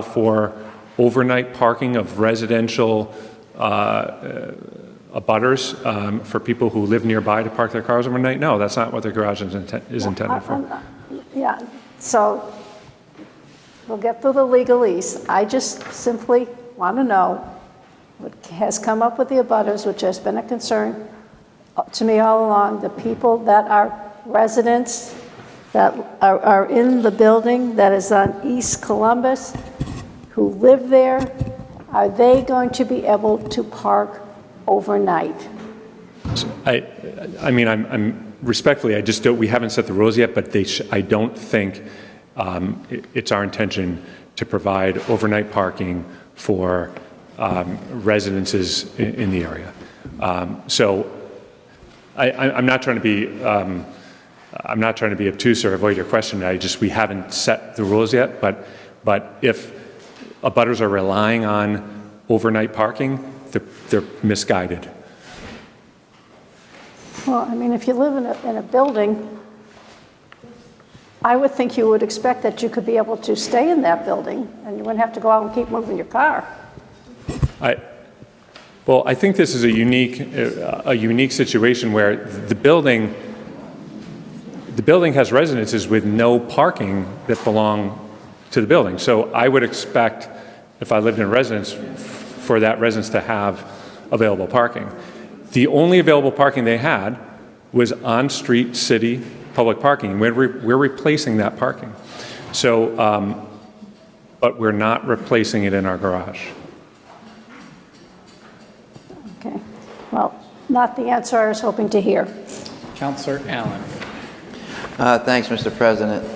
I know it's late here, but I think this is our best opportunity to get a final shot at the whole traffic situation. So I'm kind of talking to MGM and Chris, if you guys could team up and just show the standard flow of traffic as it comes down Columbus. Where is it going in the garage? Where is it going out? And, you know, the typical, and then the other exceptional, the ones that are somewhat exceptions to that. And then, Chris, I know that you had to do traffic studies. You had a traffic consultant, if I'm not mistaken, a hundreds of page report on traffic impacts, if I'm not mistaken, from the McDonald's in the south end to the McDonald's in the north end. Even farther. Even farther. Yep. So if you could just collectively, if you could just show the normal traffic flow, how long is a car coming from the south going to travel on Columbus Avenue before they go into the garage? Where are they going to get off? Mm-hmm. Don't need excruciating detail, but just the sense of it. No problem. In the traffic study, one of the things that was done was actually at the state level, the state started to dictate to us as a city and other cities that were going to be looking at these casinos, how traffic distribution needed to be done so that they could have a general idea on all of the proposed facilities in the state were kind of reviewed in the same way. For the city of Springfield, a majority of the traffic is either going to be coming off of 91 North or 91 South. Obviously, traffic will be coming on 291, but that will be merging onto 91 South. So basically, a patron who is coming off of 91 South will be getting off at Union Street. At the light, they will be taking a left underneath the highway and then a left onto East Columbus Avenue, up to Bliss Street, onto Bliss Street, either into the parking garage at the first entrance if they're self-parking, or a little bit farther up if they're doing valet parking. Once that, and just from the other direction, from 91 North, the exit that is, I think, labeled Springfield Center, I can't remember the numbers, but they will be getting off just before Union Street, coming down onto Union Street, going straight on East Columbus, and then the same thing into the parking garage. In the parking garage, when there's basically a first level. The second level of the parking garage is basically 2 levels up. It's a higher first level. You're going to be able to park on as many floors as wherever you want to park. When you are coming down, you will have 2 options. If you are going 91 South, there will be a ramp that is right there where Kevin is showing that will go down to Union Street to take a right underneath the highway, take a left, and the ramp to get on the highway is right there in front of the old Hall of Fame. If you are going 91 north, you can get out onto Bliss Street, and you have two choices there. You can go out Bliss Street in that direction that Kevin is showing, or you can head up and go out MGM Way onto State Street. Some people may do that because maybe they're picking up a patron at that entrance. Down State Street, and then you can just take a right at that point, and the ramp to 91 that is there at State Street, the one that's presently closed, is right there to be able to get onto 91 North. And at that point, if you're going 91 North, you will then get on. You then have the option to go 91 North, 291, et cetera, in that direction. And that's the general traffic flow of the entire area. There is a small volume of traffic that is obviously inner city. When we're talking about people coming from Wilbraham, other sections of Springfield, East Longmeadow, that will be coming from various other directions. But the general amount of the traffic flow is what we just described. Okay. And with the thank you for that. And with the larger view, the macro view of how does this affect Springfield's traffic flow or wherever? How do we? I don't know what your benchmark was or something. Is there when we add however many cars, 3,000 or 4,000 cars a day or whatever? Correct. You just assume that 20% more traffic is okay, or 10% more traffic is. Well, where are the problem areas here? One of the things that I had a little difficulty with was when the initial traffic study was done, we basically looked at some inner city traffic and Route 91, and north and south, and that includes Route 20 from the west and 291. When the state got involved and heavily got involved with the adjoining towns, one of the things that they almost mandated was us to change the traffic distribution numbers to show more traffic coming through those towns. Obviously some people may go through Longmeadow on Route 5, but I don't see, a huge amount of traffic going through the East Longmeadow Rotary or coming through, Center Street in Ludlow. But that's what was mandated. So one of the things that happened is it started to really spread the traffic out and started to force us and the traffic consultants to look at other locations in the city. The X, St. James Avenue, Plainfield Street, all the way up and down Main Street, up and down State Street. And those are the type of things that ended up within the Section 61 findings for improvements all over the city. 42 intersections in the city will be improved one way, shape, or another. Really? Yes. And so when they started to bring that traffic out, it really spread out the look throughout the city. We have received from the designer the 25% design plans for that roadway infrastructure improvements around the immediate area of the casino and farther out, and that's what we're in the middle of doing a review now along with Mass DOT as well. So are there, as you as DPW director and with your traffic consultants and your team and whatever, what are our concerns here? I mean, the Union Street widening, you hear different things and stuff. This is going to, a lot of what we're talking about is how cool is the casino going to be? Right. This is now, now I'm talking about what's the impact on the other 90% of people who live in this area who aren't going to the casino? And the majority, obviously the majority of the traffic that we're going to be facing is basically at the when you're talking intersections, is at the four corners. All four of them are being completely improved, new traffic signals, et cetera. So that's being addressed. The four corners, the four corners, yes. Main Street is being redone. Union Street is being redone. State Street, for the most part, is being redone. East Columbus Avenue, there's a little bit of change there, but it's essentially okay as is from a traffic volume standpoint. So immediately surrounding the facility and branching out a little bit, there's going to be a lot of roadway improvements. With regard to roadway improvements, when we started looking at the facility, the other thing that came up were utility improvements that are actually branching out a little bit more. And one of the things that we've required is where we're doing utility improvements, you also need to do roadway improvements because we just don't want to have trenches all over the place. So we are working, obviously, with everything that's being done with the gas company, water and sewer, et cetera, all those utility companies as well. From a traffic situation at this point, we are, as a city, we have been very happy with the mitigation requirements that have been put forth in the draft EIR, the final EIR, and in the notice of project change. We've made comments on those as we've gone along. They have all been addressed. We talked a little bit more about earlier about Union Street. Union Street needs to be widened. And when I made the comment about the eminent domain, we will be taking land from MGM in order to widen Union Street. So even though it's a friendly taking in that regard, it's still an eminent domain process. So that's why we wanted to keep that language in there on that. So basically the way that the proposals are addressed with all of the mitigation from the city of Springfield and what we are getting, also coupled with that, a little bit of an override of the viaduct project, because we were kind of designing these two things together at the same time, that we have essentially received all brand new traffic signals up and down the east and west Columbus corridor as part of the viaduct project as well. So when the two projects are basically completed, we will have a brand new traffic corridor from a traffic signal standpoint up and down east and west Columbus, State Street, and a majority of Main Street in the project area. So we are very happy with the traffic improvements that are going to be done. And who are the people that have to approve that traffic?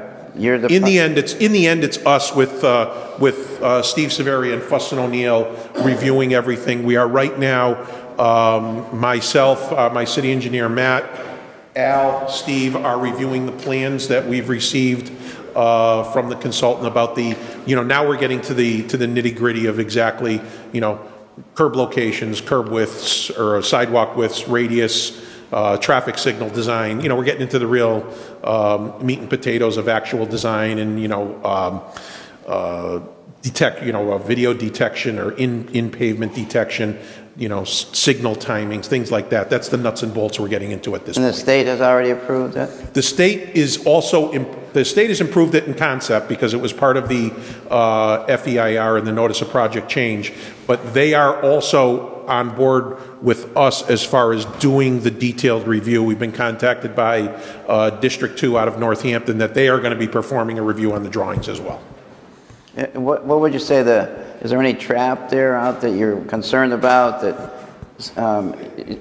we can't really trial run it until it starts, but I mean, do you have a concern with any particular area? My concern from a post-construction standpoint, no, I'm very confident that everything's going to work very well. My concern really settled during construction coordination with the viaduct project, that both projects could work in concert with each other and not cause problems in downtown.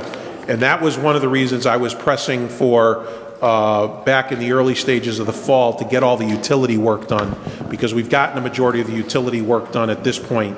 And one of the unique things we also have in this is a look back, so that when the facility does open, if there are issues with some of the traffic, we can go back to MGM and work out modifications and changes as well.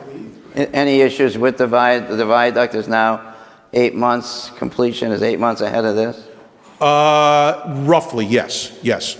And right now, knock on wood, the viaduct construction has gone very, very well.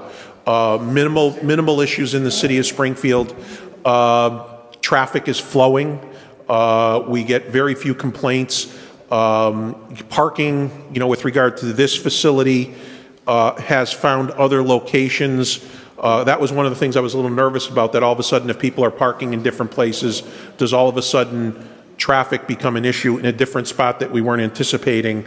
But it's kind of leveled out very well. We have a great rapport with Mass DOT on any problems we're running into. So we've been very, very happy with that so far. Okay, good. Okay, thanks. Thank you. Okay. Any other counselors? Yes, we are going to meet again on Monday evening. We have a regular hearings meeting scheduled for 5:30 and then a 6 o'clock. If there are no other questions, I just have one more question about the parking garage, and then maybe we can be done with the council's indulgence. For Mr. Stratton, Councilor Walsh was asking questions about the rules for the parking garage, and we've heard MGM say that you'd like to reserve your rights in most respects to handle it as a business matter. But it's not my understanding that that was always the terms of the deal. So in the FRQs and the later FRP that were submitted to the city, didn't MGM offer free parking for all of the articulated spaces under that design? We've spoken about free parking quite a bit, and it's possible that, I don't have those documents in front of me, but those preceded, again, I keep going back to this negotiation, those were submitted to the city. What the city pushed back on through Mr. Signoli, through Mr. Pakula, and on behalf of SPA was, we want you to restrict your parking. That's right. And so that's what was ultimately embodied in the host community agreement that was agreed to with the city and voted upon. So we're not saying we don't want to have a lot of free parking. We think that's a likely scenario when we open. No, and that's fair. And so I do have all this stuff. So this is the host community agreement, and in Exhibit E, which is other obligations of the developer, on, oh geez, I just lost it because you made me.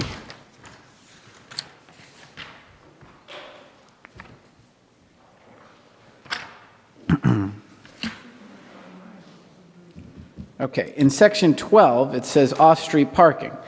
And this is a part of the host community agreement entered into by MGM, and it addresses a little bit of what Mr. Stratton's saying here, but I think there's an issue we got to deal with. So it says, in consideration of the impact of the developer's original proposed 4,800 stall free parking structure, developer has agreed to initially construct no more than 3,600 parking stalls as of operations commencement, which developer believes will result in excess demand by its customers and guests for paid parking provided by the Springfield Parking Authority. So, to me, you've agreed to 3,600 free spaces. Because I thought this may come up, I have that exact sentence in front of me highlighted. So you are familiar with the agreement then? Host community agreement. I thought you said the RFQ and the RFP. Well, it references the 4,800 stalls from the RFP and RFQ. That's and I don't want to engage in a lawyerly debate with you, President Fenton, but I think you'll notice that the word "free" is missing from the 3,600 reference that you just read. Mr. Solicitor, is he still here? Can you please?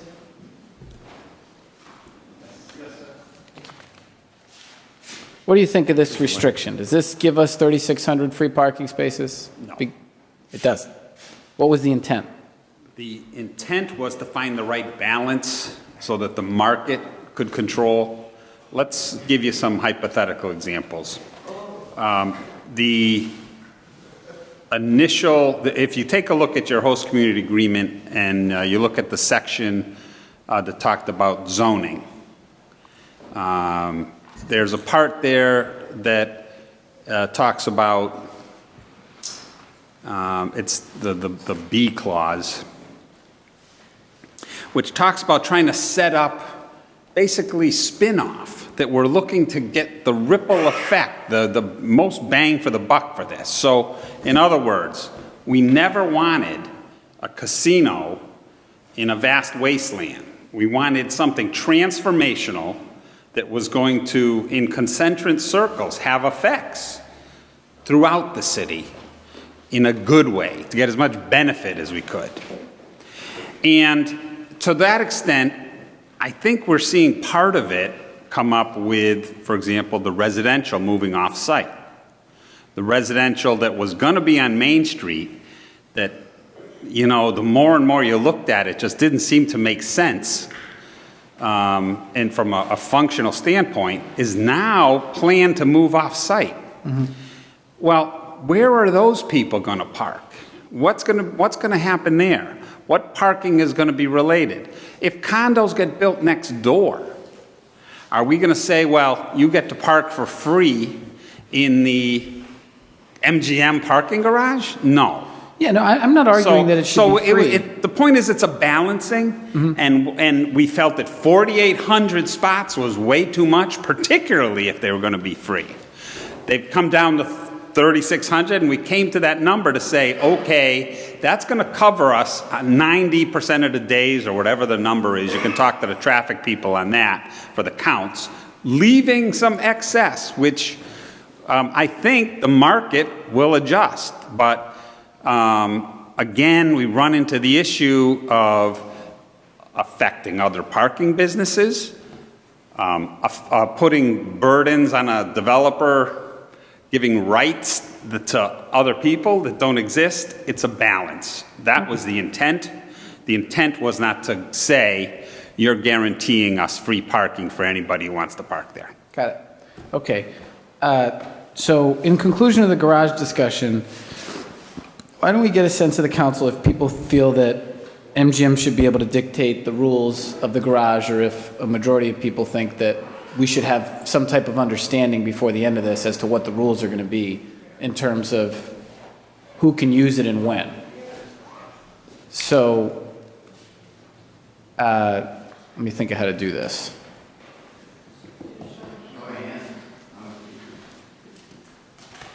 Why don't, Mr. Clerk?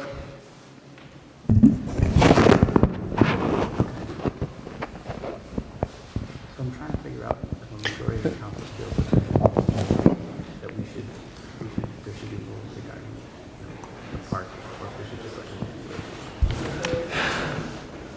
Can I just ask for it? Okay, so I'm just gonna make it a voice vote, and what we'll do is, all those in favor say aye if you feel that MGM should come to us with specific rules regarding, hours of operation for the parking lot and what spaces will be available to whom, at what time, and whether there's a charge. It's late, so I'm struggling to get through this, Yeah, Mr. guys. President. Councilor Williams. And I do agree with your philosophy, because typically in most site approvals or special permits, it's sensitive and it's finalized. It's silent in so many areas. It's nothing that's completed. So I do agree that there should be something that's more etched in stone, something we can take to the bank. I agree with you, because I said this from the very beginning of this process. A lot of this is going to be based upon, once we approve the most part of this, then they're going to implement it, and we're out of the process. If it isn't implemented to what our understanding was, or the way they received it, then we're up the creek without a paddle, basically. It's like you said, it's a new process. We haven't done this before, so it's tough and it's hard, because you're putting a lot of faith into it. I think Attorney Powers talked about the future use and what's it going to be. If they get out of this tonight and get down the road, and we vote it, or on Monday night, there is no recourse for us if it doesn't turn out the way that, unless we have a revocation hearing or something. I don't think that's going to take place. But I do agree with, I think where you're going with this. Okay, so why don't we do it? Why don't we do it this way? All those in favor of asking MGM to provide us specificity regarding the previously discussed aspects of the parking lot prior to site plan approval, say aye. Aye. Those opposed to doing it that way? Okay, so that's... Can we have that by Monday night, Mr. President? I don't want to have any more further delays on the construction of this project, and I'm quite honestly tired of going to these meetings. I think that's the intent. I mean, I don't think anybody wants to not vote Monday night, but you're right. Solicitor Pakula? Thank you, Mr. President. I apologize for not putting my finger on it, but I do have a condition in here on parking. There's been some discussion of it. I apologize I don't have it immediately, but let me just describe the intent of the condition. The intent of the condition was twofold. The first was to make sure that any on-street parking that was going to be wiped out was still going to be available. And so we want to make sure that that happens. Now, some of that was 2-hour free. Some of that was metered. Here it is. Following occupancy, 2-hour free parking from 8 a.m. to 6 p.m. Monday through Friday shall be made generally available in surface or garage parking spaces in sufficient number to replace the number of formerly available on-street parking spaces on site lost as a result of the construction of the project. Provided, however, applicants shall be free to restrict the number of free parking spaces from time to time in connection with special events or other special accommodations in the ordinary course of business. Now let me explain that and let me, because I think this is an area, parking is definitely an area for site plan review. The fact that it may impose some additional costs on the developer is not necessarily prohibited. So, but that being said, the intent was, one, if there's on-street parking that we're losing, we need to get that replaced on site, whatever terms it was. Second, there were X number of paid parking spaces. And people should still have the right to go in that area on similar terms. And I think that you're going to find that the market conditions will be such that there will be more free parking than there used to be. But people can expect that if they go in there and they want to park there all day, just like it used to be, there's going to be a fee. So that's generally the intent of the conditions, and I will have a redraft for you of number 44 because we did have some redraft discussed here with some of the abutters, but in light of the straw poll, let's see what else we can come up with for Monday night. Okay, no, that sounds good. In light of the fact that we have a condition on it, sounds like it'll be a topic of discussion for Monday night. So, okay, so with that said, we really want to get to votes on Monday night regarding the site plan final approval and the host community agreement amendments. And so that means we're going to have to go through the conditions that are proposed by Solicitor Pakula, including that one that we just talked about relative to the parking. And we're also going to have to go through each of the amendments to the host community agreement. And if we can get through that, that's it. We don't have them yet. More than one. Less than 100. So, Mr. President, can you repeat what meetings we're having on Monday? So Monday, Mr. Clerk, can you please? There are 2 meetings on Monday. The first meeting is a hearings meeting, which will include confirmations and I believe 2 special acts. And then the second meeting, which starts at 6 o'clock, is a special meeting on the casino site plan and the host community amendments. 5:30. Yep, so the 5:30 meeting we're going to do, we got 2 or 3 special permits, we've got appointments to various boards and commissions, and we've got a few special things for the Parks Department. And then at 6, or shortly thereafter, depending on how quickly it goes, we'll get right back into this. Councilor Williams? The specifications for the parking be made as what's scheduled documents, so we have it on board to